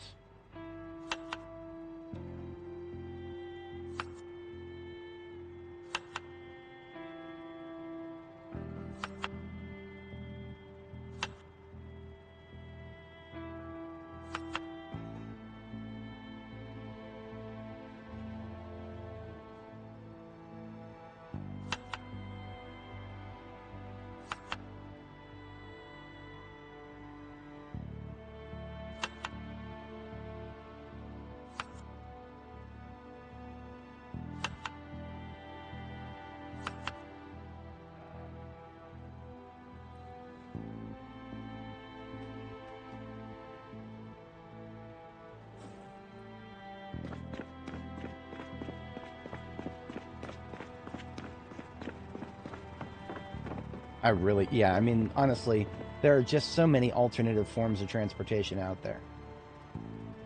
And yet the devs have an alarming precedent of taking away fun things long before they add any sort of replacement for those missing fun things.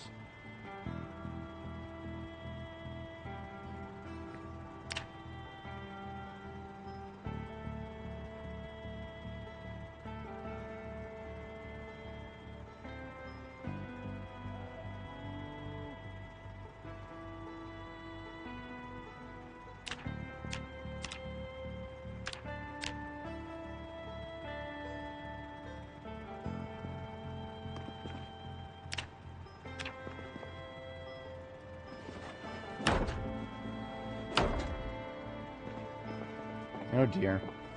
I can't actually reach the tile under there.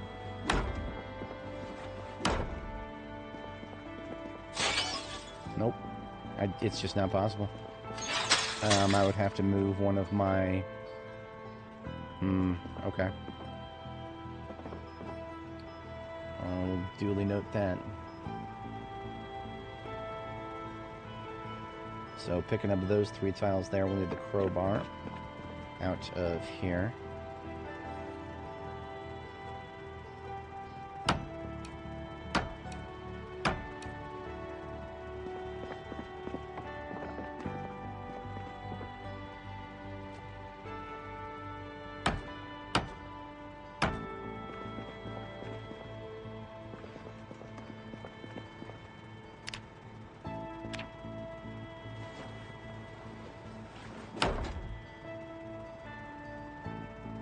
And that's all of our clay cement.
Alright, why can't I use these other buckets? Couldn't before, now I can. What's going on there, Indie Stone?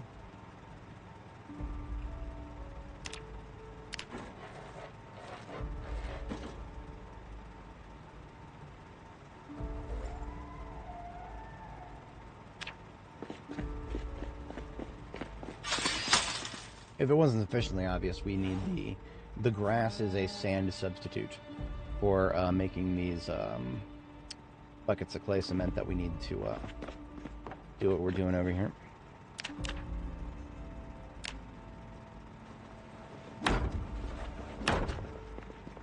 And that is it for the tiles that we had.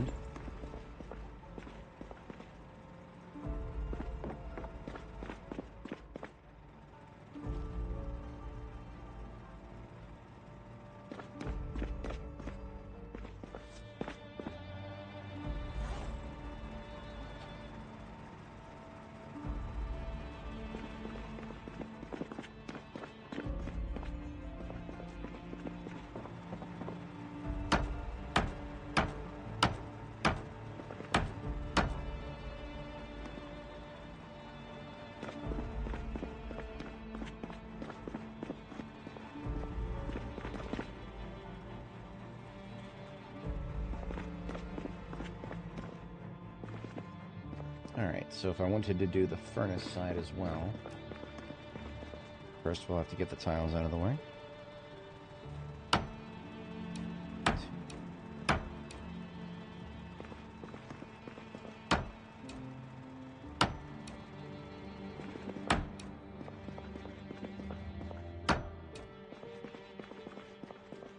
That one will have to move the truck. And that's okay. Truck is in a great spot, but it's allowed to be moved.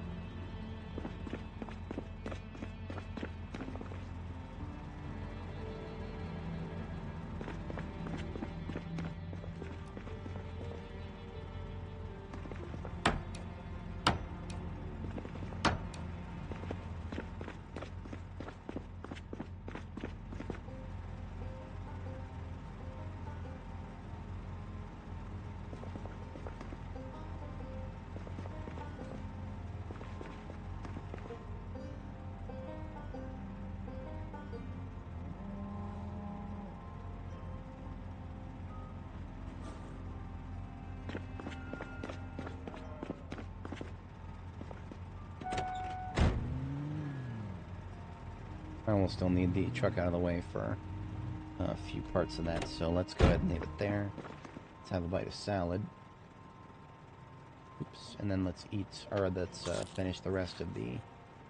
How much clay do we have left? Do we have at least 64? Not even close. I'll do 32. I'm going to focus on the tiles, or the clay tiles that we can actually see.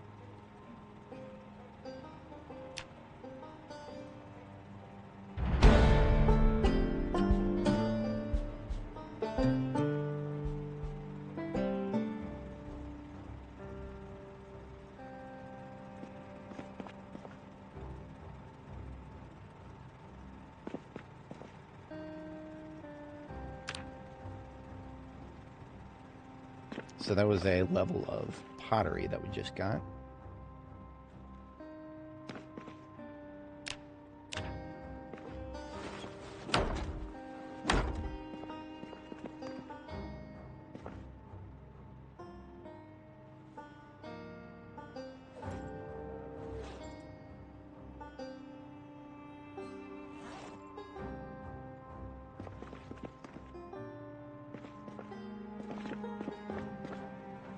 And we had the next pottery book just chilling here waiting to be read.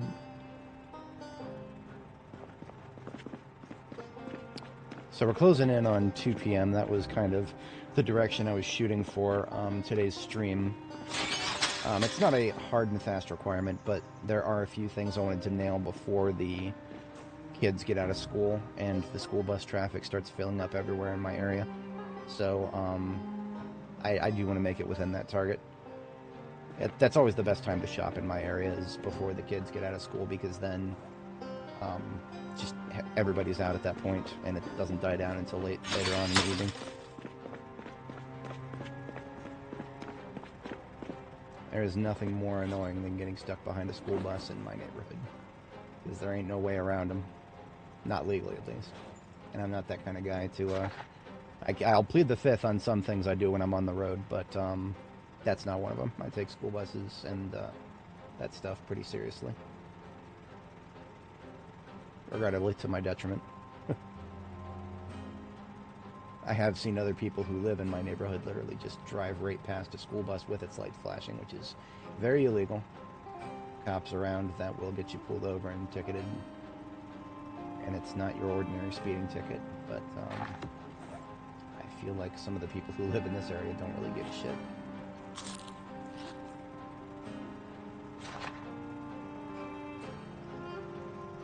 Not exactly our finest here.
I hate it when the UI just forgets that there's cooked meat in an area.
Alright, pottery 3 is complete.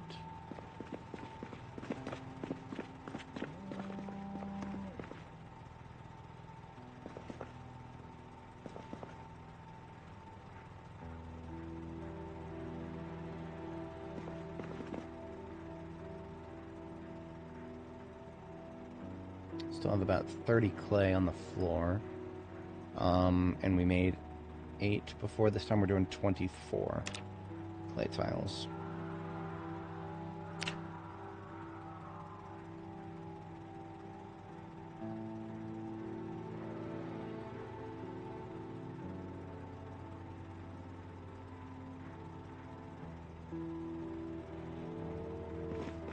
And to fire those would be 3 wood charcoal, and then we've already got our lighter.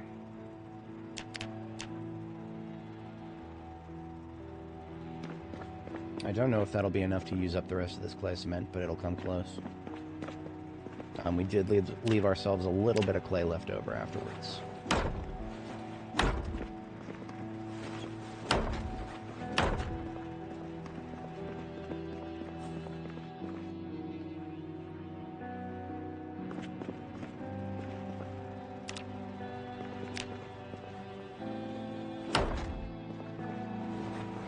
Alright, now, EBH.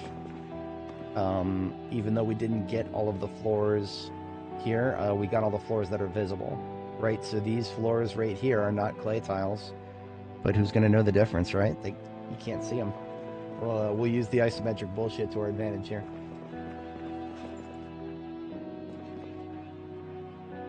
I would really like some bikes, to be honest.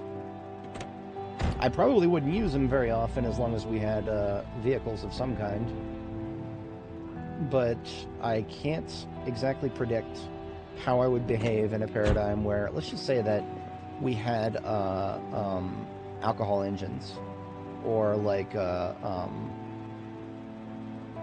biofuel engines, and we could grow, you know, fields and fields and fields of corn, harvest all that, create some biofuel, and maybe get a little bit of life out of our vehicles with that. Most importantly, get a little life out of our generators with that. If we could do that, I'd be very happy.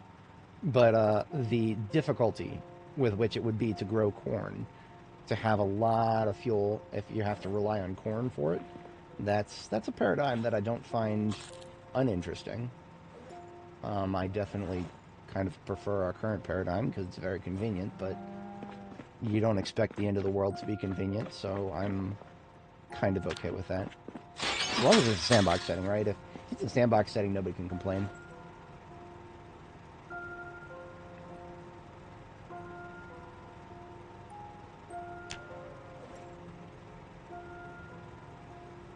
Actually, what am I doing? I don't need this.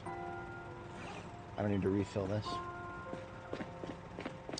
I just like to have at least one bucket of everything on standby here. So we got a bucket of clay cement and a bucket of plaster.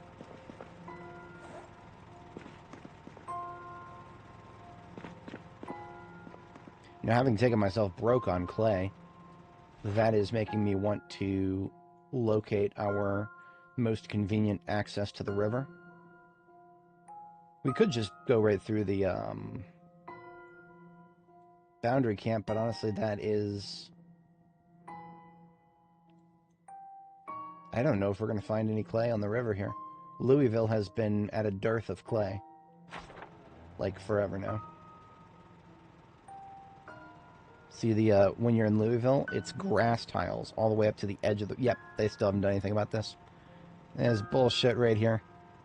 The rest of the map has dirt next to the river, just like it's supposed to be. But then as you get up to Louisville, it's just goodbye. No dirt. Gone forever. Goodbye, Ed boy. And if you want to get back to your dirt, you got to go all the way back to the fucking checkpoint here. Which is, yeah, no, yeah. What is that bullshit? So that is the nearest place with clay. All the way back down 31 West. This is why I went very far out of my way to get a lot of clay. This is a couple streams ago.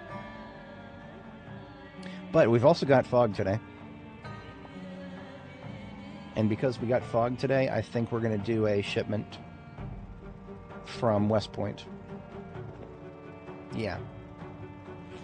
We're going to do a shipment from West Point today. And that will probably eat up the rest of the time I have left. It is going to be one shipment and one shipment only. We won't, like, stage ourselves for multiple ones here. Let me get rid of this.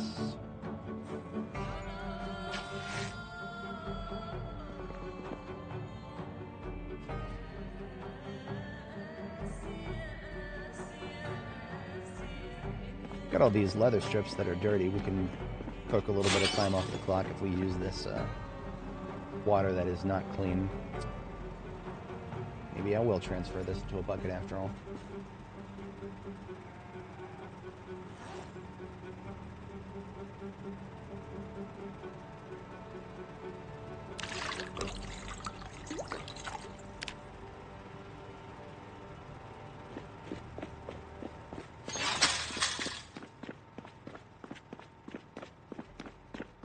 I was walking earlier yesterday morning-ish. I was on the W&D trail, and I found it quite compelling that they talked about using alternative fuels due to rationing during one of the world wars. I can't even remember which one it was, actually.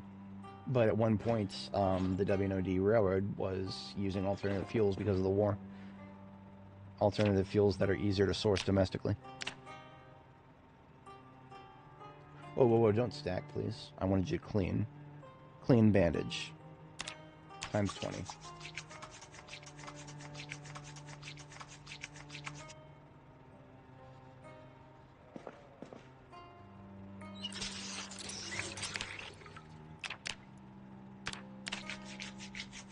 And just like that, we've got 2 more stacks of clean leather strips.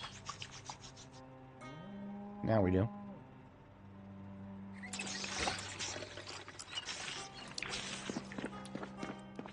Wasn't enough time to ease the fog, though.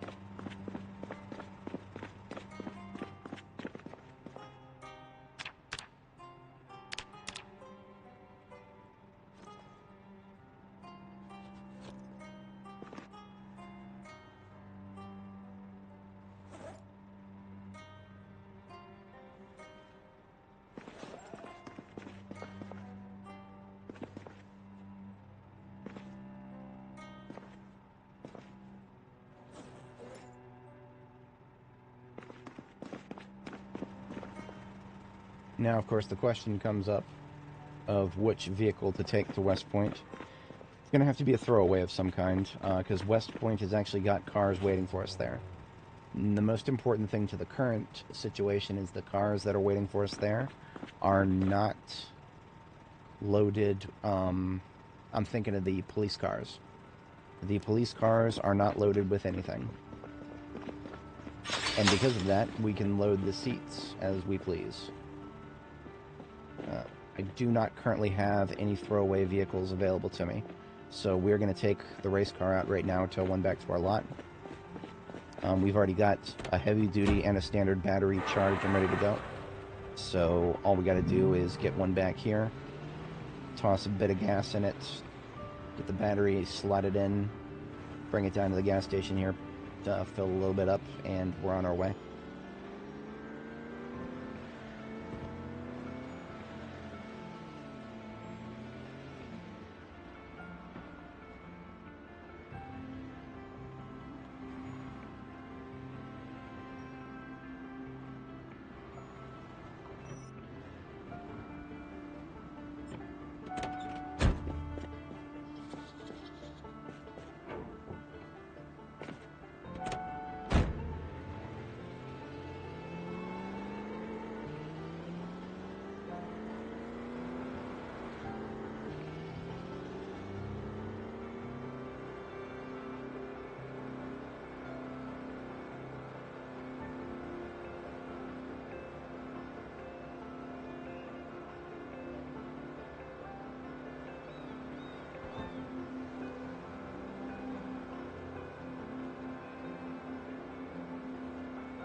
Oh, I yanked the battery out of this thing already.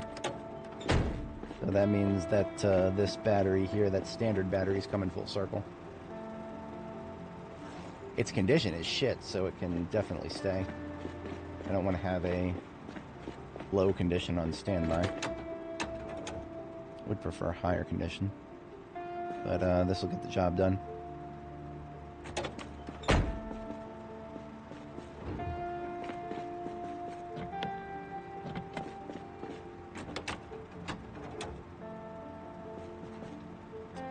Locked, but not the window.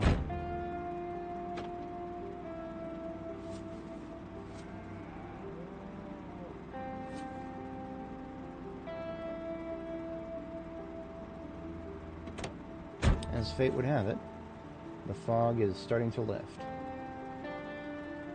Fates smile upon us. Or something.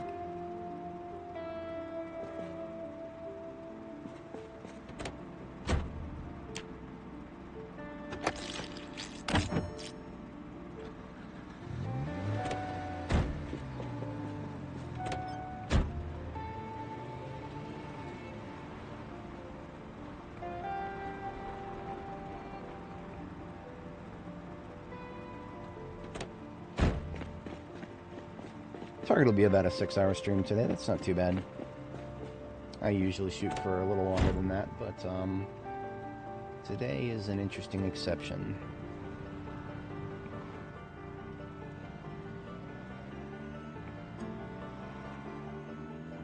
So we're going to take it down to the gas station and put a little bit in the tank. Maybe a half tank.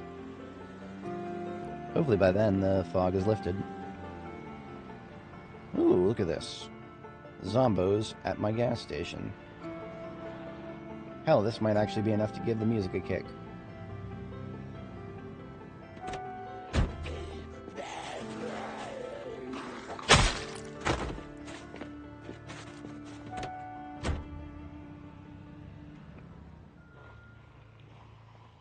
Just let these guys get a little close to me.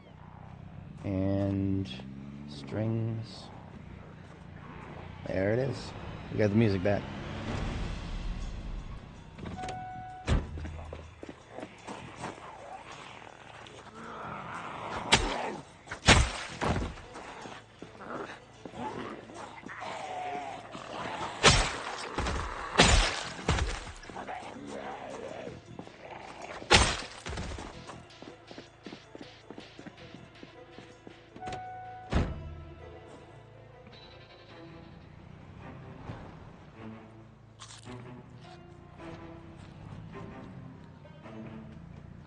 No vagrancy.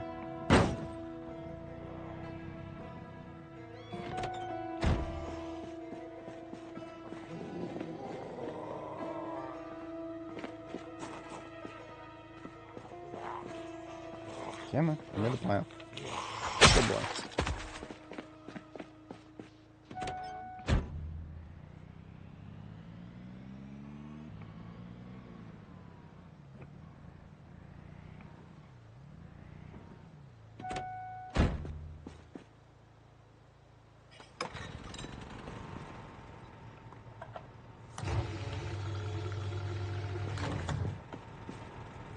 less than half a tank ought to be more than enough.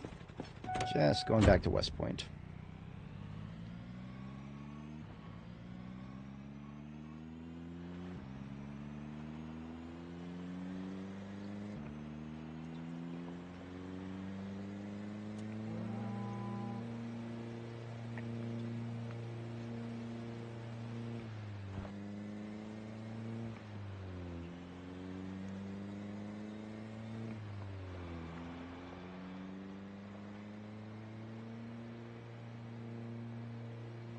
I'm gonna try this road. I think we'll be fine on it.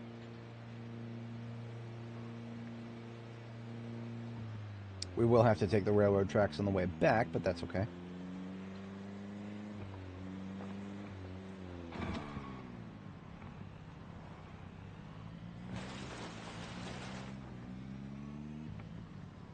If I was smart, I would have been doing my fighting, you know, instead of at the rail yard, which is relevant, but not 100%. I would have been doing some fighting out here.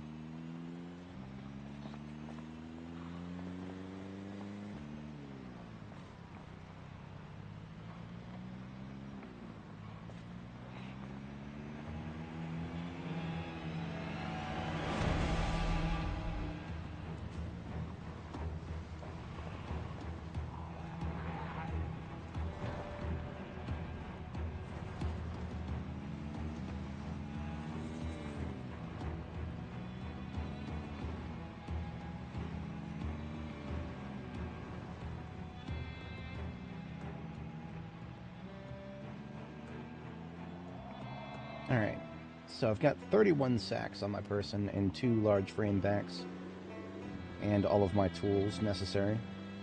So we should have no problem gathering up all of what we need for the clay shipment. Glad to see that there's no migratory backfill in the road here.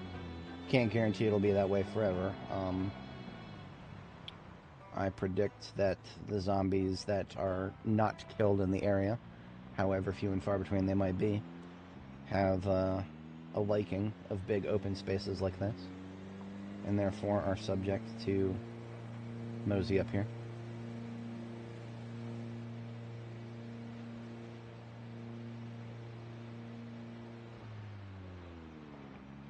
Honestly, that was so smooth, I almost felt like I could do that while towing a step van. But I feel like the moment I start to feel like that is the moment when I start making mistakes.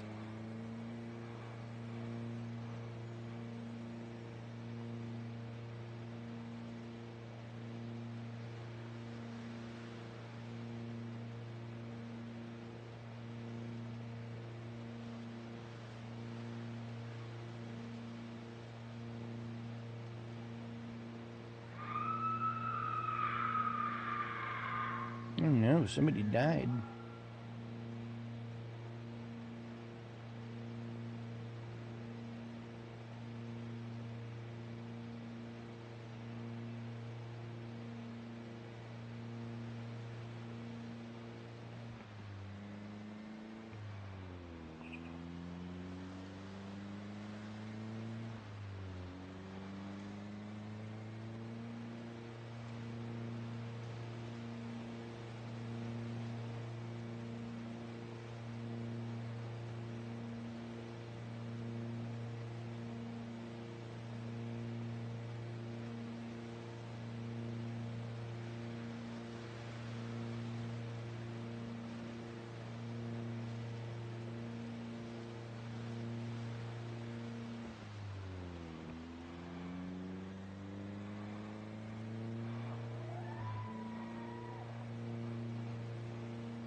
So this is where we will pick up some clay.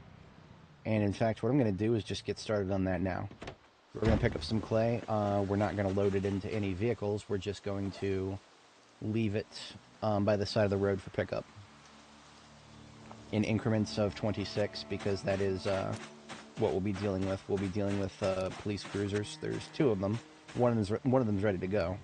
the one that's ready to go is what we'll take with us.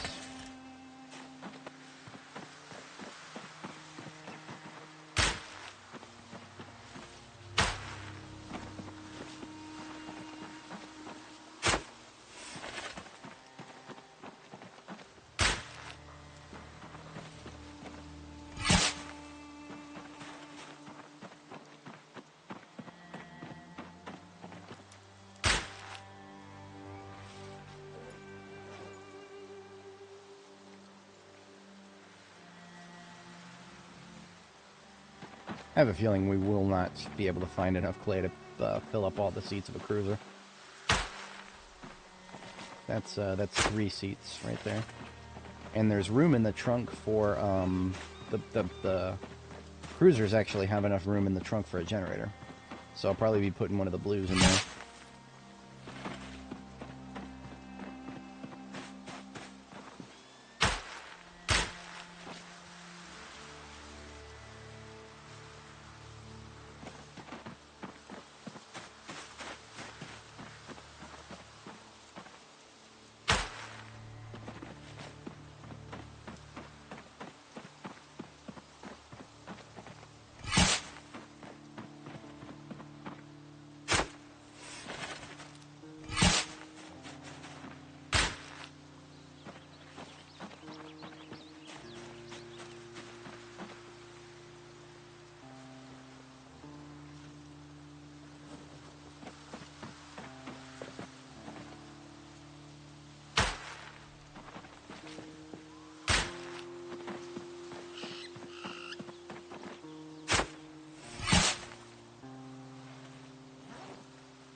Okay, I don't see a lot of good opportunities further in that direction, so we're going to go ahead and double back now, and we'll fill the rest of the sacks on the other side of the river.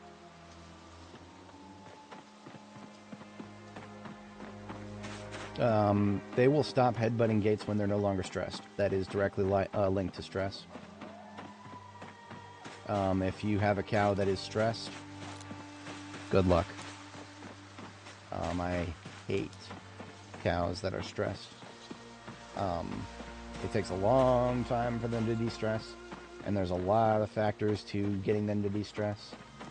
I've had one of my viewers mention that it's supposedly tied to them being able to see outside, and so having large fences around them is not good for their stress, which made me only angrier. It made me really fucking angry to hear that, but I can't say that it's wrong, because I don't know how it works. I haven't dug into the code.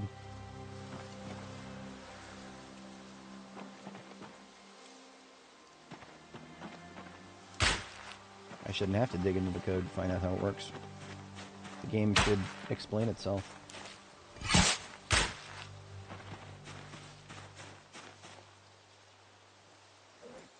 3 more sacks.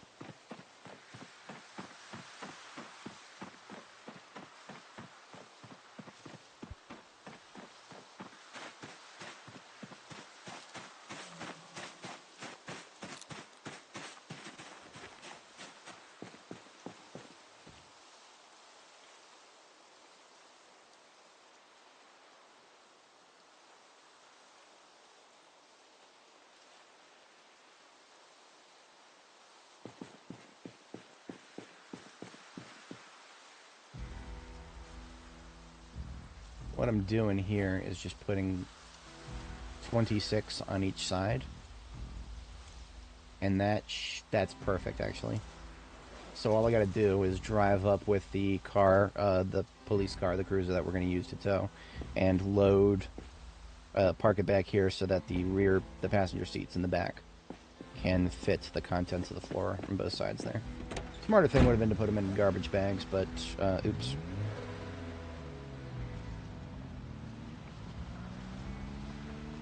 And that means the passenger seat of the cruiser that we're talking about can be filled to our heart's content.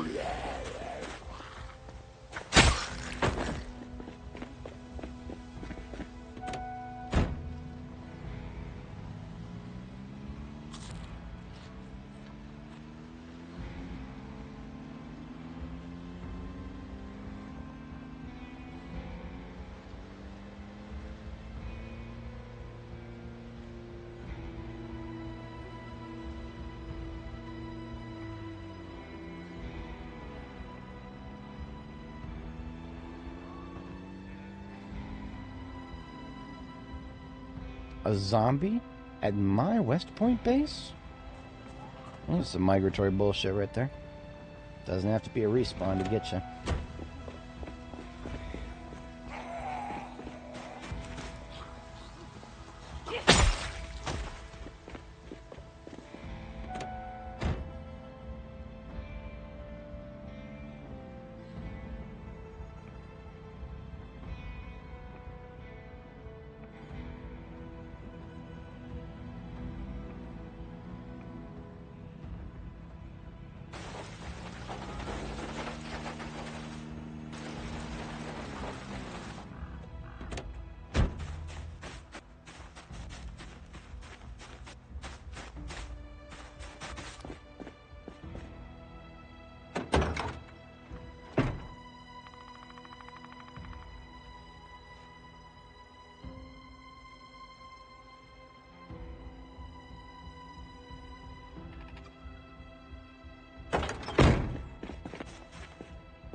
I actually think I will take these roadblocks with me.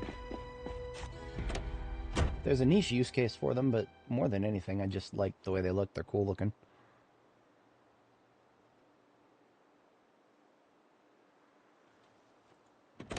What's up, KTU? Psychomet. Oh, right, yeah. That's some bullshit that's requirement for a license, but gotta do what you gotta do. Gotta play by the rules, even when the rules are silly and silly.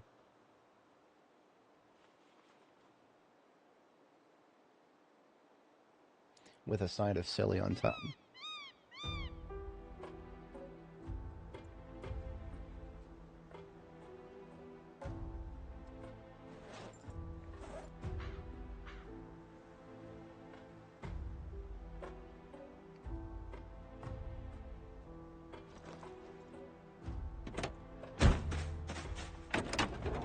Of course, I never put a battery in it. Why would I do that? Doof, doof, doof.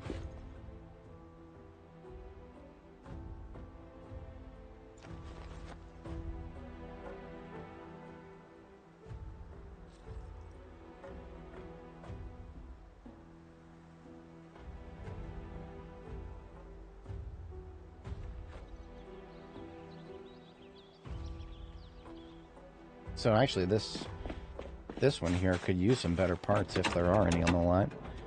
This one did not have as good of an engine quality, though. It's the other one that had the good engine quality. It was only because I decided I'm going to fix them both up that I'm perfectly okay with fixing the other one up later. Because I do actually have to head out in the not-too-distant future here. I was setting around 2 p.m. for a target, and it is now 2:12. Which is not a bad thing. We are just getting everything situated here.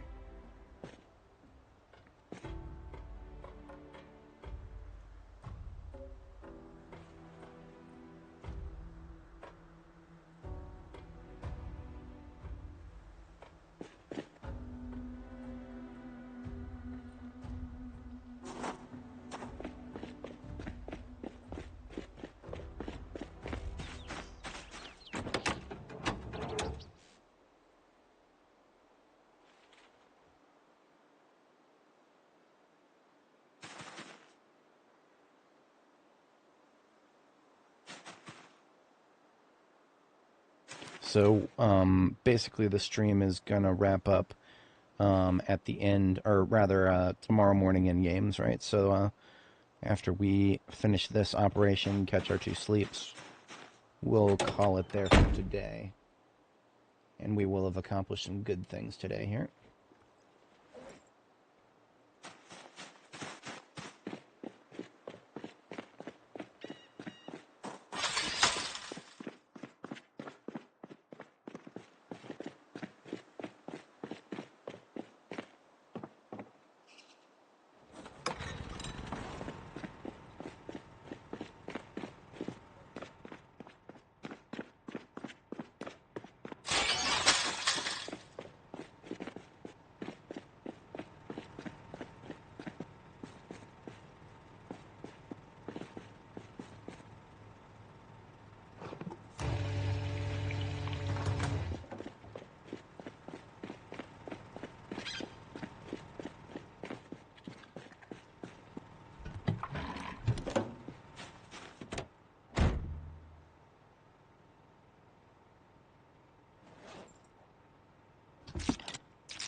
Yeah, there's the rain. Excellent.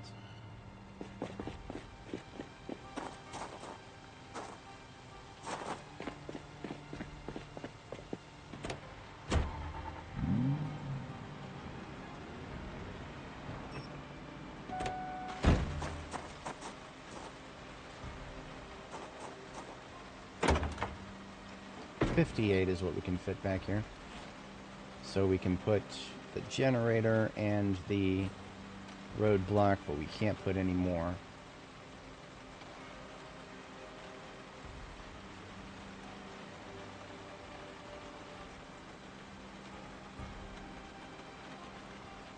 What I can do, though, is I can take one of these generators and put it into my own backpack, which is exactly what I'm going to do.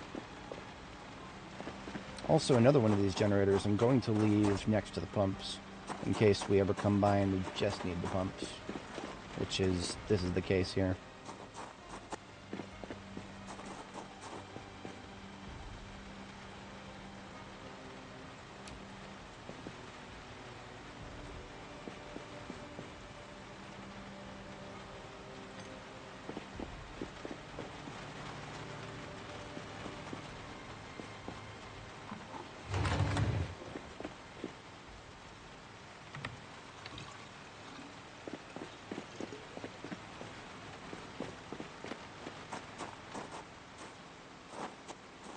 And I'll fill a garbage bag. Hang on. We already have something in the passenger seat. Yes, we do. Okay.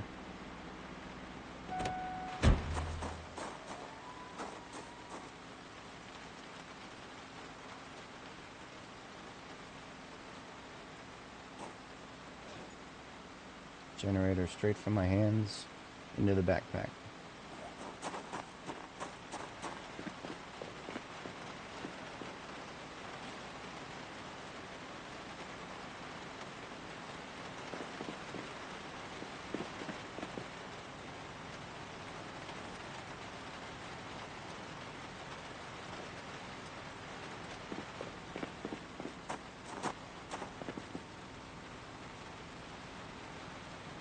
Iron pipes here will go on to the passenger seat. We got room for about 6.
Generator into the handbag.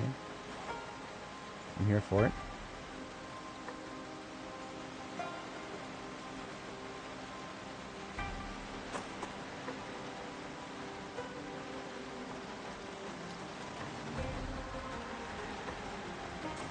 So we've taken all the blues with us, except for the one that's gonna stay here with the pumps.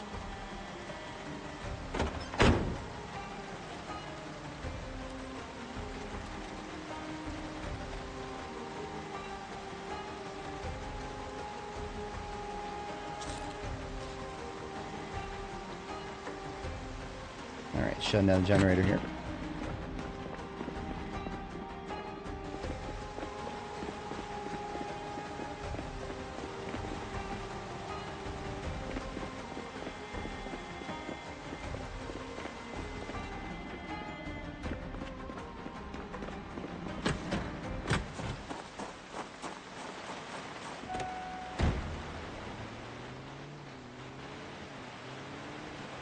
And Kentucky Herald, I believe, is our target for today.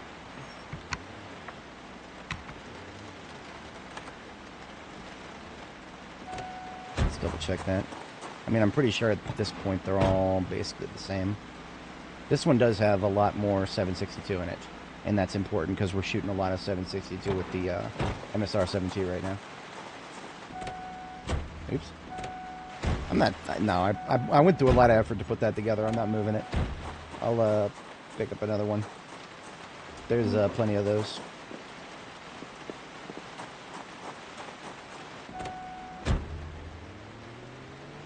Alright, off we go. I am glad to see that my theory about the police cruisers being good at least this good at towing. Yeah. We don't even have a very good set of tires either. Kentucky Herald it should have some good ones, but that's unverified. West Point Police here has got old tires, so the traction could be better, but we're going to make it the 3rd year with this one, boys. Making it to 3rd is the most important thing to me right now.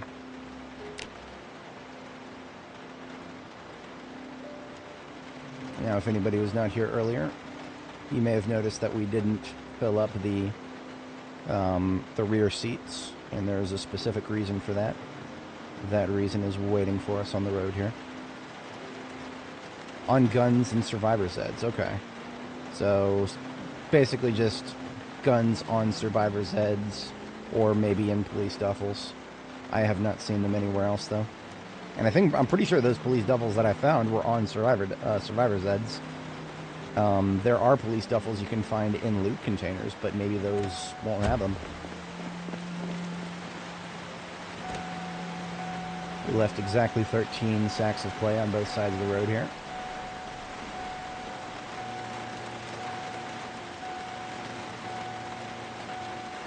which is a perfect fit for a seat. This is where I should have put them in garbage bags, but that's okay.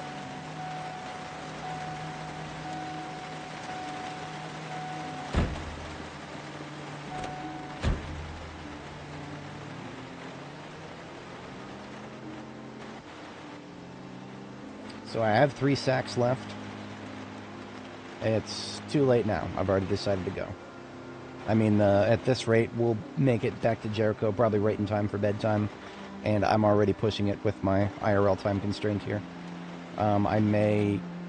God damn it, I am going to be... I'm already... It's already to the point where if I didn't leave at 2 p.m. on the dot, then I'm going to be competing with the elementary school kids on the way home.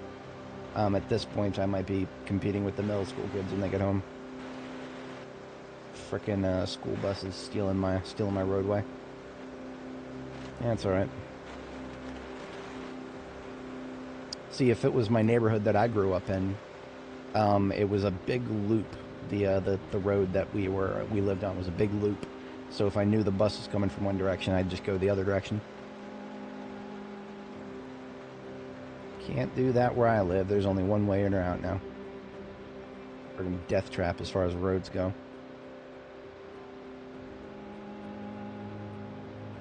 Hey, I mean, if you got more ammo than you can shoot, I would be very curious to know how many Zeds you're going to run into on high pop. Yeah, that's probably going to be as many as you've killed so far, or close thereof.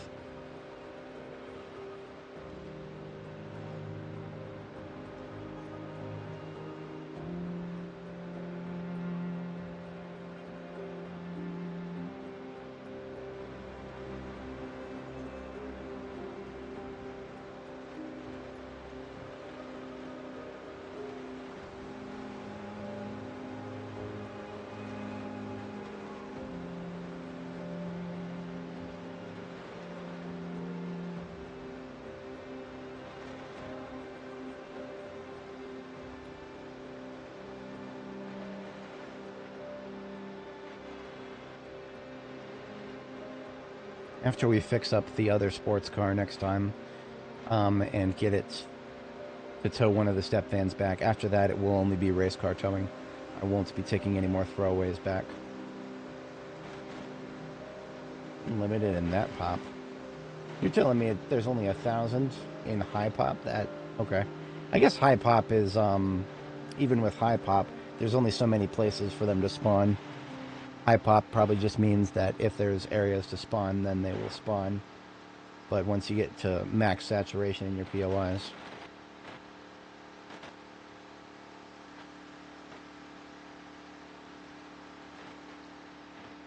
$4,000 RPM and it still won't go to 4th gear.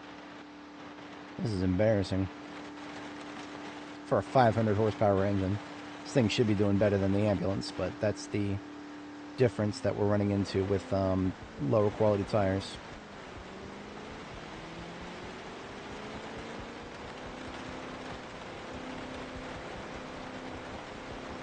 Oh.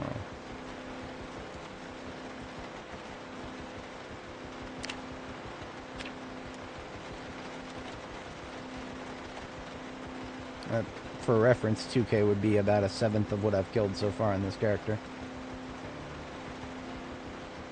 I mean, that's not too awful far off from my current totals, because Zed's Unlimited is very much overrepresented in my kill totals.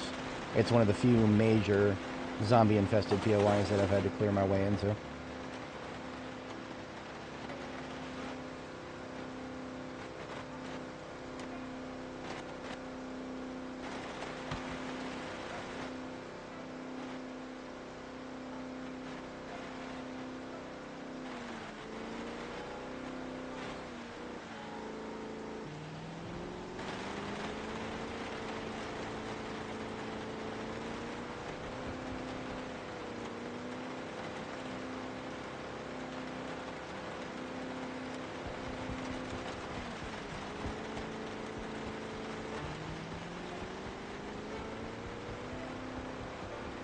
Probably.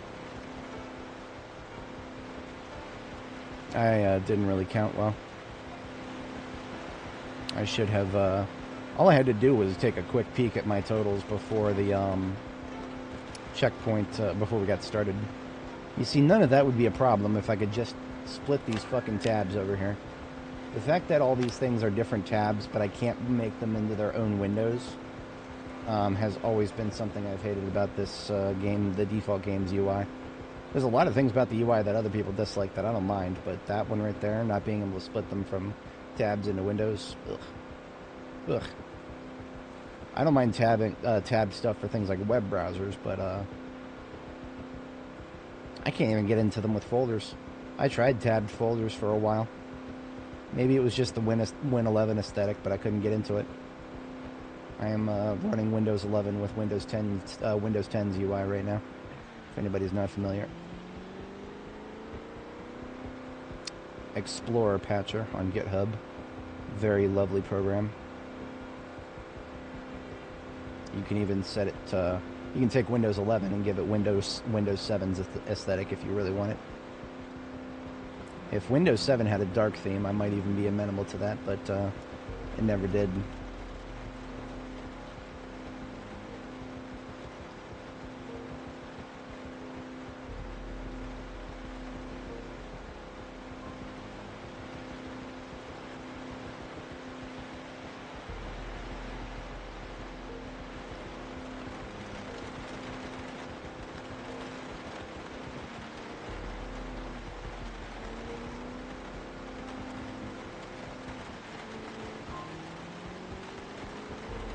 It definitely did the job. I had some criticisms of it, but that's true of everything.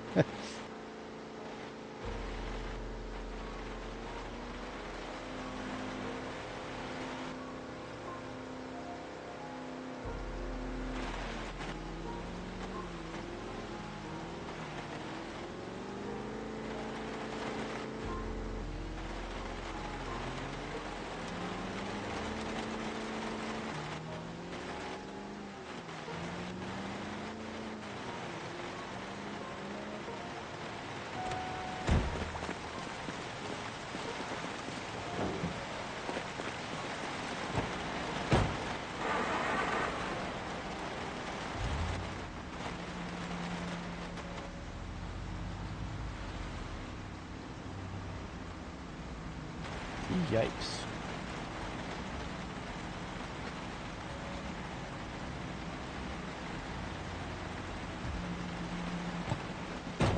That's a yike in the multiple.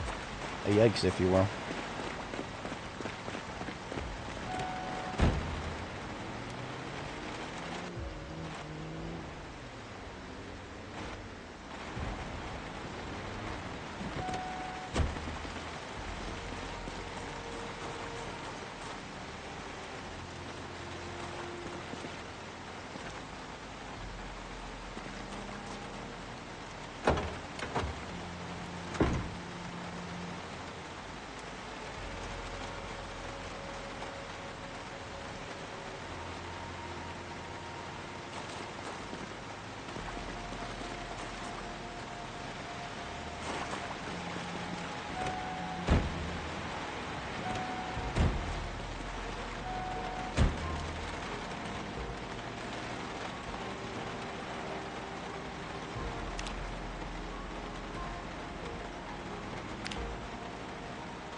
Alright, we'll catch our first sleep.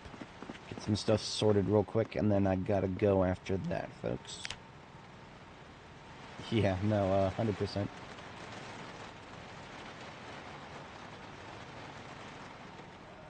Ew, Electron, man. And the reason for that is because everybody's learning web dev. Nobody's learning C or the classical languages. They're all just learning how do I write HTML? How do I write JavaScript? How do I write the slop? Gotta write the slop. If I write the slop, I got a job, right? And then comes AI.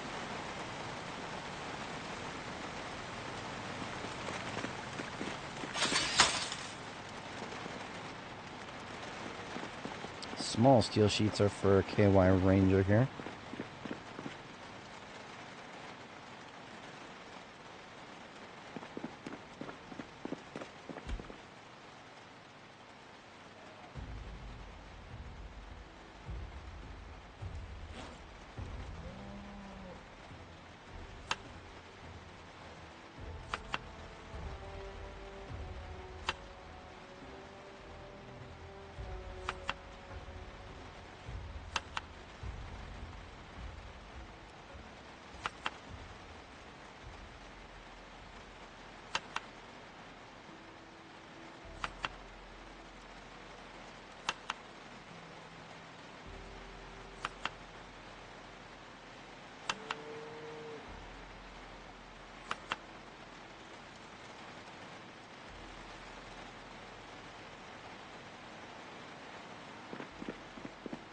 Yeah, and so here's the only reason I'm using these. They don't cost any gas. They literally don't cost any gas. I don't know why, and I don't really care why. I'm using them instead of my main fridge because then I can load balance the generators a little better.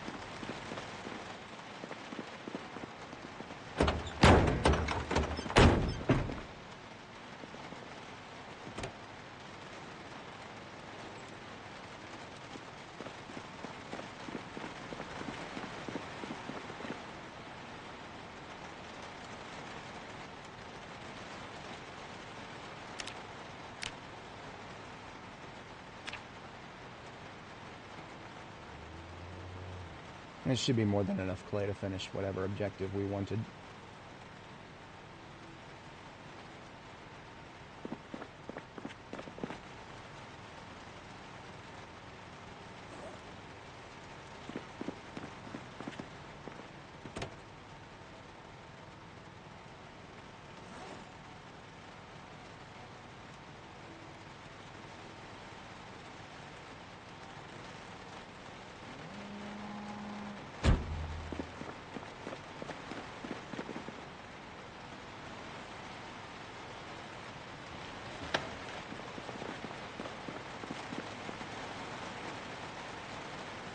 Alright, we're back to 18 sacks over there.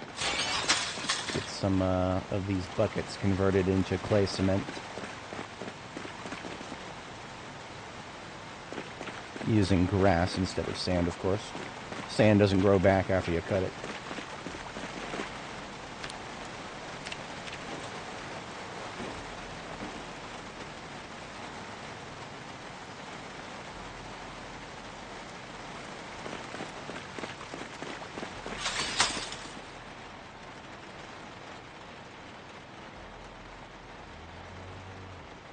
I'm gonna do it like 32 at a time, so I'll do 32. And that should actually fill in the floor tiles, even though we can't see them. It's pottery experience. I'll do it.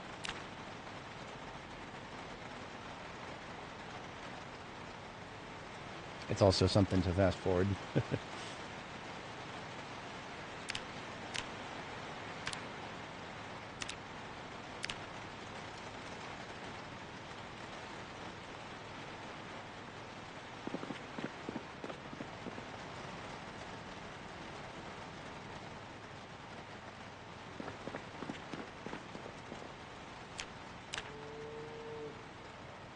Can't do that one.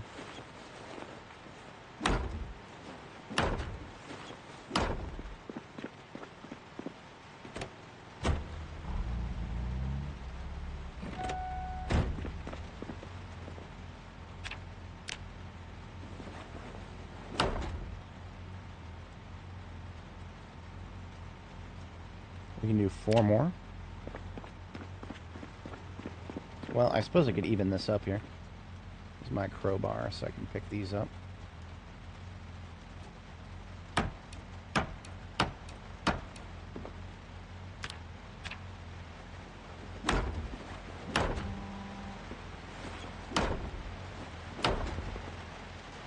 Yeah, I like that so far. Alright, let's go get these buckets on the floor outside.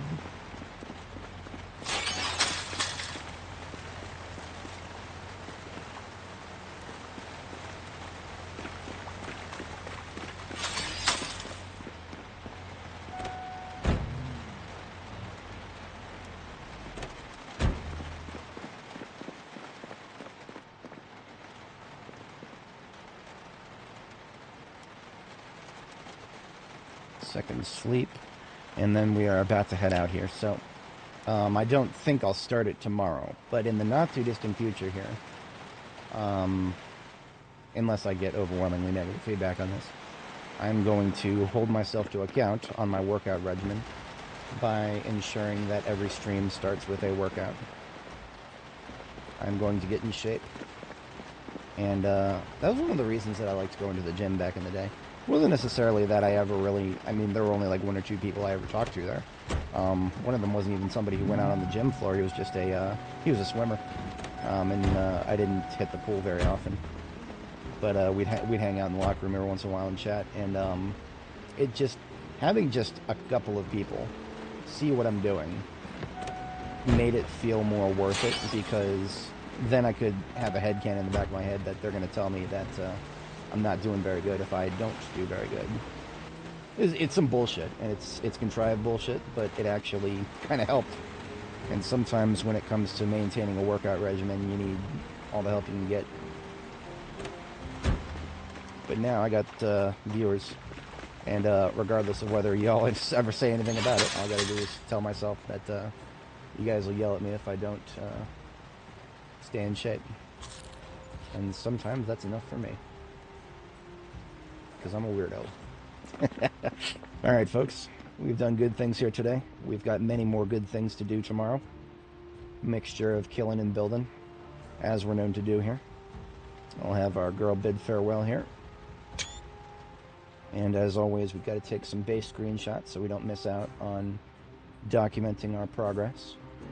Our fleet continues to grow. Alright. So I'm heading out for now. I will catch you guys in the next one. Peace out.